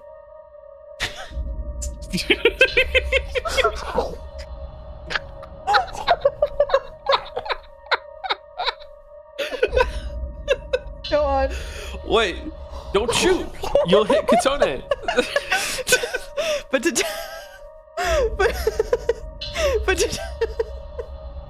But Tateno ignored Daisuke's shouts and trained his gun on the perp's shoulders. He was confident in his marksmanship. He'd never miss at this range. Tateno, please, back down. Daisuke pleaded, Suzune still clutched in his arms. I beg you. I can't. Tateno hissed under his breath. This isn't someone we can reason with. The assailant began waving his knife about. He could stab it into Katone at any moment. Tateno had to take the shot now. He aimed for the shoulder of the arm the man held his knife in. Tateno, stop! Daisuke shouted. Don't do this! Don't shoot! For a brief moment, Tateno's eyes met Katone's. He thought he saw her give a tiny nod.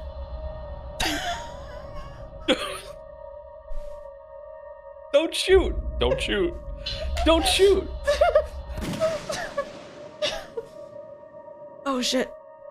Rodney says, for VOD watchers in 2031, Don't Shoot is a reference to Arc Raiders text-to-speech lines, a game that was popular before the incident in 2028. Nice. Oh shit. No! He had a second knife? No way he had a second knife. He had a backup knife? How many knives has this guy got?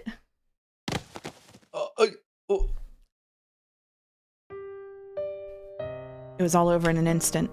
By the time Tateno had the perp subdued, Katone's white shirt was soaked through with red.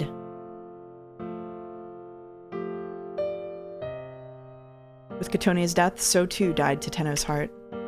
Whatever feelings had lived inside him had been reduced to cinders, leaving only a never-ending need to atone. The scene was quite silly. So Achi has a different mother? No, I think that Suzune is his little sister. Achi's older. Not, yeah. Okay, yeah. Sorry. Okay, yeah. Because they said this was. Suzune was the older sister. Okay, no, younger. No. Okay, all right. Countless times he'd thought of ending his life in order to make things up to Daisuke and his children. The only reason he didn't go through with it was that he knew death would be the easy way out, and so he'd stayed on as a detective. Yep. He would carry the weight of his sins with him for as long as he lived. This was the sentence Tateno gave himself. Baby Achi. 15 years had passed since Katone's death. For the first time, Tateno had gone to visit her grave. He was standing by the grave marker with his hands clasped when someone called out to him from behind.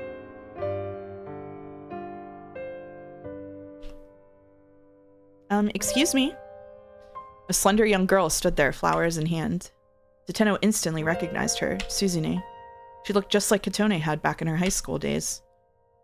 It's a good thing this isn't a Kojima game.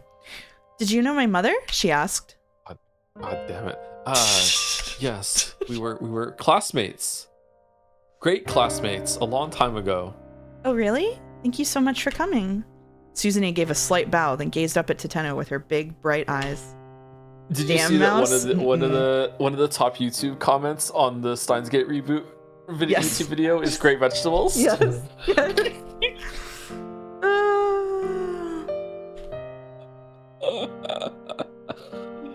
You look just like her.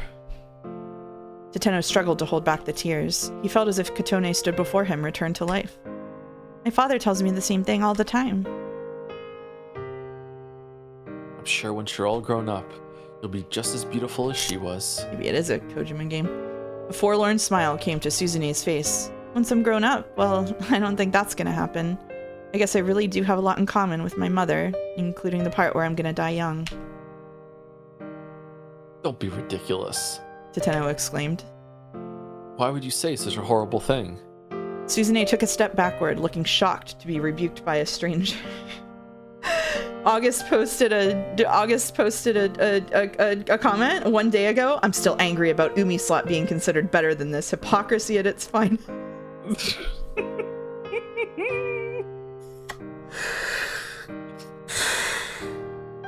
Oh man, Steins Gate was unironically one of the worst things I've ever tried to read. Like, it's rare that I don't finish something if I start it. Holy shit! I'm sorry. We don't need to slide off dredge that one Steins up. Gate on someone else's stream. Yeah, my apologies. He said hurriedly. I didn't mean to startle you. No, it's all right, Suzune murmured, clutching the flowers close. Honestly, it's not something I like to talk about myself, but I'm sick, so there's not really anything I can do to change it. Sick? She too died of a heart disease, knife in heart disease.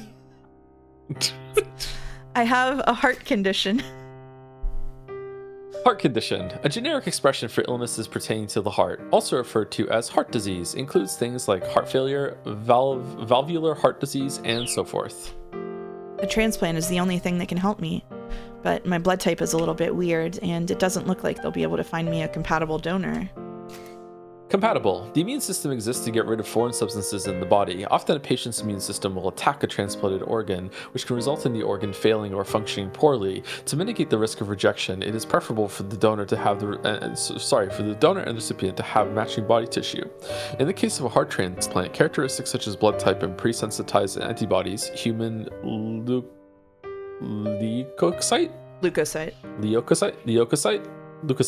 antigens must be screened ahead of time. Fucking organ transplants are metal, huh? Sorry, so what's happening here? I'm sorry. I think what's happening here is that Oh yeah, you're right. Yeah, that's what's happening. Is that Maria got kidnapped, and then they decided to kidnap Hitomi for a completely separate reason. That's what's happening?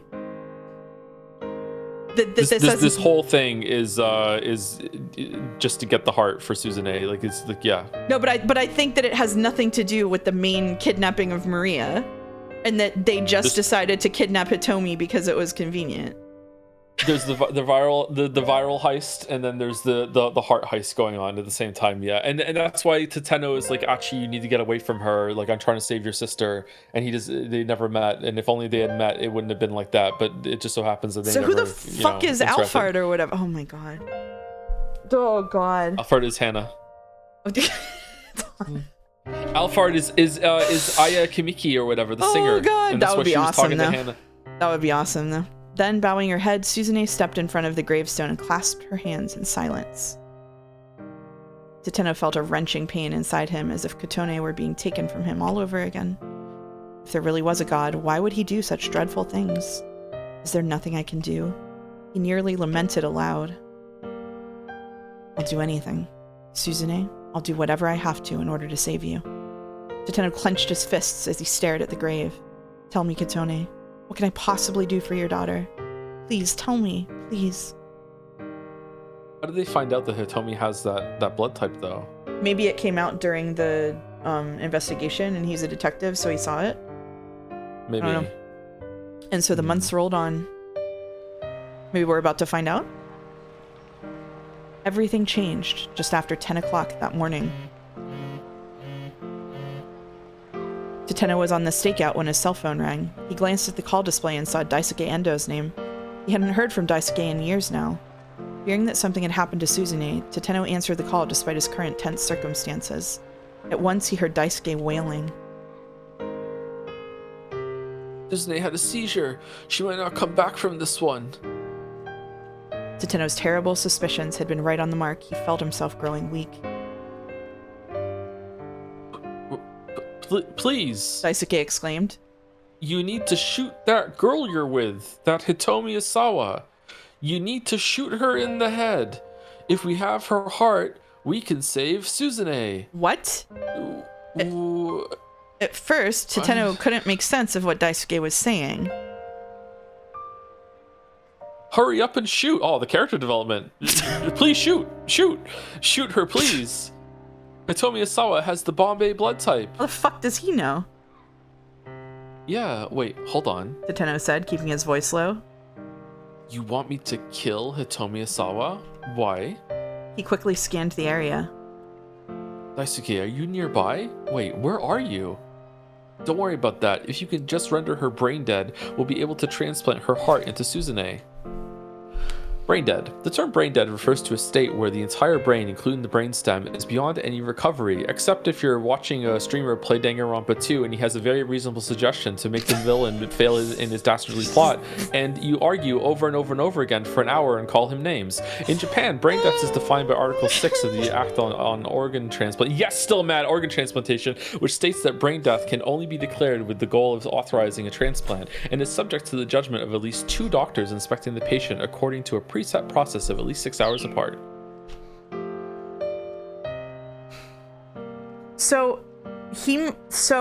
But he made the call to the hospital letting them know that they would get that person the day before this. Which means... Yeah, has it been a full... It hasn't been a full day because we're going hour by hour. Yeah. No, you're this right. is the same day. So that means that... So maybe his dad was part of the plot, but Tateno was only brought in now. Okay, all right. Yeah. So he thought Hitomi was going to be killed 24 hours before this, or at least the day prior to this. Remember, they thought that Hitomi was the one that was supposed to be kidnapped. Maria accidentally got kidnapped. They wanted Hitomi. The reason they wanted Hitomi was because of her blood type, but they kidnapped the wrong person, and so they had to organize bringing her out, and it wouldn't have become urgent except that she had the seizure, and so then he was like panicking. Oh my god. Jesus Christ. Okay, so... All right. Oh, man. What? So, Achi's dad What's going is on with the virus, then? Well, that has to do with... It said that Alphard likes to revels in chaos and everything seems like it's unplanned, but then it is. So is this heart transplant thing all part of his plan?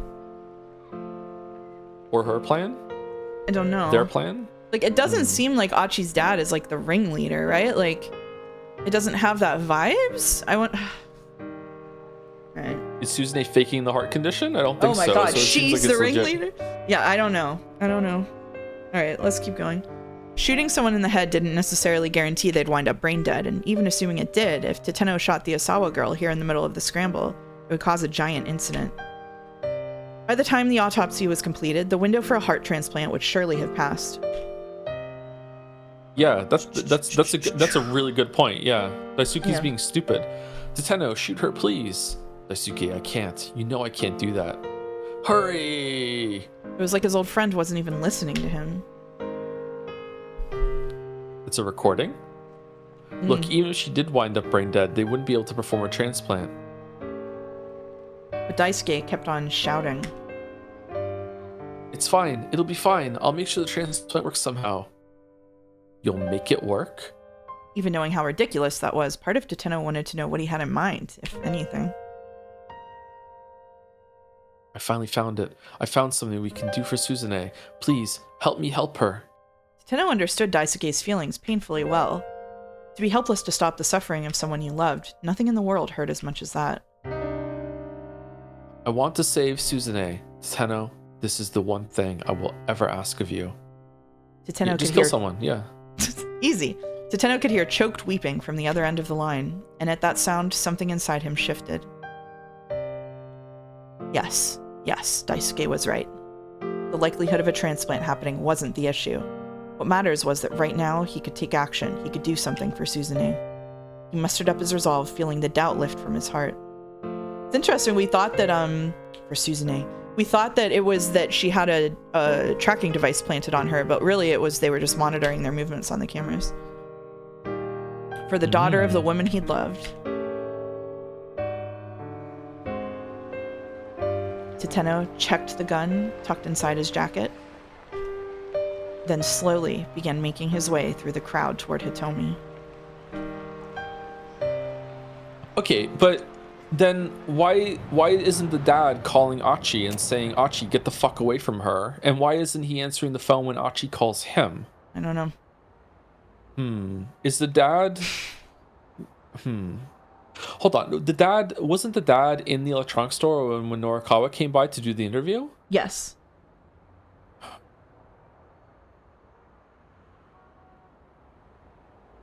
Something fucky's going on here. So he was probably monitoring the cameras from inside the electronics store. and giving the guy orders.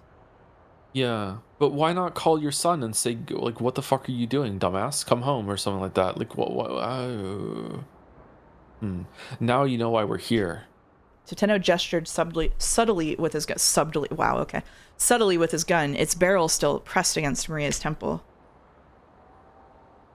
Hano's own gun wavered in his hands. He was crying inside. There was nothing else he wanted to hear from Toteno now, and now he was sure of one thing. Words were never going to stop this man. Yeah, like the guy with the knife. Mm. Kano. Toteno said. At my age, I've seen all sorts of young detectives come and go. He fixed his lonesome gaze on Kano. And you're about the worst of the lot. Whenever it's time to take action, you immediately do something reckless. Do you know how many formal apologies I've had to write because of you? Jesus. Toteno let out a heavy sigh. But you know, Kano, because of the way you've looked up to me, you've saved me. And that's the truth. He sounded like a man speaking his last words. Now come on, see if you can stop me. He pressed the gun harder against Maria's temple. Kano took aim at his former hero's head. Detective Toteno. His finger wavered on the trigger. Shoot him. You have to shoot him. If you don't shoot him, Maria is going to die. He tried desperately to convince himself. I am going to stop you. Toteno looked him coldly in the eye. Do it then. Shoot me. Kano stared right back. He tightened his finger on the trigger. Rah! Who's this? Whoa. Please To shoot. be continued. Yep. Damn. Yep. Evil to be continued. So we did get the jump to clear Maria's time here. Bum, bum, bum, bum, bum, bum, bum, bum, And it is bum, the bum. last one. Do we want to power through it and do Maria? I'm kind of tired. I think tired? You know, Okay, we'll we can do it next week. Okay. Actually, I can't stream for 2 Sundays, so I think we're gonna have to yeah, Really? just have to hold out for a bit. No, I'm kidding. Let's jump. Okay, jump, jump, alright, jump. okay. I thought you were serious.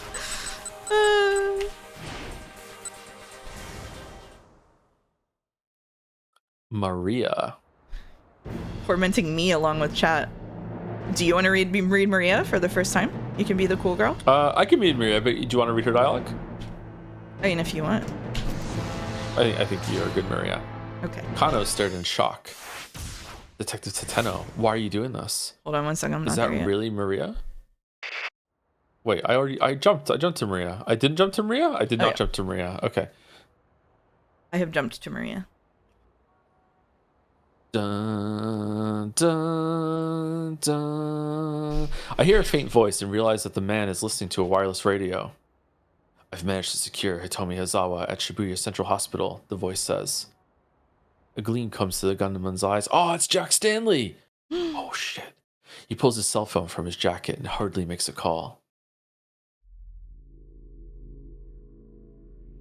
I've secured Maria Sawa, he says to whoever's on the other end. Huh? Maria Asawa? Is my name Maria Asawa? You need to bring Hitomi Asawa to my location at once. Hitomi Asawa. If I'm Maria Asawa, what sort of relationship do I have to Hitomi? Wait, didn't Toteno act like he knew Maria and it's like, you know, you'll forgive me or like you might not forgive me after you know me or something like that? Did. Yeah. If you don't bring her, I'll kill Maria. Then my captor hangs up. Were you serious just now? My voice wavers uncontrollably. What do you mean you'll kill me? Don't look at me like that. He steps in closer to me, his expression dangerous. That killer's edge that he'd lost during our little talk is back in full force. Just bear with me a little longer. He blindfolds my eyes with some sort of towel. I can't see through it at all. Just then, I hear Canaan's voice inside my head. My memories are like shards of broken glass, tumbling through my mind, all out of sequence.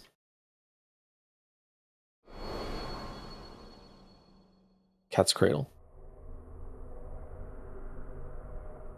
How are you able to do that when the string is so tangled up? Oh, once you know the trick to it, you can do it with your eyes closed.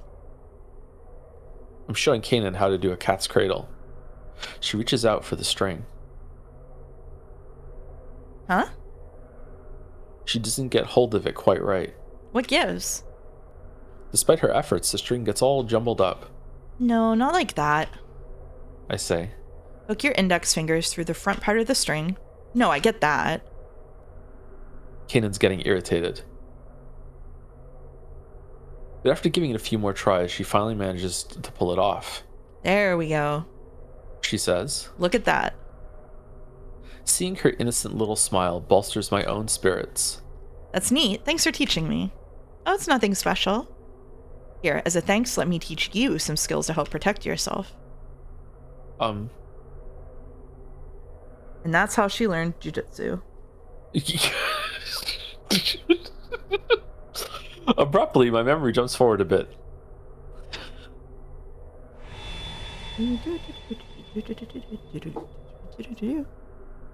Canaan has been training me in some form of self-defense. Self-defense, techniques for protecting oneself when attacked. Rather than defeating the opponent, self-defense training generally prioritizes simply getting oneself away from danger. Some people consider behavioral tenets such as run away when you're attacked or don't go near dangerous places to be forms of self-defense as well. Don't overthink it, she says. People will either try to punch you, kick you, or grab you. If you can stay ready for those three things, you'll be able to take it from there. She demonstrates some defensive movements as I watch. I follow suit, doing my best to mimic her. Okay, let's do this. Hey-ya! Canaan throws a punch at me. I dodge, grab her by the wrist, and give her arm a hard twist. Incredibly, she goes whirling through the air. She lands nimbly on her feet, a little grin coming to her face. Nicely done, she says. I stare down at my own hand. Did I do that? Did I just do that? Did I just do that? Once you repeat the movements enough, your body will treat them like second nature. I do as she says, trying to repeat the movements over and over. At first it feels like a silly gimmick, but eventually I can feel the motions growing smoother. There you go. People like those thugs we met before won't get the drop on you again. Thugs? Now my memories zip further back into the past. I just moved something with my freaking self-defense. The game I played the other day had a line that alluded to that one, by the way. A guy said, he literally said, frickin', it's bad. Really? Yeah. Yeah, it was bad. I was wandering the streets trying to get back to my hotel, but I'd gotten lost. By the time I realized I'd wandered into some dodgy back streets, I was already surrounded by people giving me threatening looks. They must have been thugs looking for tourists to rob. If they had caught me, I'm not sure I would have made it out alive. But they hadn't. Canaan had seen to that. Thank you so much for what you did for me. I didn't want there to be a scene here. Canaan says bluntly as she surveys the aftermath of the thugs' attack. That's all. I happened to be right underneath her apartment window when I was nearly abducted. Oh, that's it? Just coincidence these two met? Okay. Yeah, isn't it awesome? Bit by bit, my memories of Canaan are starting to resurface. Just a little more. Just a little more, and I'll have myself back. I'm sure of it. Detective Toteno, where are you? A man's voice suddenly snaps me back into the moment. It's Kano. I've come as you asked. The gunman grabs me by the arm and yanks me to my feet. Where's Satomi Asawa? He snarls. Why didn't you bring her? Detective Toteno, why are you doing this? Is that really Maria? My captor removes my blindfold that he put on me for no fucking reason. The first thing I see is a huge blimp drifting slowly by overhead. Huh. I'm sure I've seen it before. And pretty recently at that. Another flashback? There's a flash of revelation inside my head. Like a dam bursting, my memories come flooding back to me. Oh shit. I think this is the best hour. A lot happened this hour. I thought it was really good hour. I thought it was going to be the intermission hour, but it wasn't. They really got me. Like, yeah, it's something really, really good. A lot of things have come together this hour. Yeah. Last night, I was at a party, a sort of mixer with the exchange students. Ooh, someone was plotting to use this party as an opportunity to abduct my sister, Hitomi, and so I told Hitomi that the party started 1 hour later than it really did. I had a plan. To let myself get abducted in Hitomi's place. Of course, the idea wasn't just to let myself get kidnapped. The necklace I wore was outfitted with a tiny GPS. Wherever I happened to be taken, Canaan would be able to track my location. What we hadn't counted on, though, was my necklace getting torn off when I was attacked. So we got half credit. She didn't try to get kidnapped, but she did. Like, she didn't kidnap herself, but she did try to get kidnapped instead of Hitomi. Yeah.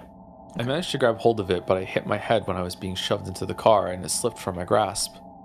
I'm not sure how far we drove after that.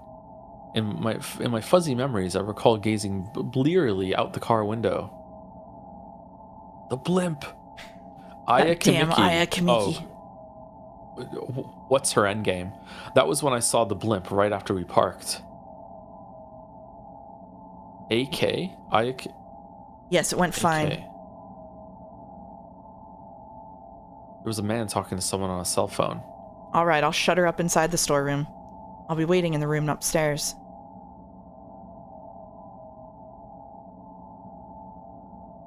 The man dragged me out of the car and shoved me into some dark storeroom. Then, I guess for good measure, he hit me on the head again. That's right. There's more of it coming back to me now.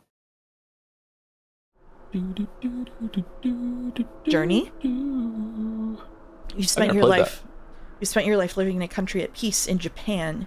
You couldn't possibly understand me. Damn. I did play Journey, but a long time ago. Canaan again. So it's not like she and I became fast friends right away or anything. The two of us were too different in a lot of ways. Where do you draw the line? What would you protect with your life? What does justice mean to you? Damn. How many fish should there be? A forlorn look came to her face whenever Canaan asked me a new question, and I never had a good answer for any of them. My flimsy grasp on my own personal identity made it hard for us to get along, yet I kept visiting Canaan's place for the duration of my trip. I recall doing the cat's cradle there at the table one time when we didn't have anything in particular to talk about. Her eyes had gone wide when she saw me deftly manipulating the string with my fingers. Who taught you how to do that? She asked. My mother. My real mother, that is. Canaan furrowed her brow. What do you mean, real? As opposed to my stepmother, I mean. My birth mother died after getting really sick. I was only 5 years old, so I don't remember her that well. I see. Canaan said. Her expression remained unchanged. What about your parents, Canaan? I don't have any. They died during the war. The bluntness of her response made my hands stop, the string still stretched between them.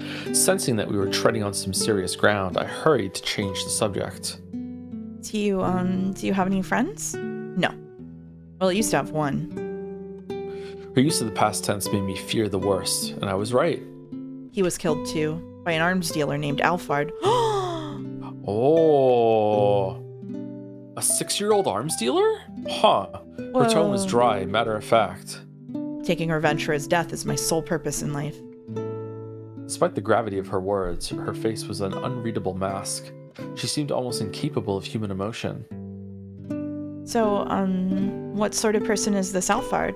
A destructionist who masquerades as a terrorist.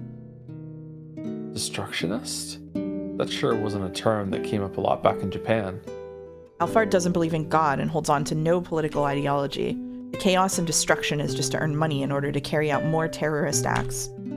So you're saying this Alphard commits terrorism because it's fun? Canaan nodded. That's why every now and then Alphard changes loyalties. Just when you think you found ties to some Middle Eastern terrorist organization, it turns out the job was for the American CIA. The heck? So Alphard stands for nothing then? Canaan smiled dismissively at my little childish outburst. I couldn't help but feel a bit patronized. Just like Joe? What do you mean, just like Joe? I twiddled my fingers, turning my cat's cradle into a bridge. Canaan's eyes fixed right back on the string. A tiny surge of pride replaced my annoyance. She went quiet, watching closely as I worked my fingers. The tension in the room faded as the silence between us lengthened. Do we need to do some brand rehabilitation for your stream? Like, do you need some consulting work done? I don't even know what they're talking about. What do you mean? You're just a streamer without allegiances. You operate without ideology. Yeah, that's true. That one's true. That's based. My stepmother's the sort of person who couldn't do this sort of thing. I said at last. For some reason, I had a sudden urge to talk about my personal life. Could I say something to you? Sure. Which is when I first started watching your stream, I also kind of thought you were right wing. Really? Why? It took like, I don't remember why. It took like a couple of weeks for me to. Well, do you suspect everyone is right wing if they're a man online? No. No? Okay. No. I guess she cares about herself more than looking after her children. She's not a bad person, though. She gives me weird bits of advice, like telling me to find someone to date, or that a woman's life is defined by a man. But it's not like I hate her or anything. Would you mind teaching me? Canaan asked softly. What? How to find a guy to date? No. She shook her head. Then she pointed to the cat's cradle strung between my fingers.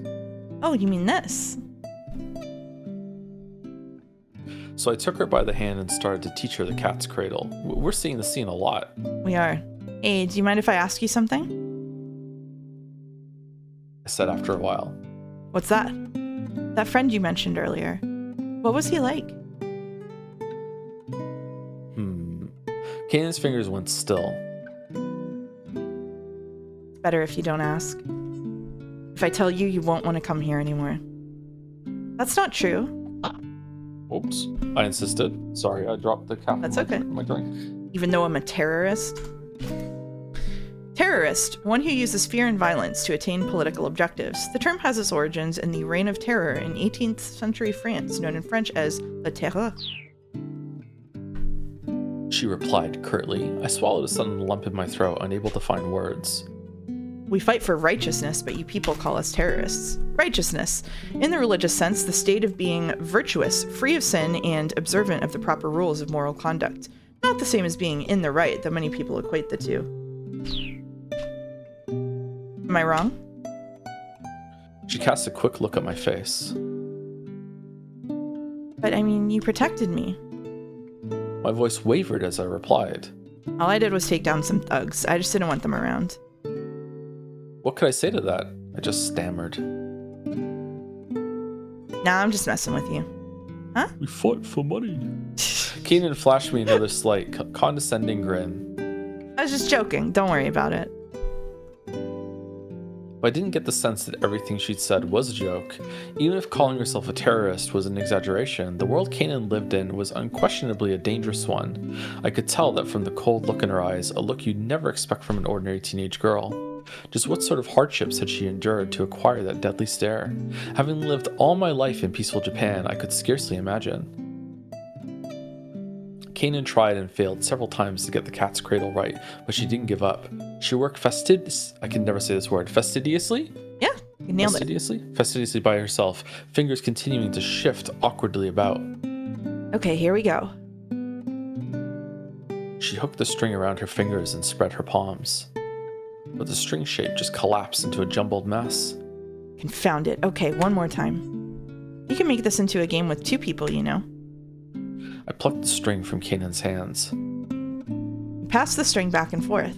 Why don't we try that? It's more fun than doing it by yourself. Okay, all right, we get it. Yeah, we get it. Okay, all right, yeah, okay, understood. Okay, yeah, okay. Thank you. I wrapped the string around my fingertips. What do you say? Want to give it a go?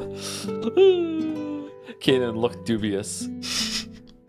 The intricately intertwined strings were like the world, and okay, we're the first wasn't enough. Here we go. All right, what had started as a single thread was now something that couldn't be undone just by pulling on it. Ryukishi ghost wrote this chapter. Twirling the string around my fingers, Ryukishi and Uchikoshi. Jesus took the pattern from me and spread her palms apart. Ay. She made a perfect bridge between her hands. The shy grin that came to her face made her finally look like a normal girl. I followed suit with a childish little laugh of my own. I'm trying to see why there's a reason there's never a shot of Kanan's face. It's weird and it might be intentional. I think it's either because Maria doesn't remember it or because the Kanan that we've seen is not the same Kanan. Ooh, I didn't even consider that. I thought it was just memory stuff. Yeah. Yeah, you are right though. We're not seeing the Kanan. Oh, maybe the Kanan we're seeing is Alfard. Oh. And the other Kanan's Deed. And as if in a blaze of sunshine, the fog that's been hanging over my mind finishes receding. I remember everything. My name is Maria Asawa. Oh, the fucking Tama music? Yeah, My it's sister cute. is Satomi Asawa. Oh, solid and liquid Kanan. Oh. Oh, she's a dear friend who I met in a far-off land. She helped me once, and now it's my turn to help her. She also taught me how to fight, which means I don't need to be afraid of this gun. I close my eyes as I reflect upon these precious memories, all the dearer for having been lost. Now, when I try to picture Kanan, I can do so clearly. It's just as I've thought before. My memories are what make me who I am, and I would never choose to forget them. I feel almost as if time had stopped for me while my history was gone, and now it started moving again. I'm finally back to being me. Yay, yippee! Oh. Oh.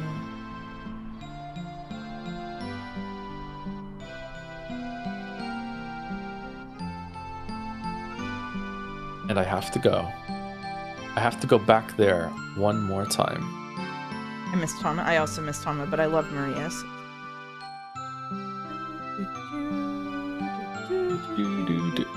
End? End. What do you mean? End of her story. And Oh, no more Maria?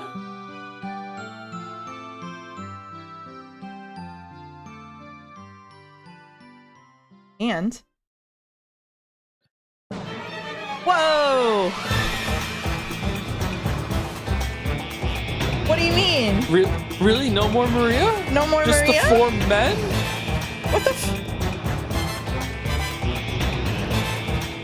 Whoa.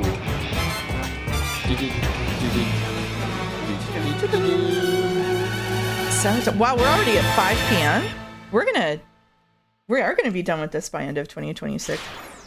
When does it end? 8? 9? I think 7 actually, but then there's side stories. Okay, so is there going to be a replacement? Because like I can't go, like I can't circle around like I used to be able to. You can't? I am able to. You just have to not. You can't go like left from Achi or right from Asawa. That's what I mean. Like I can't do a full circle. Yeah.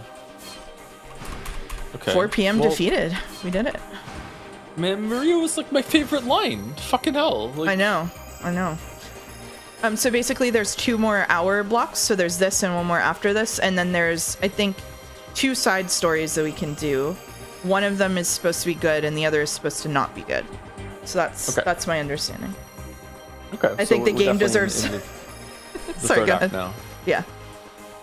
The not good one is by the guy who wrote the Fate series, so it's historically relevant. Paquetto says, I think the game deserves a bing bong for ending the only female protagonist storyline. I agree, we're going to give it one bing bong. Bing bong. Yeah. Are there any bad ends that chat would like us to look at? Yeah, are there any bad ends that we want to do from the previous hour? We can't get her viewpoint because we can get too many answers now that her amnesia is gone, I'm guessing. Yeah, that does sound like the reason. We did a lot of bad end hunting in that one, I feel like. I wouldn't be surprised if we got most of them. Oh, Minorikawa on the roof. The Minorikawa ones? Oh yeah, we could do the Minorikawa roof endings. Do you know how to get them? Like what the choices are? Because that seems like it's a bit elaborate because it's like 4 different ones that have to be lined up a perfect way. You'd have to look it up. Yeah, I'm surprised we didn't get that just naturally. Yeah, me too. Do we want to give August time to look it up and do it? I'm interested. Oh, you know what? I bet you. I think it is. I bet you it's if we flip over Kano telling Kuze that not to publicly release the name, and then when it shows up on the TV, he's like fuck it, and he goes and jumps off the building. Oh. Let's do that. Which is that one? Bum, bum, bum, bum, bum. One up above the one you're on now. This one? Bum, bum, bum, Talking with Kuze? Oh yeah, we didn't do the other ones for Talking with Kuze. Oh, that's why we didn't see it. So I think we should hold back for now. I think is going to flip it over. All right. I think we should hold back for now. Kuze rumbled. We still don't know if Mamoru Tanaka was murdered or if he committed suicide, Kano pointed out. We should at least wait until we know that much. This case had so many loose ends that could lead in dangerous directions. It would pay to be as prudent as possible. Kuze paused for a moment in thought, then nodded. Oh, I see what you mean. All right, then. Then, without another word, he headed back toward the conference room. Well, thank God. Okay. Okay, so then we go to Minorikawa, and we go to... Oh. It's already. It's just cut off. Yeah. Yeah. Okay. Dun, dun, dun, dun, dun, dun, dun, dun, dun, dun, dun, dun, dun, dun. You were smart to figure that out. Good job. Thanks. Locked in. Alright, I'm ready. Okay, volume up button. Who's reading what? I think that you're Minorikawa, and I'm just like Chiaki and the dudes. Okay. Bum, ba-dum, ba-dum, bum, bum. The sound from the television set soon hit max volume. There you go. We have just learned that the explosion earlier claimed the life of one man. While police have stated that there is a likelihood of foul play at work, they are also pursuing leads that this was a potential suicide. They hadn't released the name, but they must have been talking about Toyama. Feeling the impact of his mentor's death all over again, Minorikawa slumped back in his chair, his body languid and lifeless. Still, there was one thing he could do for the friend he'd lost. Draw up a new contract. I'll sign it. Mr. Mino! Don't argue with me. I've made up my mind. Jackie fell silent. No reneging on our deal now. Ozu said with a nasty sneer. I do hope you don't get any funny ideas about running out on us. But Minorikawa didn't need the warning. He had no such plans. Sagawa slapped a new contract onto the desk. Here, sign it. Minorikawa signed for a second time.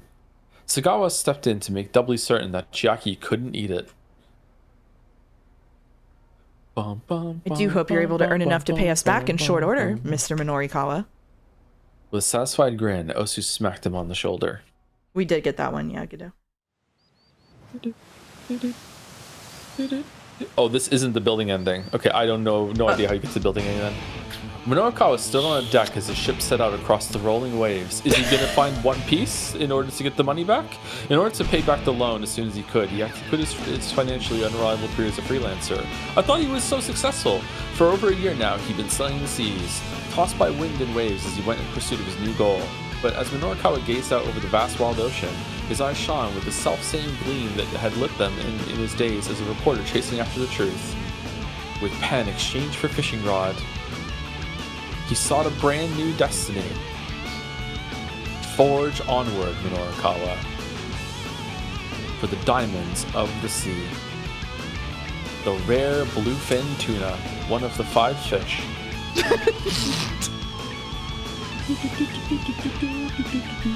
Wow. Bad end? Right, well, that Is that a bad end? was do. No, well, you were right that it did something, though. Minorikawa took on Toyama's old debt and was forced to set out for new life at sea. But was that really Toyama who was killed in the explosion? Minorikawa's future might turn out differently if he hears who actually was inside that minivan. Okay. So, do we have to change something sooner than that? Yeah, I'm gonna switch it back so we don't lose it.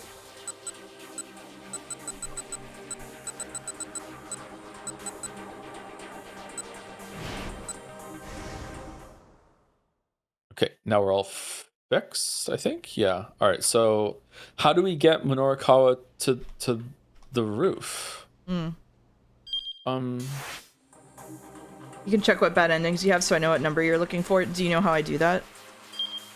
Take on the debt, maybe? Like, no, I'm not gonna take on the debt. He just leaves. I don't know what the button is to do that, August.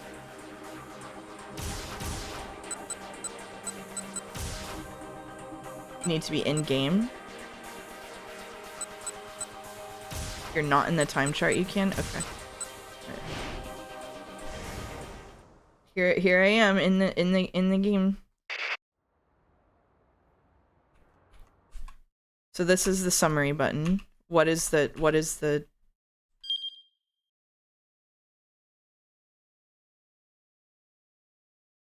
I don't know what the button is.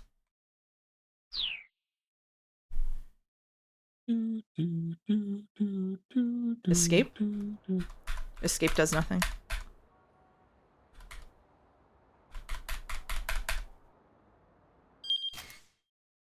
Oh. F1. Bad ending list. This is a list of bad endings. Here you can check for hints as to why things ended as badly as they did. Yeah, F1. Okay, so we're looking for a Minorikawa bad ending. So we have 62, 61, 60, 59, 58, and then back up to 48. So it's going to be earlier than 58, basically. 67. We need 67. Okay, I guess it could be after 62. That's true. 67. We have a lot of bad endings. If you go to take on the debt and say, want to call it even, it doesn't lead to a bad end. I just did it. Okay. It's a Minorikawa choice at 1605 to get him on the roof. 66, yeah, 67. Okay, all right. Thank you, chat. All right. It's a Minorikawa choice at 1605 to get him on the roof. Okay, it is the one that I was looking at. So it's the Stumbling Man choice. But we did all of them. Yeah, we did those. We did all of those. Yeah. We did do all of these. Bring It On led to a bad end. Avoid Minorikawa choice to stand up or to deceive Kiryu. That is like incomprehensible to me. The other 1605 choice? But we did this one too. We did do this one too. Yeah. Oh, we have to change both of them? Okay, so we have to set it to A, not to stand up. And then deceive Kiryu while remembering his passion at 1605. I'm so confused. I don't know if I'm just tired, but I don't understand what. So do we set the first one to A and then set this one to B? Sorry, I'm having trouble parsing that instruction at all. You're also confused? All right. I'll switch it to B. All right, there it is. This is what I'm doing right now. So the first one, so set the first one to A and the second one to B, and that does it. Yeah. Yeah, I'm on the roof now. That's all right. Okay. All right. Okay. Let's go. Okay. All right. So let's just we'll just continue when we get to the rooftop. He's smoking on the roof now. All right. Sorry, that was really don't know how the fuck that worked, but yeah. Yeah, me neither. Whatever. Okay. All right. That face again. Yeah, that face again. There we are. There you go. Minorikawa headed up to the roof of the nearby building and lit himself a cigarette. Tiny tendrils of white smoke drifted lazily up into the blue sky. As his eyes tracked the twisting movements of the smoke, memories of Toyama and their newspaper days played through his mind. Practically any time the two men needed to speak to one another, they'd gotten into a heated argument on the spot. Minorikawa cherished his objective viewpoints, while Toyama insisted on objectivity for the readership. Neither shied away from vigorous headbutting. But once the articles were on the page and out the door, it was all water under the bridge. It felt almost like the referee calling no side at the end of a rugby match. No side. The phrase called out by the referee to signal the end of a rugby match refers to the fact that no side has possession of the ball, allowing the two teams to part on sportsmanlike terms. The truth was that, somewhere deep down, Minorikawa got where Toyama was coming from. Without objectivity, readers didn't get the facts. Without subjectivity, they didn't get any emotional impact. Minorikawa had to credit Toyama for helping him become a full-fledged reporter. Mr. Toyama was in there. It was a suicide. Minorikawa let Chiaki's words drain from his mind, Joe's words overriding them with one irresistible fact. The truth. The truth was anything and everything. The truth could not be forgotten. The truth was all that remained in the end. Whoa. Minorikawa smirked grimly at himself. He'd come up here hoping to reignite his journalistic passion, but instead, the emptiness within him had only grown. Yeah, guess this is gonna take a while. He sparked up a second cigarette. Nice shoes. Keep What? out. Whoa. What do you mean? Is there a jump from Kano, maybe? Yeah, a man. If you go to the last one, there's a jump to Kano from Kano called a man. This Vienna is insane. The structure is insane.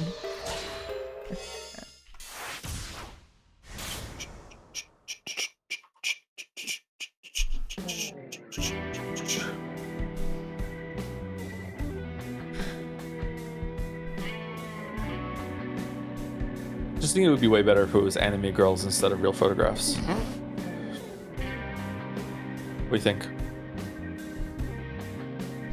I'd have to disagree with you on that one, Chief. It would be way better if they were hot anime guys. Okay, we can compromise both hot anime guys and hot anime girls. There we go. Done. From the edge of the rooftop, Minorikawa gazed down at the city below, no longer aware of the passage of time. No matter how hard he tried to write about the truth, ultimately he hadn't been able to change anything. So what had it all been for? The last ghost of his desire to keep up the struggle left him as he considered how meaningless it had all been. Meanwhile, Maria's over there having her catharsis coming back to quickening back to her memories, and so Kano had to run away and stop this guy from jumping off a fucking roof. Don't do anything rash. The intruder abruptly shattered his brooding silence.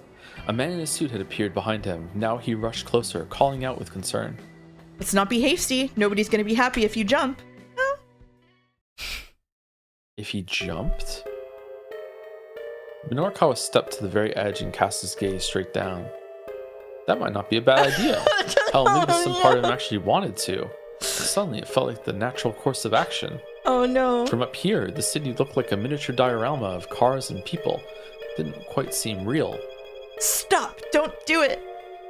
Don't jump! Minorikawa took a step forward despite the stranger's words, feeling a splendid sense of liberation as he did so. He allowed his body to go limp, consigning himself to the fall. But just as he began to topple, he was abruptly yanked back. Don't go wasting your life like this! The stranger barked. The look on his face was outrageously solemn, and then, for some reason, he slapped a handcuff onto Minorikawa's right wrist. What? Before Minorikawa could react, the man locked the second cuff in the pair around the nearby fence. Uh-oh. I promise I'll come back. Please, just stay alive for a few minutes longer, okay? And with that, the guy darted away. What the hell? Minorikawa muttered. He found himself alone again, unable to go anywhere, even if he wanted to. Feeling emptier than ever, he resumed his aimless vigil, staring out across Shibuya. Imagine how bad your arm is going to feel after 10 minutes of this. Oh, man. And in the end, the man never did come back. Not even after the sun had set, and night had fallen, and the next bleak morning came. Bro. Uh-oh. Bad and abandoned. Some guy, it was Kano of course, showed up out of nowhere, handcuffed Minorikawa, then left him to languish on the rooftop. It had looked to Kano like Minorikawa was contemplating suicide, an understandable mistake under the circumstances. Maybe now isn't the best time to reminisce about the past. Can we look at what Maria's ending looks like for that? Because Maria also has an ending here. We go Maria? That's a really great idea, actually. Yeah. I'll read Maria. Maria's is a little funny. Oh, good. Good. All right.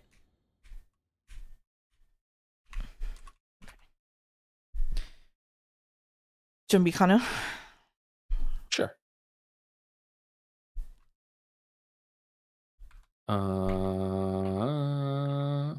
What line are we on? Detective Tateno, where are you? Yeah. Detective Tateno, where are you? A man's voice suddenly snaps me back into the moment. It's Kano. I've come as you asked. The gunman grabs me by the arm and yanks me to my feet. Where's Satomi Asawa? He snarls. Why didn't you bring her? Detective Tateno, why are you doing this? Is that really Maria?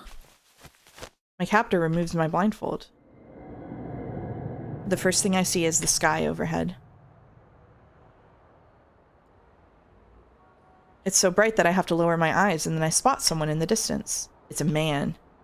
There's a man standing on the edge of the roof of the building across the way. She doesn't get her memories back because of Minorikawa? She doesn't see the blimp, so she doesn't get her memories back. Yeah, momentarily forgetting my own situation, I cry out. Huh? The young man in front of me turns in surprise to see where I'm pointing. The man across the way is staring into the streets below, looking like he might jump at any moment. Detective Teteno, I'll be right back. We can finish this after. The young man takes off, disappearing down the stairwell. My heart pounds nervously in my chest as I gaze across at the other building. Then my captor, Teteno as the other guy called him, grabs my arm. Let's go. Huh? Are we heading over there too? I love her so much. No, we're going somewhere else. I don't know where yet. Teteno's got his gun trained on me again. Just following Kato over, just moving the hostage situation. Looks like I don't have any choice but to go with him. He nudges me on and we head for the stairs. I take a quick look back at the sky above the city. This may be the last time I ever see the sky. Yeah, no blimp. Thanks, Minorikawa. For some reason, that thought resounds inside my head. No blimp. Oh well. Really wish there was a blimp there to look at. Bad end. Taken by the man with the cane. As soon as her blindfold was taken off, Maria spotted Minorikawa atop the building across the way. Kana rushed over there to stop what he thought was a potential suicide, and Teteno used the opportunity to abscond with his captive. Definitely a case of Minorikawa being in the wrong place at the wrong time. It is a good word, yeah. Blimpless. Blimpless. That's pretty good. I think that brings everybody to a bad end. So now to fix it, we have to reset Minorikawa. Cat's cradle, it all back now, yeah. Fucking hell. I think we just change his, right? I think we just changed his. I think if we just change the first one to B.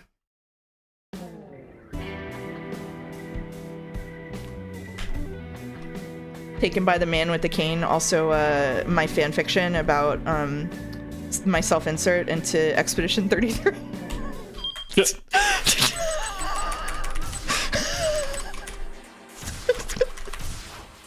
Oh shit, Achi's on a bad end.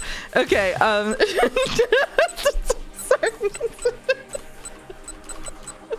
We have to change the stumbling man to A. Okay.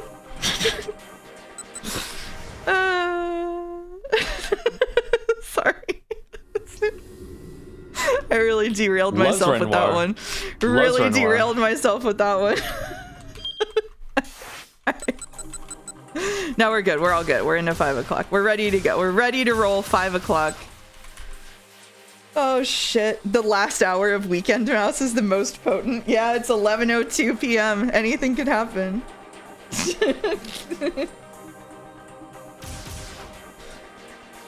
Well, that's it. Maybe 3 more streams left? 3 or 4, depending on how we go. Maybe the last hour is really long. We do have the 2 side stories too. Those will take up a bit of time. I think one of them is a couple of hours long at least. I don't know about the other one. Is the mouse zooted? Nope, I'm just like that actually. One is short and the other is about 2 hours. Okay.